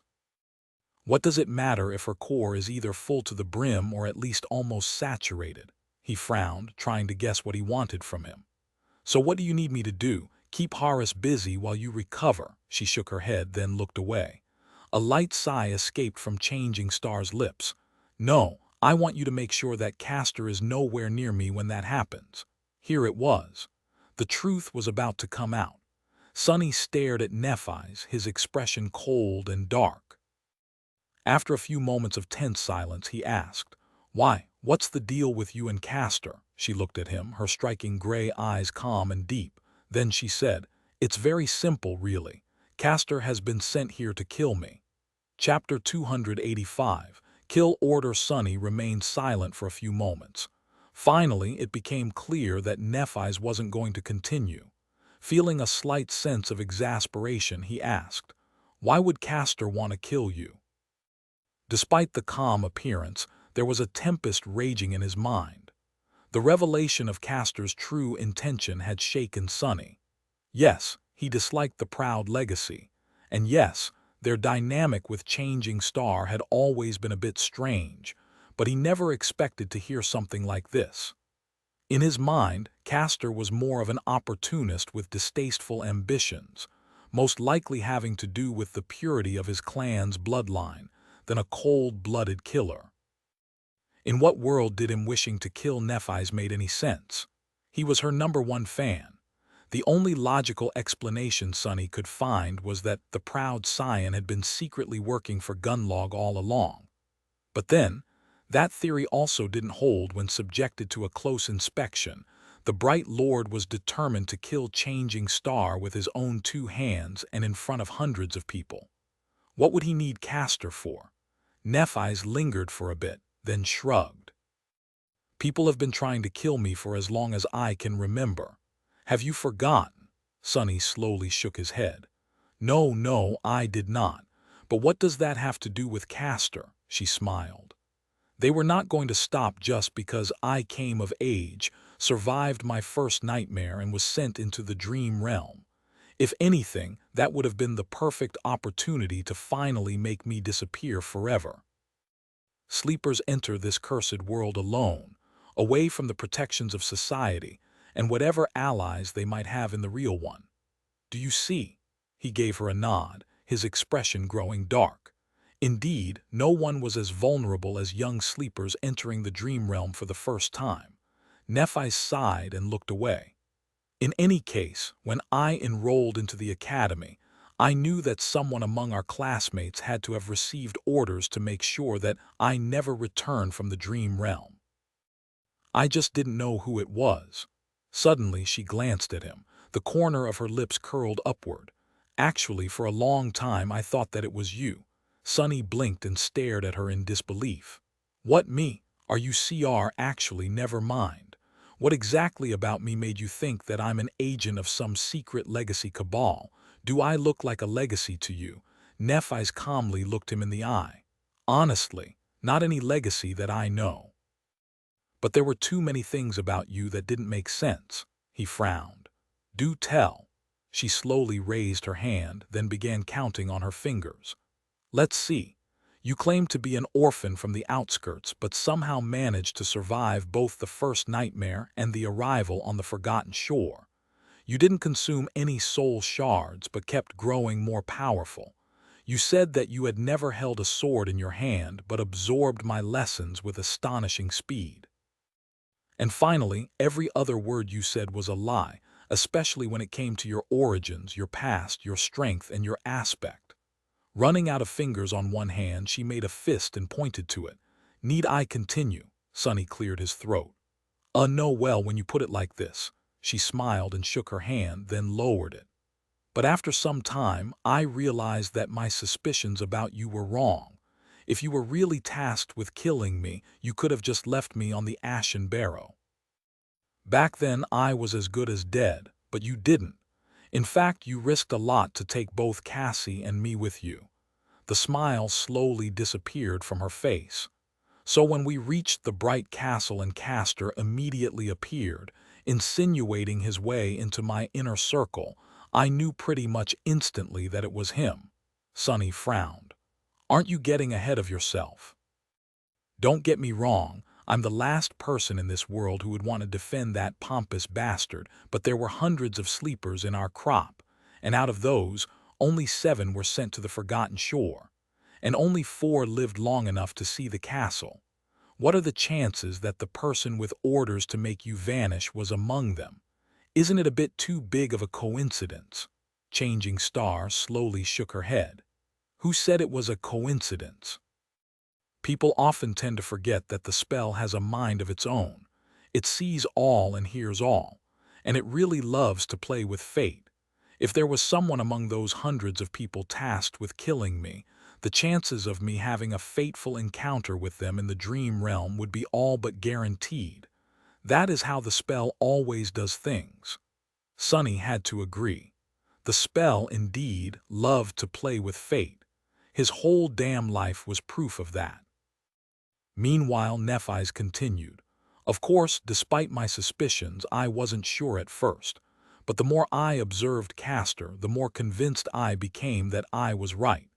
He did everything in his power to get close to me, and then tried his hardest to subtly isolate me from everyone I could have trusted.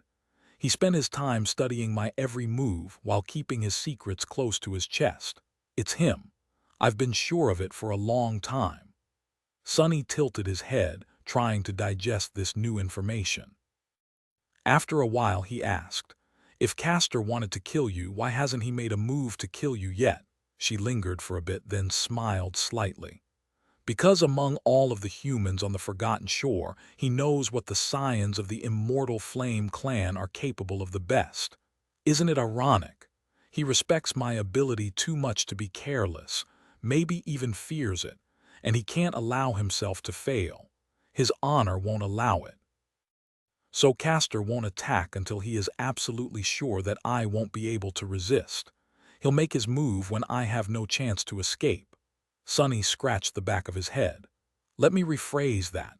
If Castor wants to kill you, why is he still alive? Why didn't you kill him already? He was sure that if Nephi's wanted to, the proud legacy would have been dead a long time ago. Changing Star hesitated, and then said in an even tone, because I need him for what is to come. It doesn't matter that he intends to betray me. Traitor or not, he is of use. Chapter 286.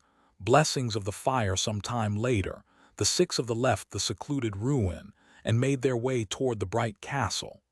The dark city was silent and bleak, its streets devoid of life and movement. Even the nightmare creatures seemed to remain hidden in the lairs today, as though feeling the tension that hung in the air like a harbinger of a disastrous change. A lonely star was about to ignite in the sky above the cursed city. Nephi's was the first one to walk under the marble arch and step on the road that led to the outer settlement. Her face was calm and motionless, any hint of emotion hidden behind her usual mask of indifference. It was as though she was returning home in triumph, not marching to her own execution. There was a slightly distant look in her eyes. Sonny abandoned his usual position at the back of the group and was now walking side by side with her. Maybe it was just a whim, but he felt unwilling to follow in her footsteps as he had always done before, from the first day they met. As they ascended the tall hill, Changing Star suddenly asked, "Sonny, do you remember your first nightmare well?" Her voice sounded relaxed and idle. He cast a sideways glance at her and hesitated for a few moments. Then he answered in an even tone, like it was yesterday. She smiled slightly. "Was it hard?" Slowly, a grin appeared on his face. "Hard? No, not hard. Impossible. It was a ghastly, despicable, and torturous ordeal, truly the stuff of nightmares. Calling it hard would be an injustice." With a dismissive shrug, Sonny drove the memories of the Black Mountain away and asked, "What about yours?" Nephis looked away, remembering. After a while, she said, "Mine wasn't that bad, actually." He stared at her in disbelief. "What, you only had to kill a measly 1,000 unholy titans with your bare hands or something like that? Knowing you, not that bad, means that it was nothing short of a true horror show." She slowly shook her head. "No, I mean it. I didn't have to fight anyone, really, up until the very end." Sonny blinked. "Wait, seriously." A strangely sad smile appeared on her lips. "In my first nightmare, I was the daughter of a lighthouse keeper. My family lived in a beautiful tower on the shore of a beautiful sea.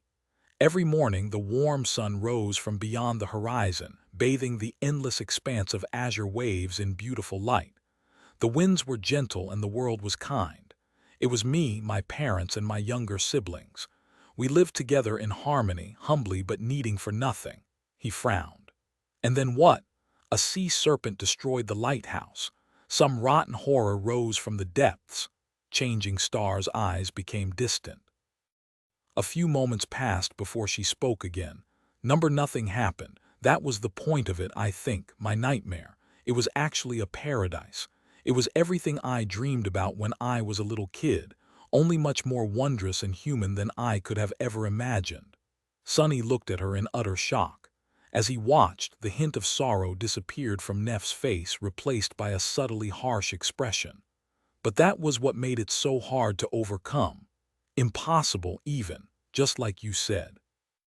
Because all I had to do to conquer the nightmare, all I had to do was to walk away and leave it all behind, knowing that I could just stay there in that paradise, forever." He hesitated for a while, then asked cautiously, "So what did you do?" A heavy sigh escaped from Neff's lips. Her eyes grew dim. "I searched for a way out of the nightmare for a long time, but no matter how hard I looked, there wasn't any. Day after day, night after night. As time went by, it became harder and harder to force myself to continue searching. I grew accustomed to that bliss, that warm and beautiful life.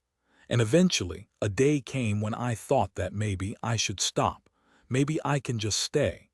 She tilted her head slightly and said, her tantalizing voice reaching the deepest, darkest parts of his heart, "That was the day I went to the top of the lighthouse.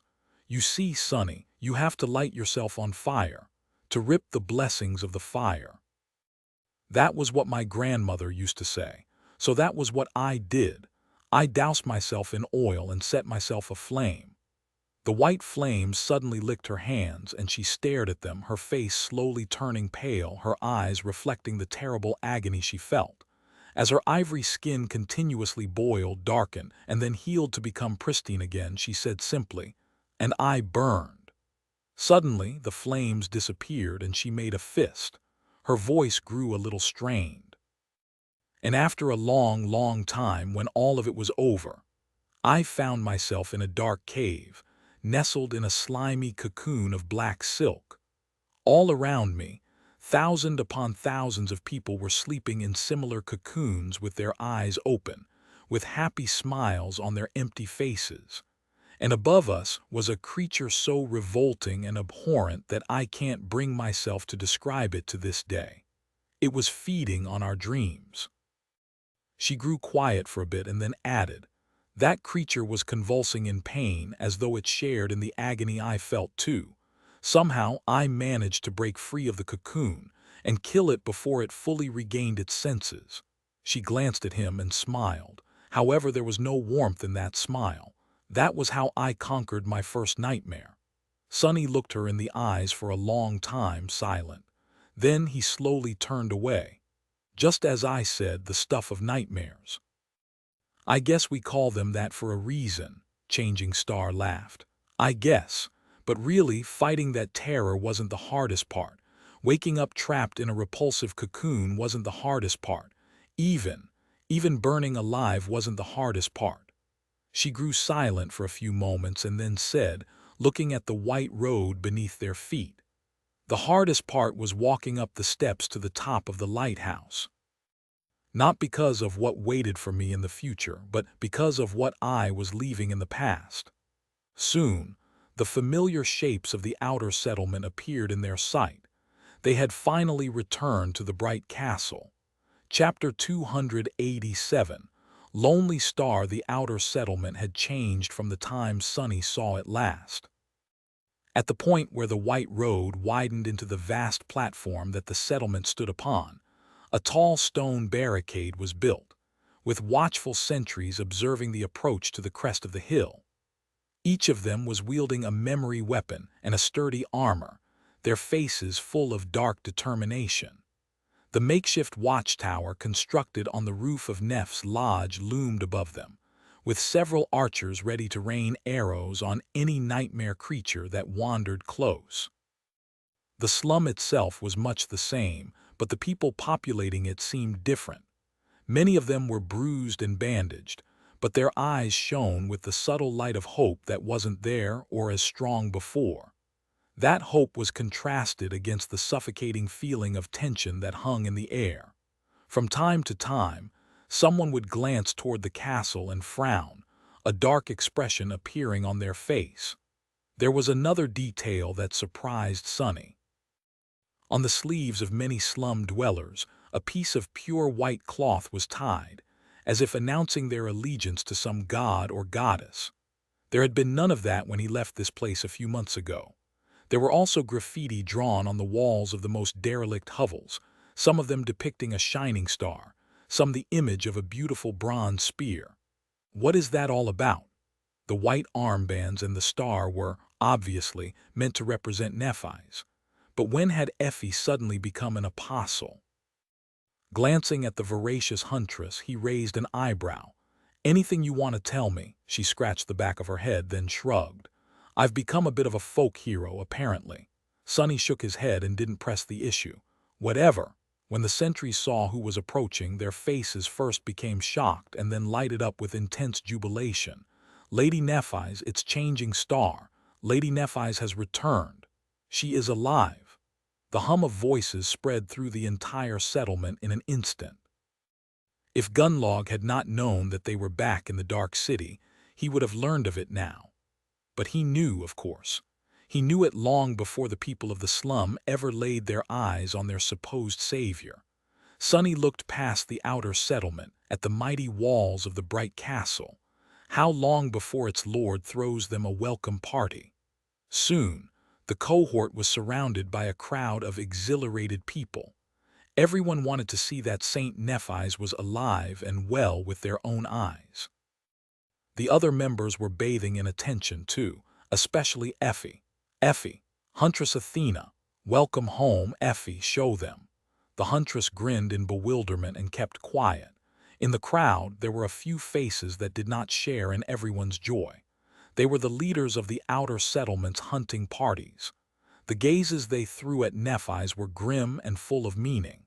She gave them a nod, letting the experienced hunters know that she understood the message they were trying to relay. Then, Changing Star faced the inhabitants of the slum and took the bag that Effie handed her. Slowly unclasping it, she spoke, her calm voice effortlessly making the crowd grow silent.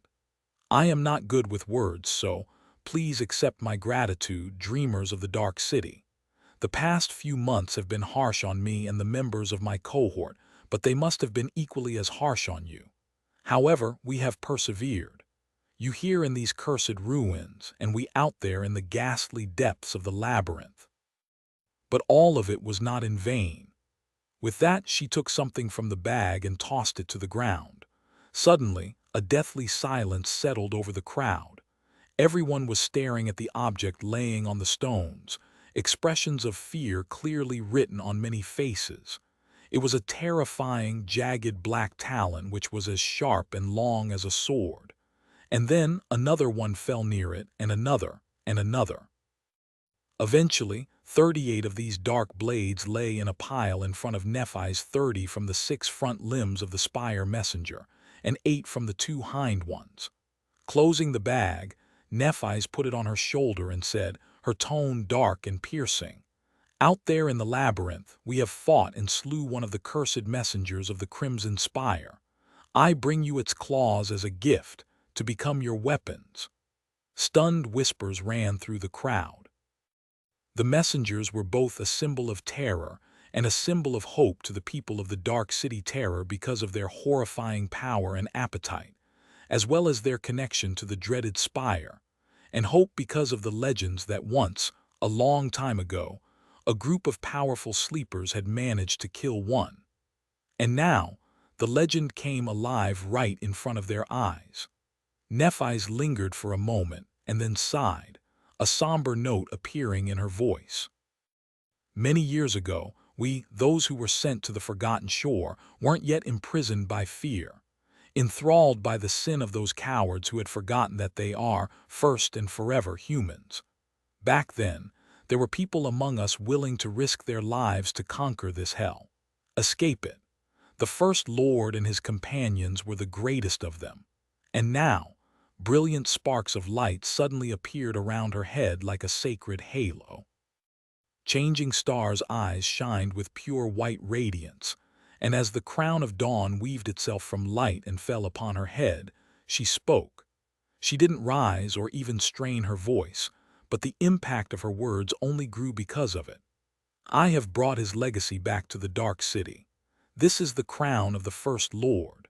We have retrieved it from a place of eternal darkness where he had fallen in battle. He died trying to find a way out of this cursed land for all of us to follow." She paused for a moment and then said, her face illuminated by the brilliant white flames that burned in her furious eyes. On her forehead, the single gem decorating the dawn shard shone with that brilliance, too, almost like a third eye. "And with it, we will finish what he started." Chapter 288. Progress report. Some time later, they entered the stone lodge and found themselves in the middle of another, smaller crowd. Around 30 or 40 people gathered in the main hall of Changing Star's dwelling, making it look even smaller than it had before. However, these were not just any sleepers from the slum. Most of them were experienced fighters from the outer settlement, few hunting parties, as well as people who Nephi's had recruited into her faction during her time in the Dark City. Back when Sunny had been a part of the group, they were weak and hopeless young men and women who were barely surviving in the cruel reality of the Forgotten Shore. Now, things changed. Neph's little helpers were armed with makeshift weapons and wearing armors fashioned from a wide variety of scavenged materials, while some were even in possession of memories. They also held themselves very differently from before. Honestly, the difference between them and the hunters was not that big now. If Sunny didn't know which were which, he might have mistaken one for the other. Changing Star walked through the crowd and approached the window that opened on the bleak view of the cursed ruins. She looked at it for a short moment and then turned around, a dark expression on her face. "Tell me." The leaders of the hunting parties glanced at each other. One of them, a stocky young man with long messy hair and 3 ugly scars running all the way from his forehead to his chin, spoke with a bit of uncertainty. "Welcome back, Lady Nephi's. It is good that you are alive and well." She gave him a nod. The hunter paused, then continued, his voice somber. "We, have followed your orders and advice for these past months. The militia you created has been reinforced and organized to protect the settlement from the attacking monsters. With the memories you and your cohort hunted for us in the ruins, the casualties were low both among the watchmen and among the civilians. Compared to before, I mean. Changing Star remained silent and just stared at him. The young man sighed. About the other thing, it went almost exactly how you told us it would. Members of the host came into the settlement shortly after your departure, demanding that Effie surrendered herself to be judged for the disappearance of those guards. When we told them that she was gone, they got violent. Several people were injured, but no one died. Effie scoffed. The hunted gave her a complicated look and scratched his cheek. After that, they would come again every week or so, hurt a few people and break things, always with the same demand. But we kept our cool and just, well, took it. Like you told us to do. That seemed to only make them angrier, but they had no real reason to escalate things. In the end, they just settled for making our lives difficult and pushing people around. The tall huntress shook her head. What's with the people foaming at their mouths to greet me? What's that really about? The young man looked down in embarrassment and cleared his throat.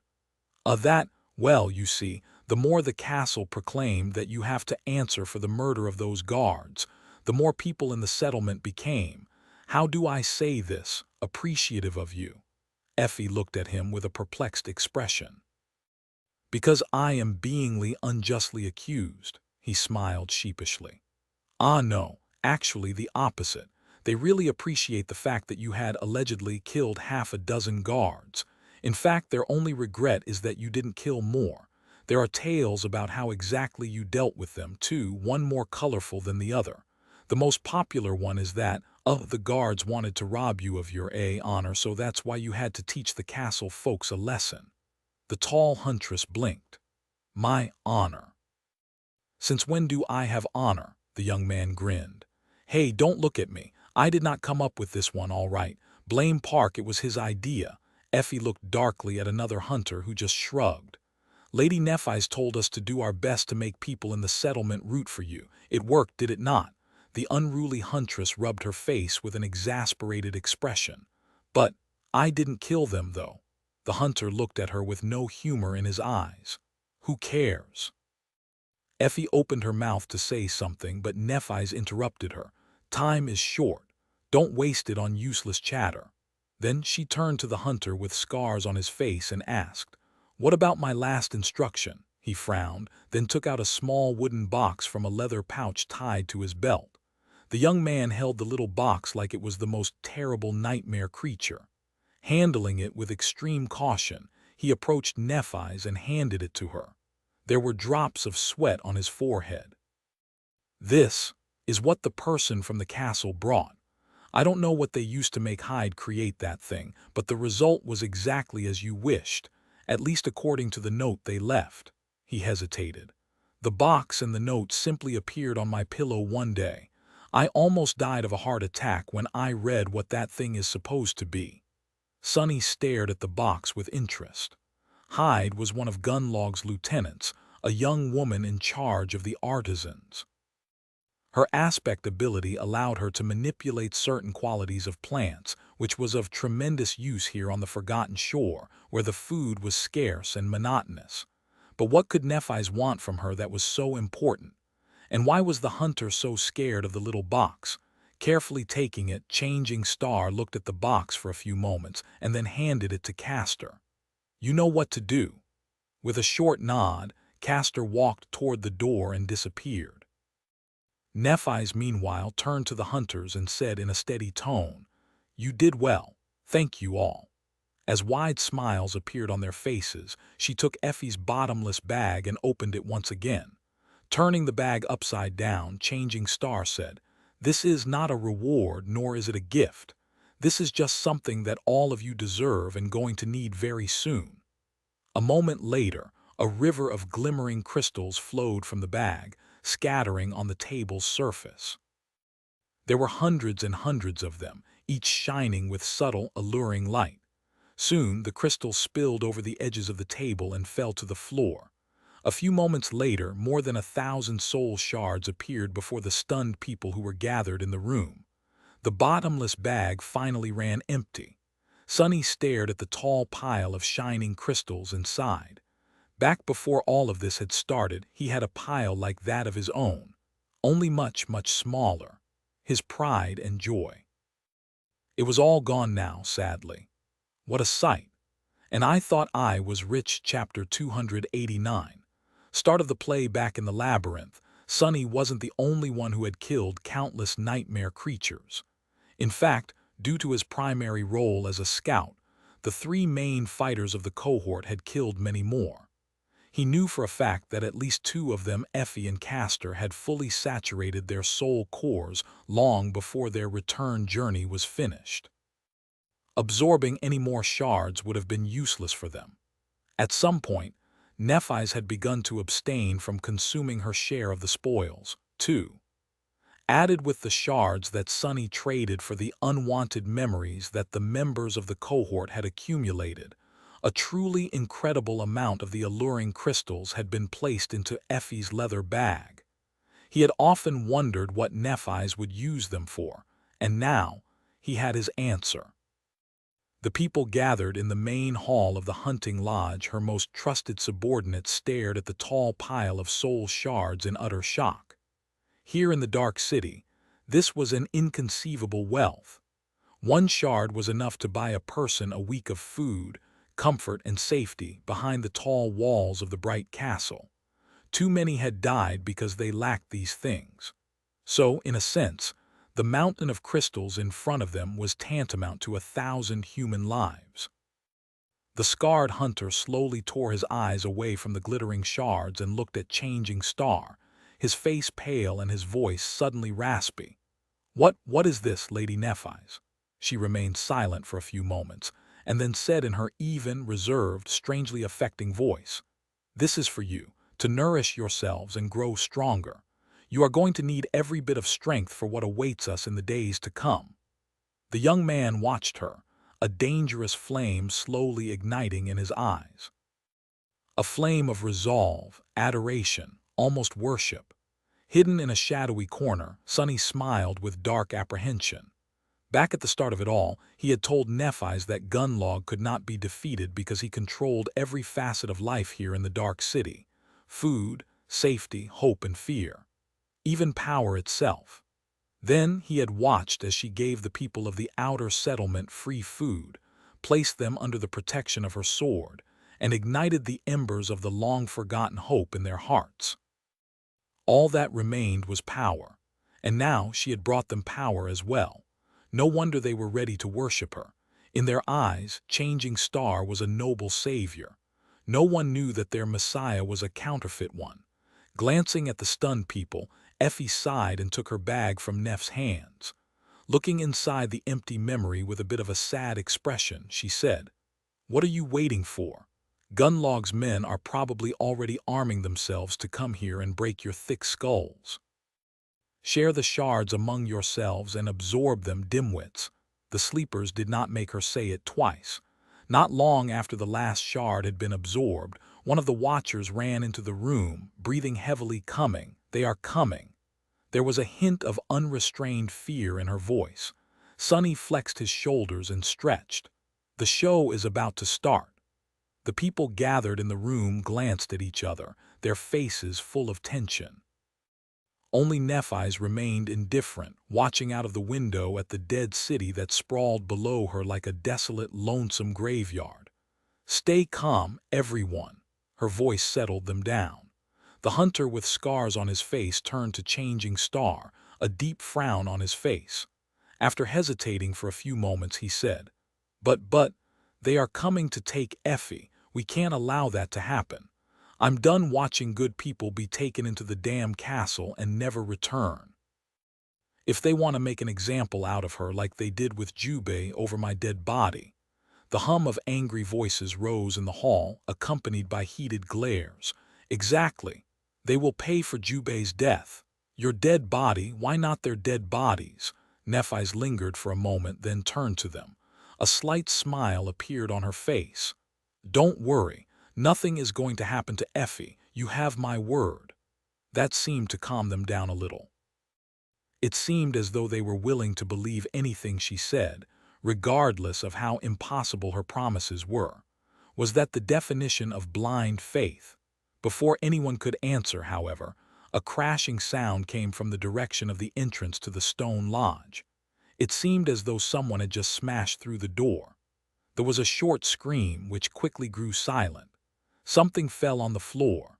Then the sound of heavy footsteps could be heard, drawing closer to the hall where all the people had gathered.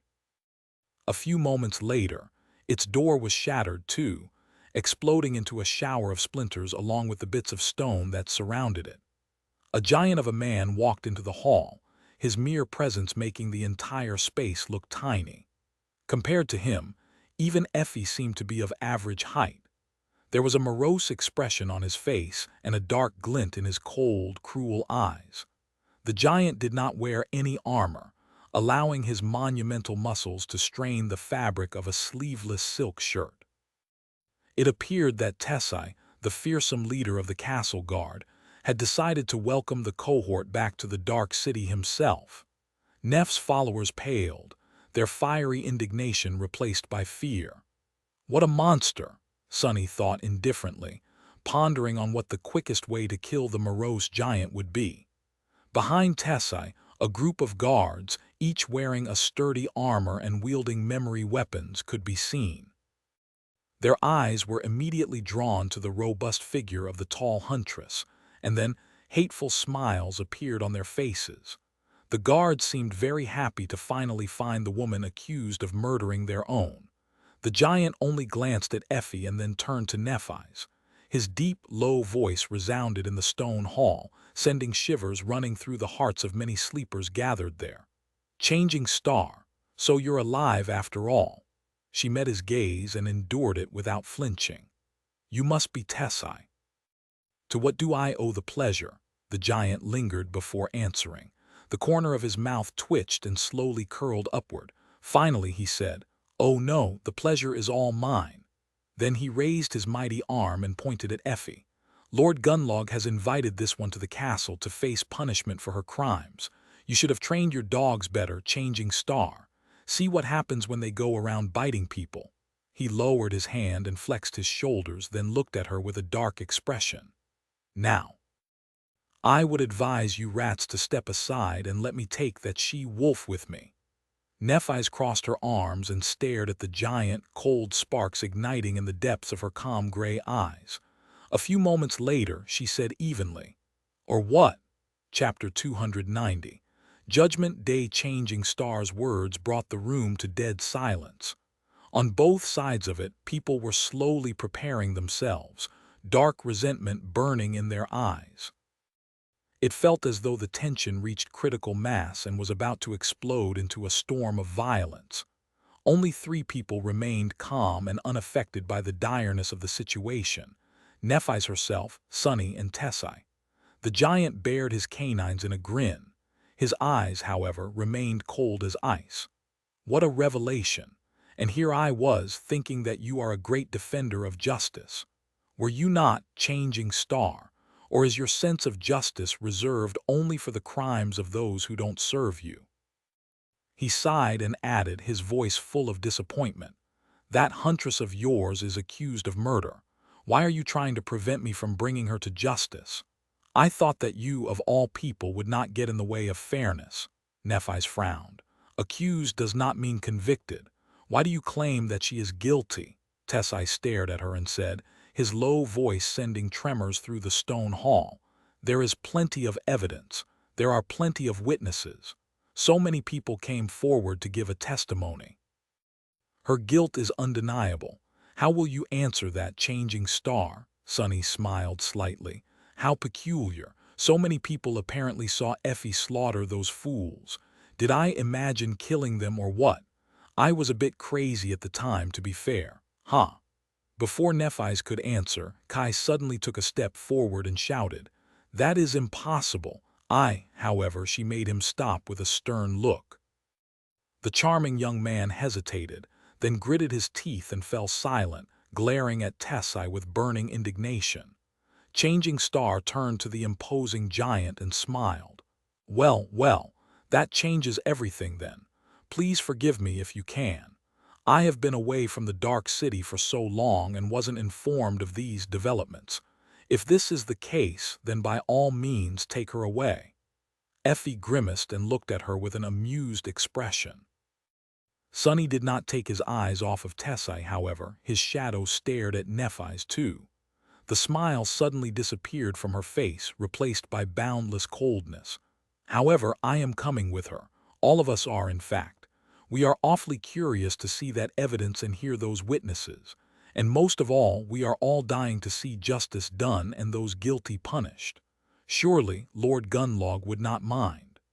An expression of dissatisfaction appeared on Tessai's face. With a deep frown, he looked down on Neph from his oppressive height and said in a growling voice, "Why do you think that you can come, wench?" Changing Star was silent for a few moments, calmly looking at him. Then her eyes suddenly shone with furious white light. In a voice that promised agony and death, she said with contempt, "Who's going to stop me?" The giant stared at her with a complicated expression. It seemed as though he was being torn between pride and fear. It was all a mask, though. A masterful performance to hide his true emotions, triumph and jubilation. He had come here with the excuse of bringing Effie to justice, but his true goal had always been Nephai's. She was the one Gunlog wanted to destroy, and now she was bringing herself to him, like a lamb going to slaughter. What Tessai did not know was that Changing Star was as far from a lamb as one could be, more like a demon in sheep's clothing. Sonny glanced at the morose giant with something that resembled pity. Meanwhile, Tessai slowly shook his head and said, his voice full of false reluctance, "Fine, do as you wish. Come with me to the castle if you want. Bring your rats with you. All of you will witness the brilliance of our lord." Altogether, they exited the lodge. Tessai was walking in the front, holding the tall huntress by the shoulder. Her hands were tied behind her back with a flimsy rope, more of a symbolic gesture than a real restraint, considering Effie's strength. Nephai's was keeping close, her face calm and indifferent. The guards and the members of Changing Star's faction were right behind them, throwing menacing looks at each other. Their faces were grim and full of resentful indignation. Sonny had hidden himself in the crowd, not wishing to draw any attention. Now he was moving with it, feeling the restless agitation through the chaotic movement of the surrounding shadows.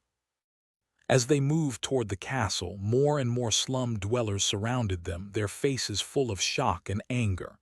"They got Effie. Bastards, let her go. Lady Nephai's, do something." Glancing at the growing number of people who were gathering around them, she smiled reassuringly and said, "Stay calm, come with us if you want. Today we'll see justice done." However, her appeal to remain calm had the opposite effect on the crowd. It ignited it instead, and soon a clamor of shouts rose above the outer settlement. "Justice! Justice!" However, at some point the tone of it changed, an almost palpable sense of bloodlust finding its way into the people's voices. The word they were shouting was also replaced, and soon the crowd was chanting something else, calling not for justice but for judgment. Judgment! Judgment! Sonny observed the raging beast of the human crowd with a troubled frown. A cold, familiar emotion grasped his heart. He knew this sickening feeling all too well. It was the same way he felt when facing frenzied nightmare creatures. Hell! As they drew close to the stairs leading to the entrance of the castle, almost 100 people were following them. The guards standing at the gates stared at the crowd with a bit of fear in their eyes. And at some point, Castor appeared out of nowhere and took position right behind Nephai's. The proud legacy looked pale and a bit disheveled, but it seemed that he had managed to complete the mysterious task given to him by Changing Star without receiving any wounds. A few moments later, they entered the bright castle. Chapter 291. Eye of the storm. The crowd poured into the castle, their faces contorted with anger and resentment. However, as soon as the slum dwellers passed beneath the swaying skulls that hung above the gates, their fury turned cold. In the echoing stone halls of the bright castle, it was hard to forget that Gunlog's power was absolute. For as long as any of them remembered, he had ruled over the dark city with an iron fist, elevating those who bowed to him and destroying those who did not. Countless men and women had tried to challenge the bright lord in the past, great people, terrible people, and everyone in between. It was their skulls that now stared at the crowd, darkness nesting in their eyes. Finally, doubt and fear appeared in the hearts of the inhabitants of the outer settlement. Many of them stared at Nephi's, their faces turning dim and listless. Changing Star did not react to this sudden change in one way or another. Looking straight ahead, she calmly walked forward, an indifferent expression on her face. Her usual mask was in its place once again, preventing anyone from knowing her true thoughts. Trying to remain unnoticed, Sonny made his way to the front of the crowd to be closer to Nephi's, Effie, and Castor. No one paid him any attention. In the grand scheme of things, people thought of him as an insignificant piece, if at all, just like he wanted them to. From his point of view, the atmosphere in the bright castle seemed to be a bit strange, and not because of the invading horde of slum dwellers. Its halls and corridors were too empty, too lifeless. He didn't see any people hurrying on their daily business as they always would. Even the opulent desk in the entrance hall was empty, the clerk usually present behind it absent for some reason. "Where is everyone?" His question was soon answered.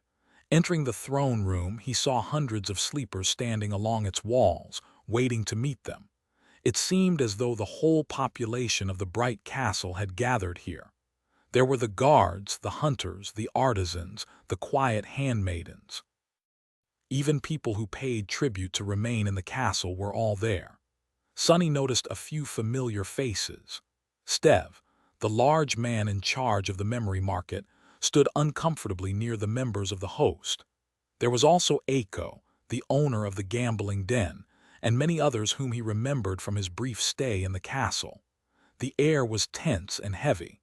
It seemed that not all of these people had come to the throne room of their own free will. Many of them had troubled, frightened expressions on their faces. Others were relaxed and joyful, waiting for an entertaining show with dark fascination burning in their eyes. What disturbed him the most were the several figures of nightmare creatures standing among the humans. Those were the echoes belonging to the inhabitants of the castle, each one more terrifying than the other. Why are they out of their owner's soul seas? On the raised dais at the far end of the great hall, illuminated by the false stars that were carved into the wall of the dark alcove, the 4 lieutenants of the bright lord stood. There was Gemma, the leader of the hunters, Kaido, the chief artisan, and Sation, who was in charge of the handmaidens. And Haris, of course. Sonny stared at the dreadful hunchback, who just stood there with his usual bored expression, looking at the wall. He was pretty sure that today, at least one of them was going to die. As if feeling his gaze, Haris suddenly turned and glanced at Sonny. This time, however, Sonny did not look away. He stared straight into the hunchback's glassy eyes, a calm and calculating expression on his face. I wonder how he killed all those people without being seen even once. With so many victims, somebody had to catch a glimpse of this butcher hard at work. What aspect ability does he possess? How do I counter it? Haris stared at him for a few moments, then tilted his head and smiled with strange amusement. A second later, he turned away and looked at the wall again, seemingly losing all interest. Meanwhile, Tessai walked to the middle of the hall and threw Effie down, forcing her to kneel on the floor. Then, he gave Nephi's a dark look and joined the other lieutenants on the steps leading to the throne. The 200 or so slum dwellers were standing at one end of the throne room, their faces grim and full of dark apprehension. With the exception of those directly serving Changing Star, most of them were dressed in dirty rags, with only a few wearing a proper armor. Some were unarmed. Some had memories or makeshift weapons hanging on their belts, and some even had swords hastily fashioned out of the talons of the slain spire messenger. Opposite them, with their back to the throne, stood the people of the castle.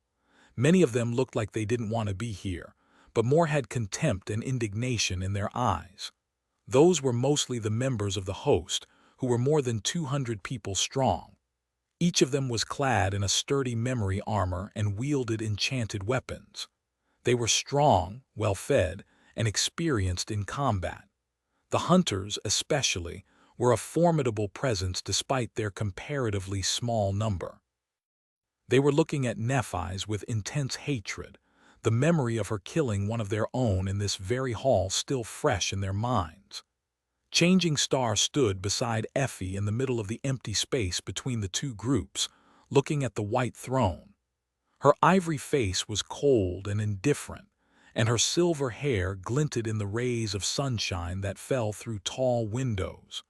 Sparks of light were dancing in the depths of her calm gray eyes. She was the focal point of everyone's attention and the target of the dark storm of emotions that raged between the ancient walls of the castle today. If it bothered her, she did not show it. And then, finally, the bright lord himself appeared. Sonny knew that Gunnalug entered the great hall even before seeing him. He knew it because of the sudden change in the people that surrounded him. It was as though a wave of invisible pressure had crashed into the crowd, forcing them to groan and bend, almost buckling to the ground. Their legs trembled, their faces paled, and drops of sweat appeared on their skin, as well as fear and panic in their eyes. The mastermind behind this ghoulish spectacle had finally arrived. Chapter 292. Just cause Gunnlog looked just like the last time Sonny had seen him. Like a golden demon born of some harrowing hell. The bright lord was tall and had broad, powerful shoulders. His body was clad in a strange armor that seemed to be made out of molten gold. It was both solid and liquid, flowing over his mighty muscles and covering him from head to toe. Not even Gunnalug's eyes were exposed. In the place where his face should have been, there was nothing but a smooth and empty expanse of polished gold. The great hall of the bright castle reflected in it, and all the people gathered there did, too. As soon as Sonny saw the golden mask, he felt the oppressive aura that radiated from the bright lord. Even knowing what was going to happen, he couldn't help but shake a little and bite his lip. The mind assault of the golden armor was truly hard to endure. Even with the protection of the puppeteer's shroud, he felt it pressing on him, making it hard to breathe. Deep inside, a primal, bestial fear was clawing at his heart, but this fear did not belong to him. It was fake. With a dark grimace, Sonny strangled it and made it disappear. Walking out of the darkness of the alcove like a golden apparition, Gunnlog glanced at the mass of people below him and sat on the throne. His pose was relaxed and casual, as though he was here to leisurely resolve a trivial matter, not decide someone's fate. Hundreds of fates, perhaps. However, despite his laid-back attitude, everyone gathered in the great hall swayed a little, pressed down to the ground by the incredible force of his presence. The bright lord lingered for a few moments and then said, his serpentine voice full of mirth, "Ah, what a sight! All my precious wards gathered here, united in the desire to see justice prevail. This dedication, this fervor for the rule of law, oh, it just makes my blood boil with appreciation. Don't you think it's wonderful?" He laughed and turned his head slightly, peering directly at Nephi's. She lowered her head a bit, an almost imperceptible tremor running through her body. To Sonny, though, it seemed as though the plates of marble beneath her feet were about to crack from the terrifying pressure of Gunnlog's gaze. Nevertheless, she endured it without showing much of the tremendous strain she was under. The bright lord paused and then echoed his words, a note of some dark emotion finding its way into his voice. "Don't you think it's wonderful, changing star of the immortal flame clan?" Nephi's greeted her teeth, struggling to remain steady under the psychic onslaught of the golden armor. When she finally answered, her voice sounded suppressed. Indeed. Gunnalug remained silent for a bit. Although his face was hidden behind the golden mask, Sonny had a feeling that he was smiling. Finally, he spoke. How nice. Somehow, I was under the impression that you would disagree. I've been told by my most loyal aides that you are a disagreeable person. I guess you just can't trust anyone these days. With that, he glanced at his lieutenants, making them pale and shiver. Sonny shivered, too. The message hidden in those words was clear. Gunnlog was letting Nephis know that he had known that she had a spy among the highest ranks of his people all along, and didn't care. Maybe even silently allowed it to happen. Damnation! How much did he know? Finally, the bright lord looked at Effie. After a few seconds had passed in tense silence, he spoke to her with a hint of sadness. We meet again, Effie. What a shame that it is in these tragic circumstances. If only you had listened to me and joined the host. Perhaps then you might not have fallen so low. Such pity. He shook his head and sighed. I had high hopes for you, but alas, murdering innocent humans is not something that can be forgiven. Look at yourself. Instead of a noble hunter, you have turned into a wild beast. But that is what happens when people refuse my grace. They become no better than nightmare creatures. His somber words echoed in the silence of the great hall, making people lower their gazes. Effie trembled, pressed down by the force of his undivided attention. But then she grinned and answered, her raspy voice sounding relaxed and carefree.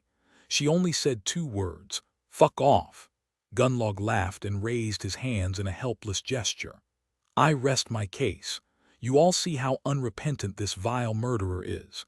There's not a drop of remorse left in her corrupted, rotten soul. That is why, with a heavy heart, I have to sentence this once promising young woman to death. She has to answer for her crimes, and leaving her alive would put you, my wards, in danger. I am left with no choice. A hum of voices rose from the crowd. Slum dweller or an inhabitant of the castle, everyone was affected by his last words. Don't you dare, bastard. Kill that murderer. Effie, we're here. Make her pay. Lady Nephis, you can't let them. Kill her. Kill all of them. Unaffected by this outburst of boiling emotions, Nephis put a hand on Effie's shoulder and looked at the bright lord with a cold expression. Staring directly at the golden mask, she frowned and said, her voice clear and loud, I object. The storm of voices suddenly grew quiet. Everyone turned to her, 2 kinds of expectation hiding in their eyes. One was full of hope, the other full of vicious glee. Gunnlog tilted his head. Object? What do you mean? Her guilt has been proven without any room left for doubt. There is nothing you can do to change the outcome. He paused for a moment and then suddenly leaned forward, his insidious voice washing over the great hall like a wave. Well, unless, of course. Changing Star looked at him with dark resolve and lowered her chin stubbornly. Then she said, I want to invoke the right of challenge. Chapter 293. The challenge and echoing silence fell on the great hall of the ancient castle. The fateful words had been spoken, and now there was no turning back, for better or for worse. Gunnlog tilted his head and stayed quiet for a few moments. Then the sound of his laughter rolled over the crowd. The right of challenge. Oh, that old thing. You are awfully fond of that tradition, it seems. Not even a full year since you have arrived under my roof, and I had the pleasure of hearing you say those words twice. Insolent girl. He paused for a few moments and then leaned forward. His voice suddenly turned cold, full of dark undertones. To be honest, I am very tired of your insolence, Changing Star. Before Nephis could answer, the bright lord suddenly rose from his throne, towering above the crowd like a statue cast from pure gold. Then he took a leisurely step forward and began descending the stairs of the dais. With each step, the sound of his serpentine voice resounded, growing lower and lower, until it turned into a fiendish, wrathful growl. Your little games were fun at first, but the more I observed your clumsy attempts at playing the hero, the more disgusted I became. I couldn't believe how naive, self-righteous, and stupid you turned out to be. It made me sick. It made me want to do things that I promised myself to never do again. I expected better from the daughter of the immortal flame. To disappoint me so thoroughly. His growl reverberated through the great hall and then abruptly disappeared. A moment later, Gunlog suddenly threw his head back and laughed brightly. Oh, but then it hit me. I was such a fool. You fooled me so beautifully. Brilliantly done, changing star. Please do accept my compliment. After I saw the real you, it was such a joy to watch your performances. He left the stairs and stepped on the marble floor of the throne room. The crowd of the castle inhabitants parted in front of him, people hurrying to get as far away from the oppressive aura of the golden armor as they could. The bright lord sighed. It's such a shame that all of this will has to stop now. You see, while I can't help but applaud your effort in the end, you still turned out to be just another fool. He glanced at Effie and asked, his voice full of mockery, "A challenge? I don't think it's your place to demand such a thing. You are not the one accused of the crime after all. If someone has to invoke the right of challenge, it should be Effie herself. Don't you think?" Nephi's gritted her teeth, struggling to remain poised under the assault of the psychic pressure. Refusing to turn away from the polished mirror of the bright lord's face, she said, "It's just like one of your minions said. I am responsible for the actions of my people. Any crime they commit is my crime." Gunlog watched her, his expression hidden. Neff's pale face was reflected in his mask, staring back at her with merciless gray eyes. After a while he spoke. "Sound logic, who are you going to challenge then?" She hesitated for a few moments, then said steadily, "Whoever it was that passed the guilty verdict." The bright lord chuckled. "Oh, but by the same logic, that would be me." She smiled darkly and glared at him, white flames dancing in her eyes. "Then you are the one I challenge." Her words resounded in the great hall, sending hundreds of people gathered there into a state of stunned shock. "So, this is it." Sonny looked at the crowd of stunned people, mentally separating them into two groups, those who were going to be a threat and those who were not. Regardless of how the fight between Nephi's and Gunlog ended, the small enclave of humans living in the Dark City was going to descend into utter chaos. If Changing Star was killed, her followers would make her into a martyr and go insane. The host would not just let them off either.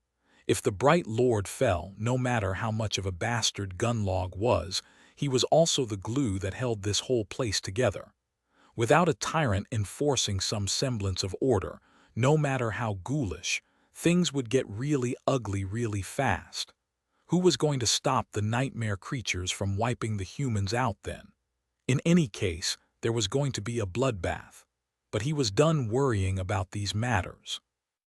In the upcoming mayhem, Sonny's goals were very simple: remain alive, protect Nephi's, make sure that she becomes the new tyrant of the Dark City, so that she could carve the way back to reality for a few lucky survivors, if she doesn't die right here and now, of course.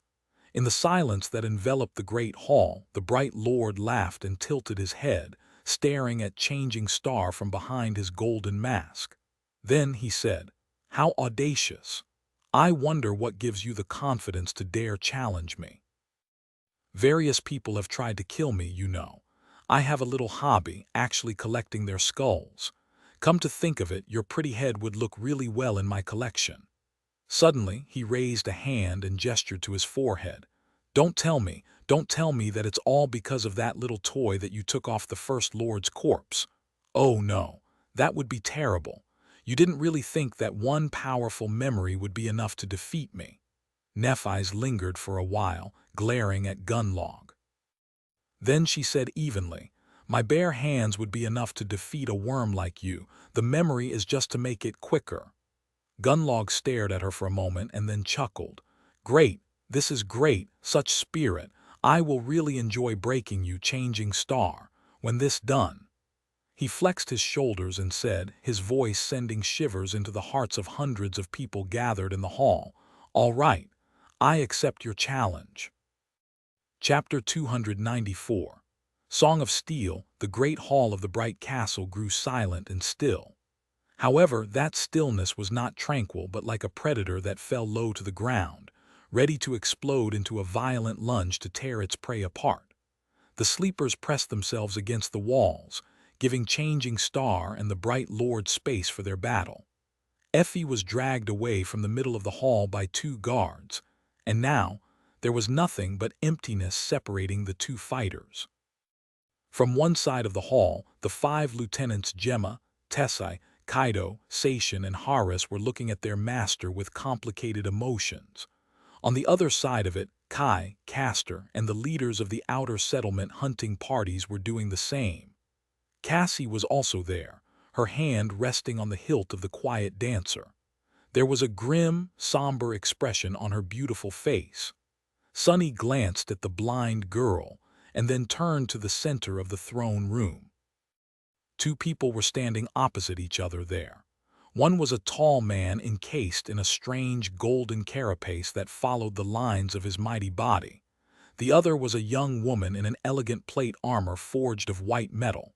There was a subtle similarity between them. Both were emanating a striking, compelling sense of power and confidence that very few people ever possessed. Both were fearsome and deadly. Both were at the apex of their kind. However, this was where the similarity ended. This does not look good, Sunny thought, evaluating the two fighters. He knew better than anyone what Nephise was capable of, but even then, the sight of her facing Gunlog made a deep scowl appear on her face. The Bright Lord was much taller than her and weighed probably twice as much as Changing Star. He was stronger, had longer reach, and much more experience in slaughtering people. That was not even considering that damned golden armor of his. Even with the miraculous augmentation of the Dawn Shard, Neph's silver sword could barely be considered at the same power level as an ascended weapon would have been. That was still a whole rank below Gunlog's strange echo. Trying to break through that armor was going to be as hard as cracking the shell of a carapace centurion with a sword forged from mundane steel. Incredibly hard, if not impossible. And unlike the carapace of a scavenger, the golden echo did not seem to have a weak spot. At that moment, sparks of light appeared in the air in front of Changing Star. The silver longsword appeared in her hand, and she pointed it to the ground for now. What weapon is that bastard going to use? That would decide a lot. Sunny was sure that Gunlog possessed an arsenal of powerful memory weapons. But how powerful were they exactly? He glanced at the Bright Lord, expecting to see the same sparks swirling around his hands. However, there was none. Instead, the liquid gold flowed forward and assumed the shape of a heavy battle axe, which Gunlog then grasped and leisurely put on his shoulder. The polished mirror of his mask reflected the slight frown that appeared on Neph's face. Damn it! The weapon the Bright Lord was going to use was also a part of his echo, and as such, possessed the quality of a transcended weapon. It was going to cut through the Starlight Legion armor without much effort. This is even worse than I imagined.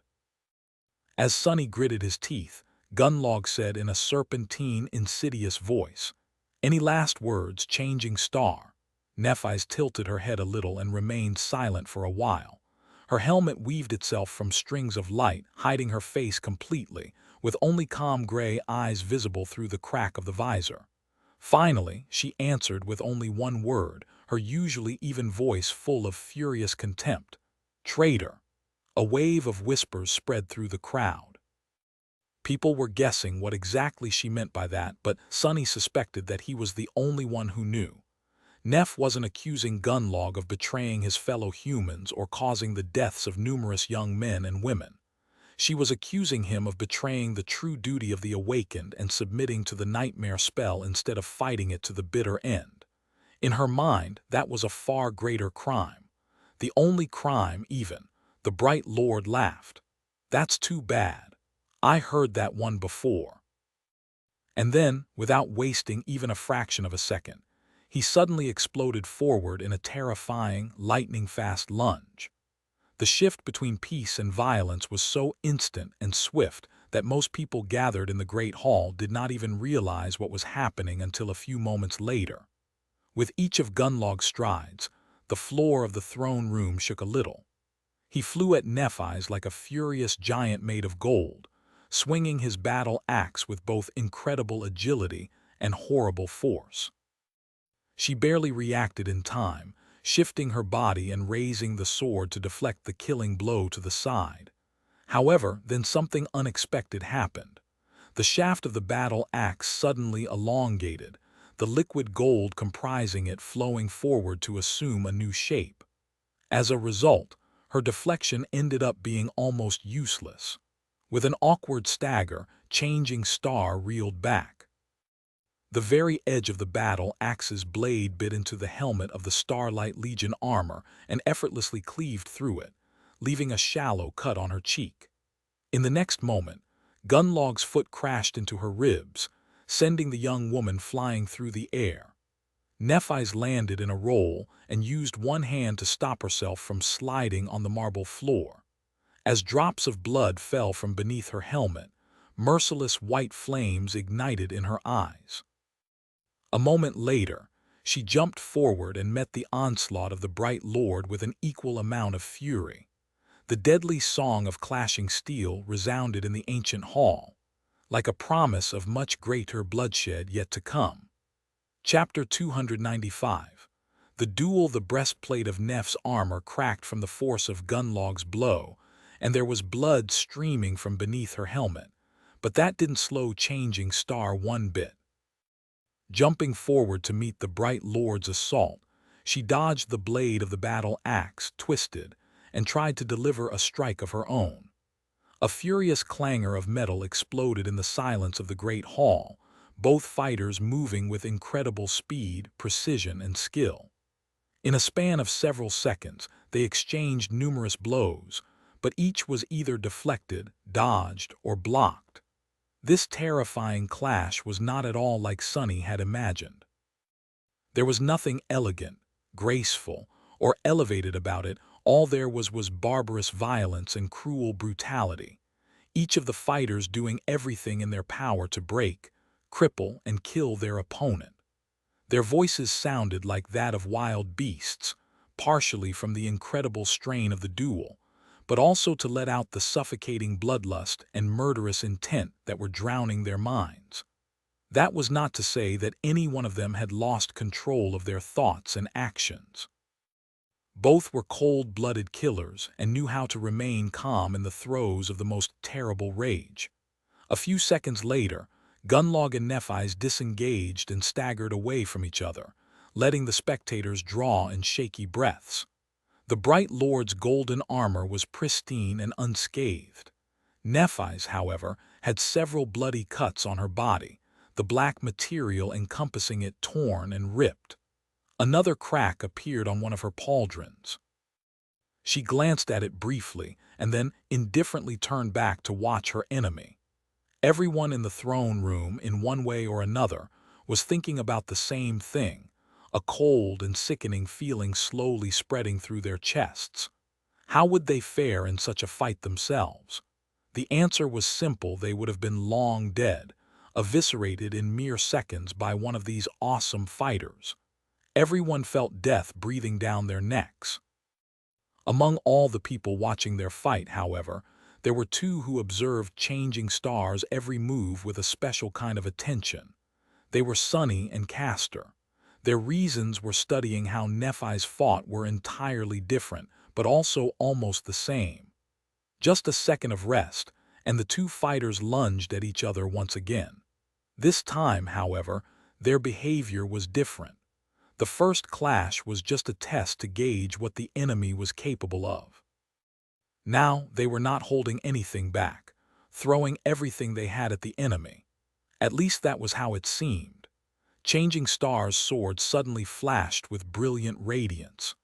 Removing one hand from the hilt, she grasped the incandescent blade with her armored gauntlet at the middle to better control its tip, and raised it to shoulder level. With Gunlog's ability to change the length of his weapon at will and almost impregnable armor, this grip was more advantageous. The bright lord absorbed the battle axe back into his armor. Then, two straight blades grew out of his forearms, creating weapons that resembled long, heavy punching daggers. They clashed once again, this time with even more fury. The people pressing themselves into the walls of the throne room trembled. Nephi seemed to abandon a lot of her defense, willing to take much bigger risks to obliterate the enemy. The reach of her sword was much shorter now, but the silver blade also grew much more agile and unpredictable. Gunlog's daggers were a true menace to resist, however. They flew at her from all sides, either in tandem or in a staggered rhythm, making it hard for the young woman to predict and deflect each blow. But she wasn't trying to. Changing Star seemed willing to receive many shallow wounds to get a chance to land a strike on her opponent. More bloody lacerations appeared on her body, the Starlight Legion armor barely holding together. But she achieved her goal in the end. Catching one of Gunlog's daggers between the blade of her sword and her body, she forcefully twisted the sword sideways and caused him to turn his torso. Then, Nephi sidestepped and suddenly appeared behind the bright lord, with a fraction of a second left before he could turn around and defend himself. Her incandescent sword finished its arc high above her head, and changing back to the standard grip, she brought it down with all her strength on Gunlog's shoulder. The radiant white blade flashed through the air and bit into the golden armor, and then it slid fruitlessly off its bright surface, not leaving even a scratch on it. Damn it all! In the next moment, Gunlog threw the sword to the side with one arm and delivered a terrifying blow with the other, his dagger aimed at Neph's face. She managed to turn her head at the last moment, avoiding instant death, but was still caught by the enemy's fist. The impact was so strong that Changing Star was thrown backward several meters. The helmet had shattered completely, revealing a pale, bloodied face with bits of metal piercing the skin. She rolled several times and came to a stop, then rose to her feet with some effort. The white flames dimmed a little, and there was a dark, disoriented emotion in her eyes. The gem of the dawn shard shone gently right above them, illuminating Neph's wounded face. A moment later, she dismissed what little remained of the helmet and stared at Gunlog with resentment, blood running from the cuts on her cheeks. The bright lord laughed and made a step toward Changing Star, his voice echoing under the roof of the great hall like a death sentence. What? That was all. Nephi's did not answer. Instead, she placed both hands on the blade of her sword, holding it with its hilt and crossguard up, like a makeshift mace. The radiance of the silver sword spread to encompass all of it, but it didn't stop there. Sonny opened his eyes wide. What? The furious white flames spread from the sword to Changing Star's hands, her arms, and then devoured her figure completely. But they weren't burning in the white, cracked metal of the Starlight Legion armor. Instead, the brilliant radiance was emanating from her skin. Chapter 296. Creature of Light. Sonny stared at the shining figure in front of him, a myriad of thoughts appearing in his mind. With her skin emanating blinding white radiance, Nephi's looked beautiful and pure, as though untouched by the imperfections of the mundane world. Wreathed in light, she was like a heavenly angel that descended into the mortal realm. The sight of it was both breathtaking and terrifying. It was also eerily similar to the image of the radiant creature he had seen on the walls of the ancient mine, especially with the gem of the dawn shard burning on Neph's forehead like a third eye. But that wasn't what gave Sonny pause. How is possible? But then, why wouldn't it be possible? At the start of their journey, he had guessed that Changing Star's aspect was of the divine rank, just like his. Her powers seemed to be able to either augment memories or heal, while his own could be used to scout, enhance memories, or augment Sonny himself. Because Nephi's had never used the white flames to achieve that last effect, he had assumed that she was incapable of doing so, and thus her aspect, while powerful, was less versatile. but augmenting herself was exactly what Neff was doing right now. Sunny knew it instantly. She wrapped her body in light just like he had wrapped his own body in the shadow countless times. With this enhancement, her physical prowess had to grow exponentially.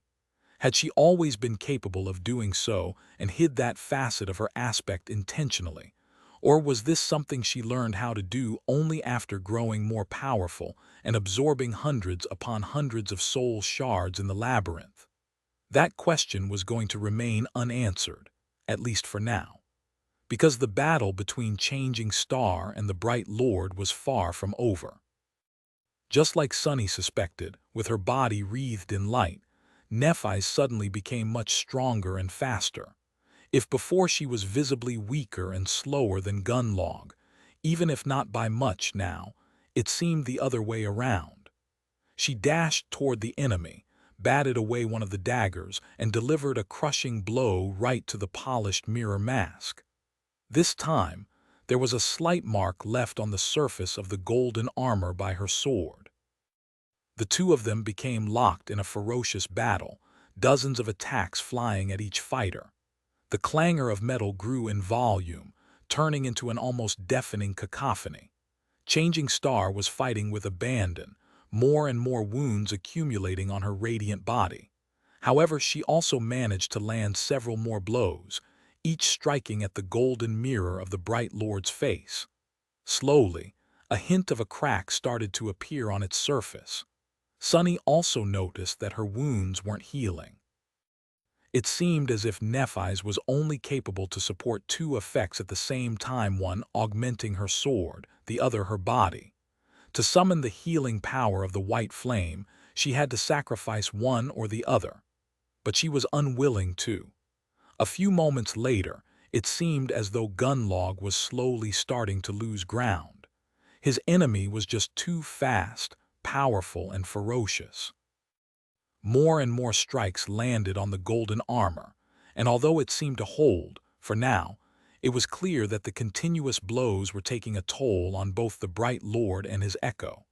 However, the Golden Serpent had a few tricks up his sleeve, too.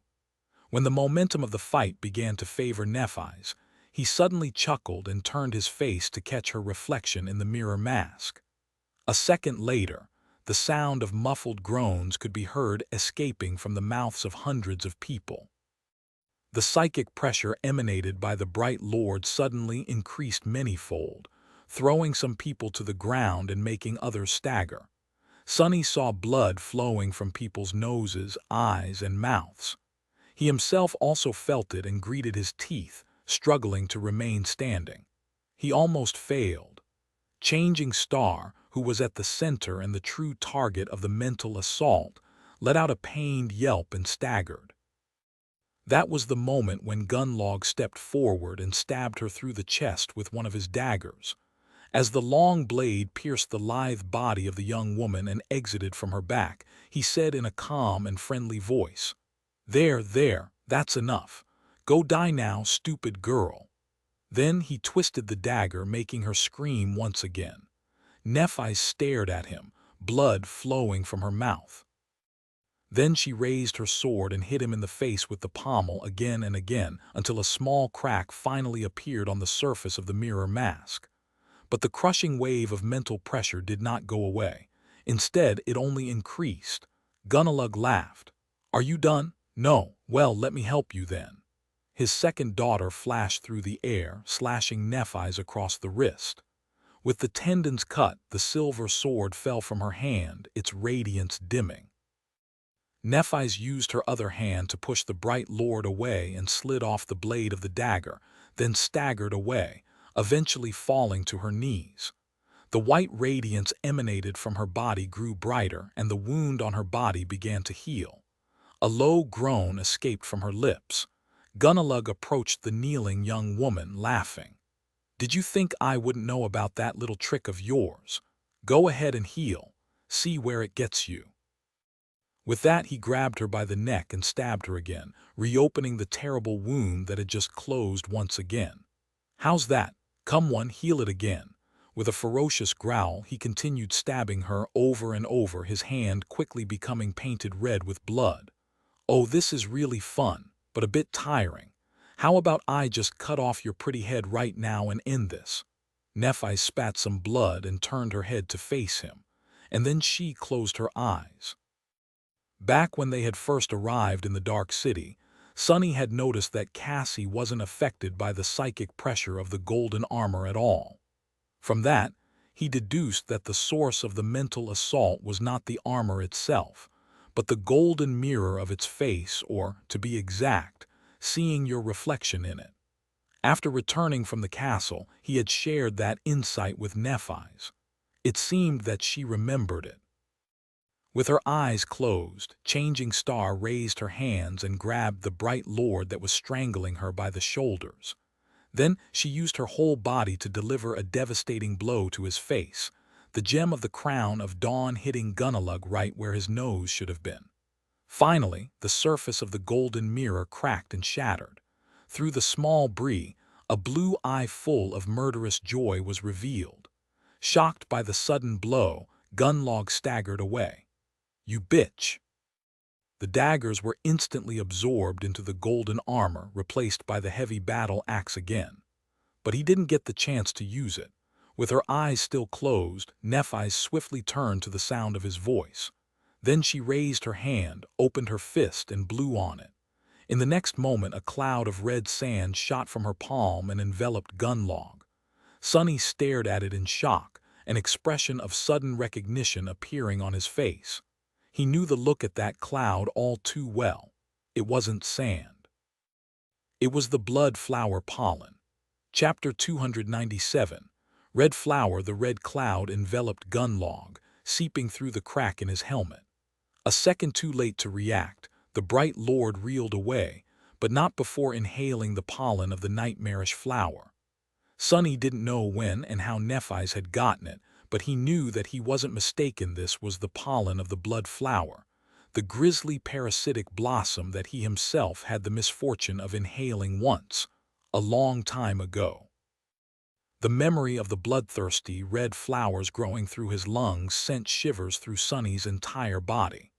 Back then, the only reason for why he had not become a host for the insidious nightmare creature was because of the blood weave. Without it, he would have been devoured from the inside in mere minutes. And now, the bright lord was going to fall to the same fate. She really did it. The rest of the sleepers gathered in the great hall did not know that Gunnalug was already as good as dead, however. Including the tyrant himself. Bending over in a fit of violent coughing, he growled, What have you done to me, bitch?" Nephi's was still where he had dropped her, kneeling on the floor.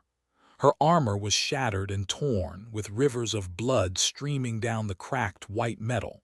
The brilliant radiance of her skin had been extinguished, but there were incandescent flames burning under it. The horrible wounds on her chest were slowly closing, and the lacerations on her face were already gone, leaving it just as perfect as it had been before. That face, however, was bloodied and pale, contorted in an expression of terrible agony. In her eyes, however, there was dark malice. A chorus of whispers rolled through the crowd when they witnessed the ghastly wounds healing themselves. Be it the members of the host or the slum dwellers, all of them had two words on their lips: immortal flame, immortal flame. And then someone shouted, their voice full of stunned awe, This is the blessing of the fire." Deaf to all of it, Changing Star moaned and slowly rose to her feet. Then she struggled to look at the bright lord and said, her voice shaking from pain, I killed you." Through the crack in the golden mask, Sonny saw Gunnalug's blue eye first narrow and then suddenly open wide. In the next moment, the bright lord began coughing again. This time, a suppressed scream escaped from his lips. "It's about to start." Sonny shifted a little, subtly positioning himself closer to Castor. Gunnalug, meanwhile, staggered and groaned. There was blood dripping from beneath his broken mask. Then a shaky laugh resounded in the throne room of the ancient castle. "Ah, did you really? What a surprise!" He dropped his battle axe, which then turned into a puddle of liquid gold and merged with the strange armor.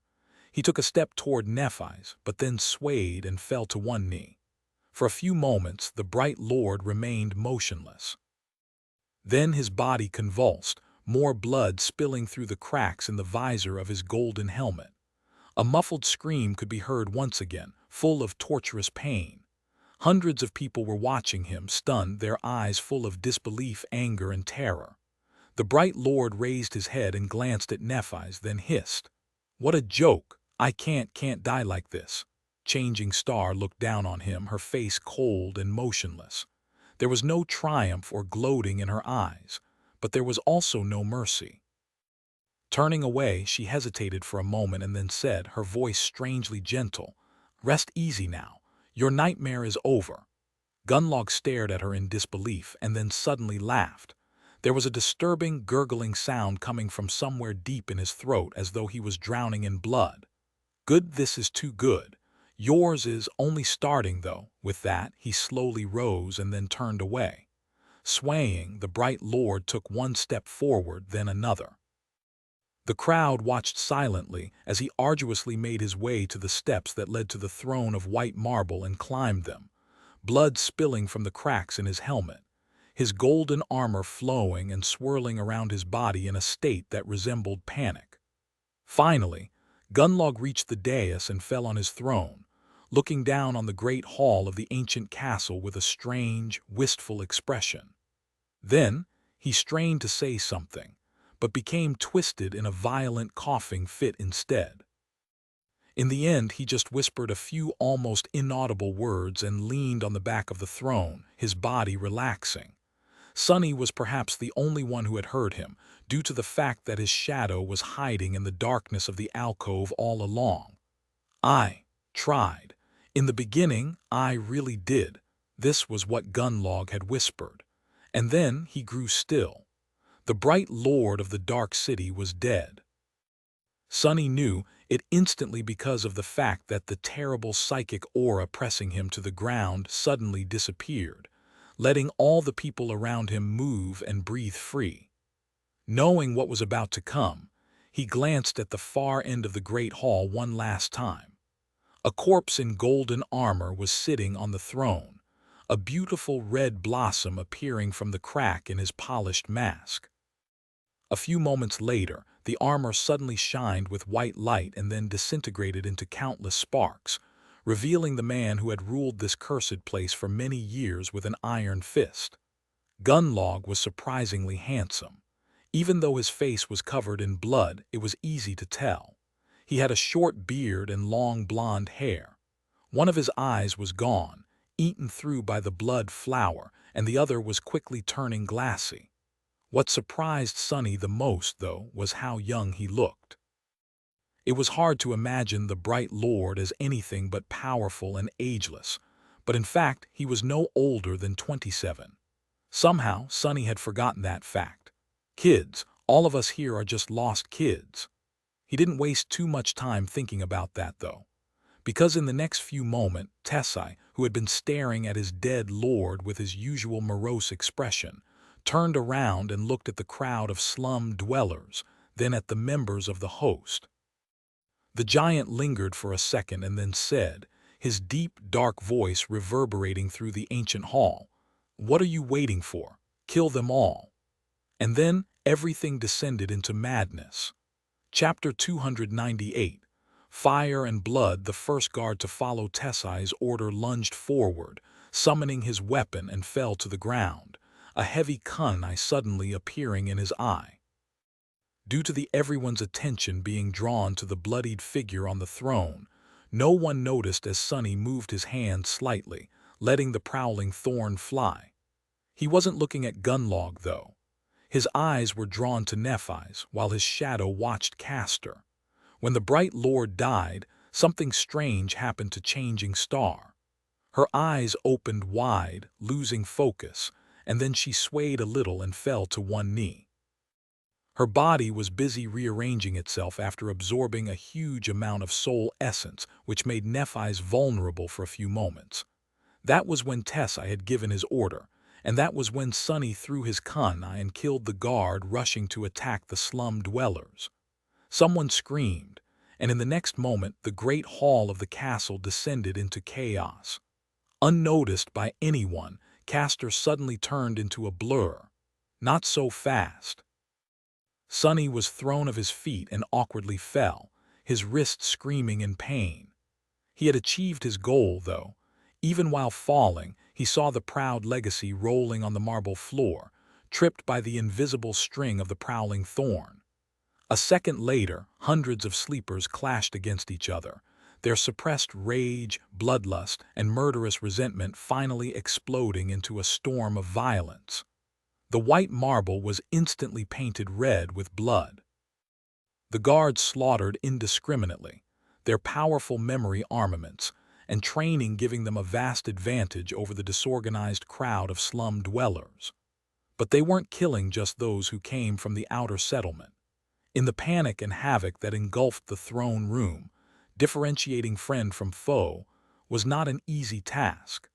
Sonny saw several artisan assistants fall to their blades, as well as a few unlucky people who had paid a heavy tribute in exchange for the promise of safety. With Gunlog gone, that safety was now gone too. It almost seemed as though the guards didn't care who they killed, or were even glad to be let off the chain. Even if there were those among them who had preserved some vestiges of conscience, now it was utterly gone, devoured by the crowd instinct and the exhilaration of being free from all restraints. Their faces were contorted with ferocious grimaces, and their eyes burned with rage, hatred, and tenebrous joy. This was perhaps the most disturbing and frightening thing that Sonny had ever seen, and he had seen some of the most chilling horrors the dream realm had to offer. How can humans do this to other humans? But that question was moot, and also hypocritical. Humans were indeed the most adaptable of creatures. When they needed to, they were easily able to devoid their victims of the status of a human being, thus absolving themselves of any guilt or sin. Why feel guilty for slaughtering cattle? Creatures worse than cattle, even, hateful pests. Sonny had practiced that simple mind trick himself in the past. These thoughts only took him a fraction of a second. Jumping to his feet, Sonny summoned the midnight shard and dashed toward Nephi's. The slum dwellers, meanwhile, came to their senses and met the assault of the host with as much fury and bloodlust. Even though they were less experienced, well-fed, and armed, their resolve and exalted fury made up for that. Protect Lady Nephi's. Kill the bastards. Judgment. The two forces clashed, eviscerating anyone who had the misfortune of being stuck between them. Screams of terror and pain filled the great hall. The floor turned slippery with blood, and dead bodies piled on it, staring into emptiness with wide eyes. Sonny saw the scarred hunter from before dive under the strike of a young guard and drive the tip of his sword into the enemy's throat. He saw several hunters of the host lunge at Effie, who had easily tore the rope that bound her arms and met them with a ferocious grin, the beautiful bronze spear weaving itself from sparks of light in her hands. He saw Tess crushing a random sleeper's skull with a heavy mace. The poor youth was only guilty of getting in his way. He saw people screaming in fear as they tried to flee the hall. Many fell on the floor and were then crushed under the feet of the panicking crowd. The problem was, he didn't see Castor.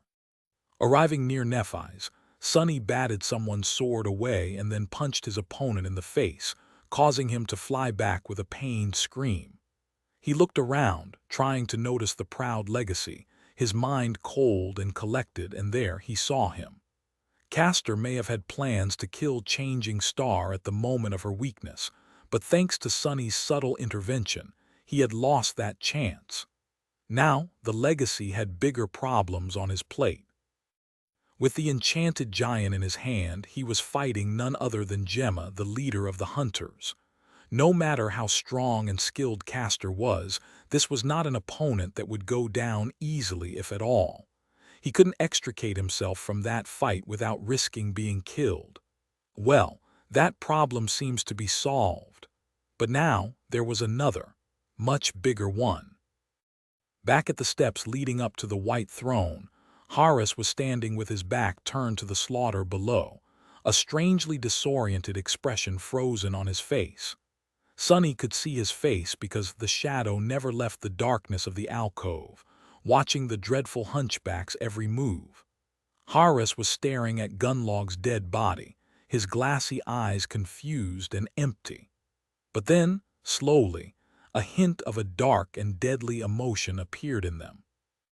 Turning around, he studied the great hall, not disturbed even a little by the bloody chaos, the clangor of steel, and the scores of people dying in front of him. And then his gaze fell on Nephi's. Crap! At that moment, both Kai and Cassie appeared by Sonny's side. Turning to them, he gestured to Changing Star and yelled, "Protect her!" At the dais, Horace tilted his head, piercing Changing Star with a murderous gaze. Slowly, his face contorted, turning bestial and terrifying. Pure hatred and insanity burned in his eyes, making anyone who accidentally glanced in his direction shudder. With a low growl, the hunchback took a step forward and outstretched his hand, ready to summon a weapon. But in the next moment, someone crashed into him at full speed. Even though Horace had dodged the flying blade at the last moment, the force of the impact was such that both men flew back into the darkness behind the throne. Breaking through a wooden hatch that was hidden there, Sonny and Horace rolled down a long flight of stone stairs and left the havoc of the great hall behind. A few moments later, they landed on the floor of a wide corridor and were thrown away from each other. Sonny twisted his body to regain his balance and used the midnight shard to stop himself from sliding even farther away. Then, he rose to his feet and looked darkly at Horace, who were similarly just standing up. A cold glint appeared in his eyes. Just like Sonny had expected, today one of them was going to die. Chapter 299, Twisted Reflection. Out in the great hall of the ancient castle, the air was full of screams and clangor of steel, with rivers of blood being spilled on the white marble floor. But in the wide corridor Sonny and Horace had found themselves in, the havoc that reigned above seemed muffled and distant. It was just the two of them here. Picking up the midnight shard from the cold stones, Sonny flexed his shoulders and looked at the hunchback. There was a dark, icy fire burning deep within his eyes. "How wonderful, we are finally alone." The hunchback tilted his head and stared at him with his glassy eyes, not saying anything. A slight smile appeared on Sonny's lips. "What, no reaction? Well, fair enough. Allow me to introduce myself then. My name is Sonny, and I've been craving to kill you for a long, long time." Horace remained motionless, looking at him with the same indifferent, bored expression. A hint of anger appeared on Sonny's face. Taking a subtle step sideways and slightly turning his torso, he said in a casual tone, "To tell you the truth, Horace, I have killed many monsters. Some of them were nightmare creatures and some were men. I killed a person or two as well. But I have never done it out of malice. I've never enjoyed it too much." He paused and then spat, his voice shaking. "But I will enjoy killing you." Sonny grasped the hilt of the midnight shard with both hands and took a step forward, piercing the hunchback with a furious gaze. "You embody everything that I despise. The mere fact of your existence offends me. You sicken me, and for that reason alone I am going to end you. You don't deserve to live." Horace blinked and continued staring at him, motionless. Sonny stopped a few meters away and snarled, frustrated at the lack of response. "Do you have any idea what I had to do, what I had to sacrifice, how many things I had to let go of to save myself from becoming someone's slave? And here you are, living as one of your own free will, bastard. What gives you the right? Who gave you the idea that you can breathe the same air as I do?" The hunchback finally showed a sign that he had heard Sonny. With a slightly irritated expression, he shook his head and said, "Talk, talk, talk. You talk too much, little worm." Sonny grinned. A dangerous spark appeared in his eyes. "Yeah, well, what are you going to do about it?" Horace smiled too. His smile was cold, unnatural, and frightening. "Break you apart, you will have to die anyway, all of you will." Sonny raised his eyebrows. "Oh, really? Why is that?" The hunchback shrugged and outstretched his hand. Weaved from the sparks of light, a heavy chain appeared from the air, wrapped around his arm from wrist to elbow. Then he grimaced and straightened his back as much as his deformity allowed him. Before, he seemed to be of the same height as Sonny. But now Horace towered above him almost as much as Tessa had, his twisted figure radiating a sense of vicious, bestial power. As two menacing lights ignited in his pale eyes, he growled, "Because this is the will of the Lord," Sonny laughed. "Lord, the bright Lord. I don't want to disappoint you, fool, but your Lord is dead." Horace stared at him with sincere confusion. Then a corner of his lips curled upward. With something that almost resembled pity, he said, "Poor worm, you don't even understand what loyalty means, do you? Alive or dead, it doesn't matter," Sonny snarled. "You're right, I don't understand." Finally, he raised his sword and prepared to attack. "You know, I spent so much time trying to learn what your aspect, ability, and flaw are. But now I am glad that I don't know. I don't want to kill you using a trick. I just want to obliterate you." Horace listened to him. A mocking grin appeared on his lips. And then Sonny suddenly became blind.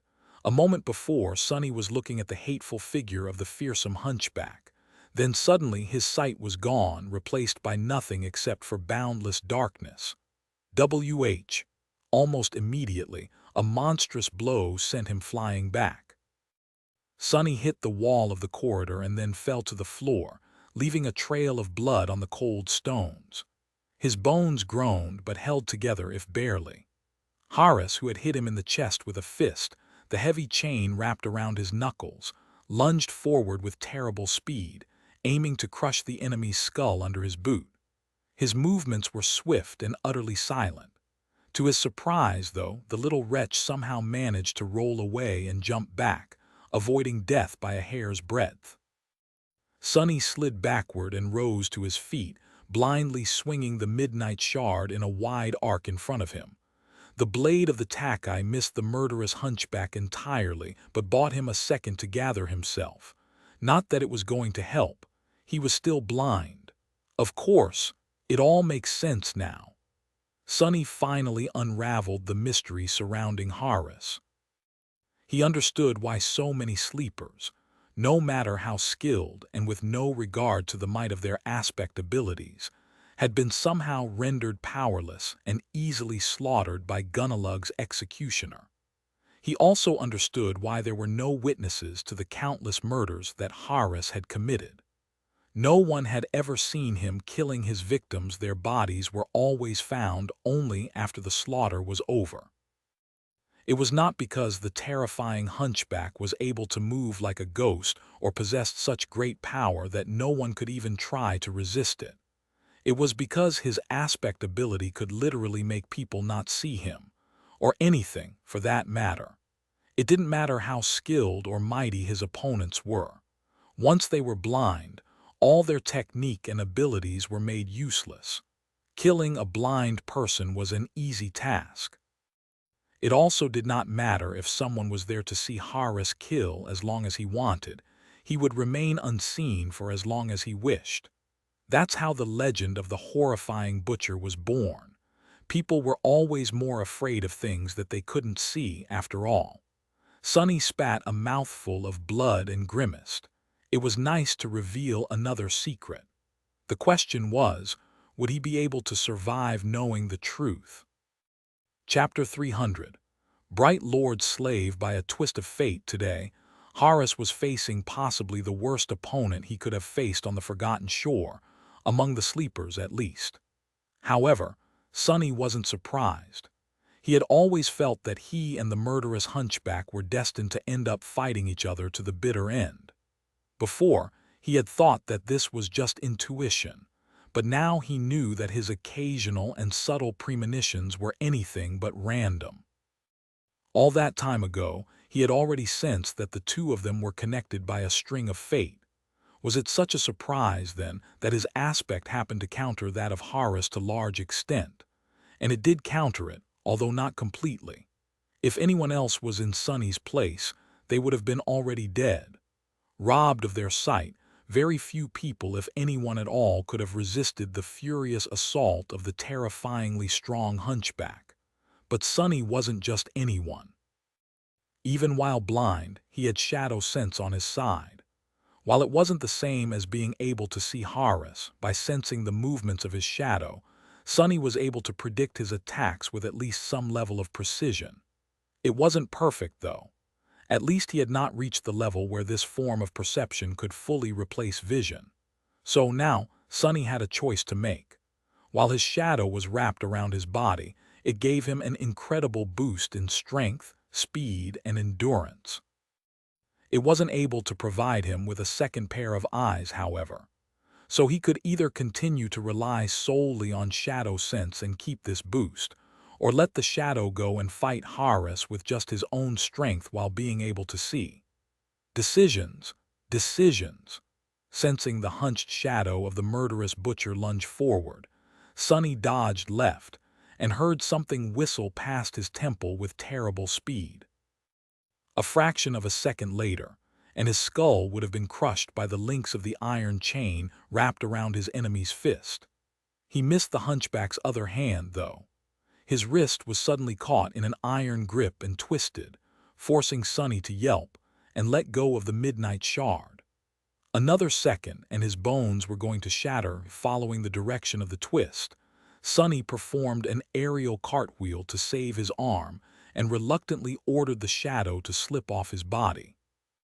As he landed on the stones, Sonny was finally able to see again. Horus was holding him by the wrist with one hand, his other raising to deliver a crushing blow.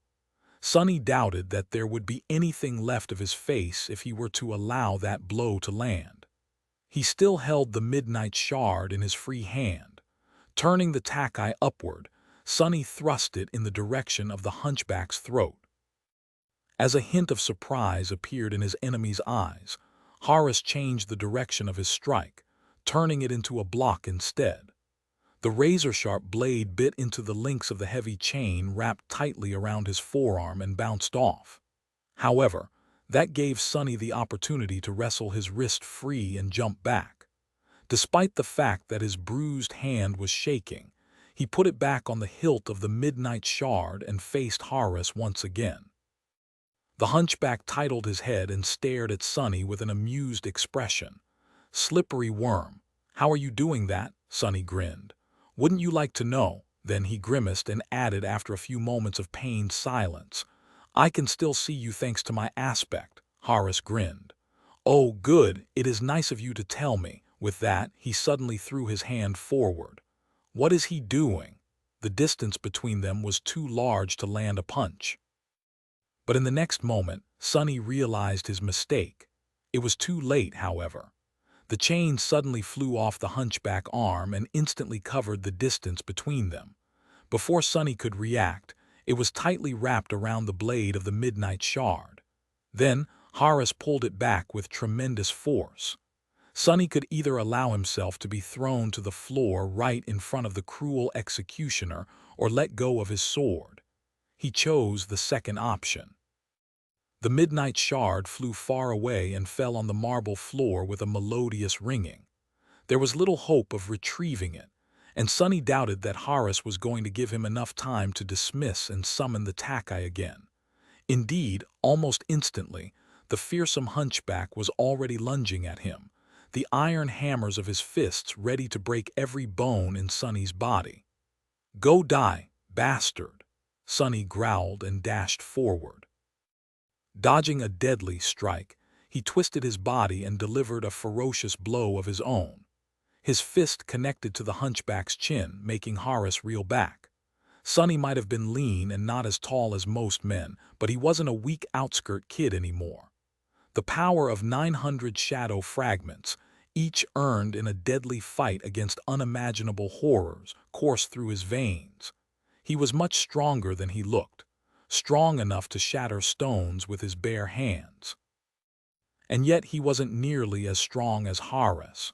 While shaken by the blow to the face, the hunchback didn't look seriously hurt, but his next strike almost made Sonny buckle. For a few short moments, the two of them became entwined in violent, barbarous combat.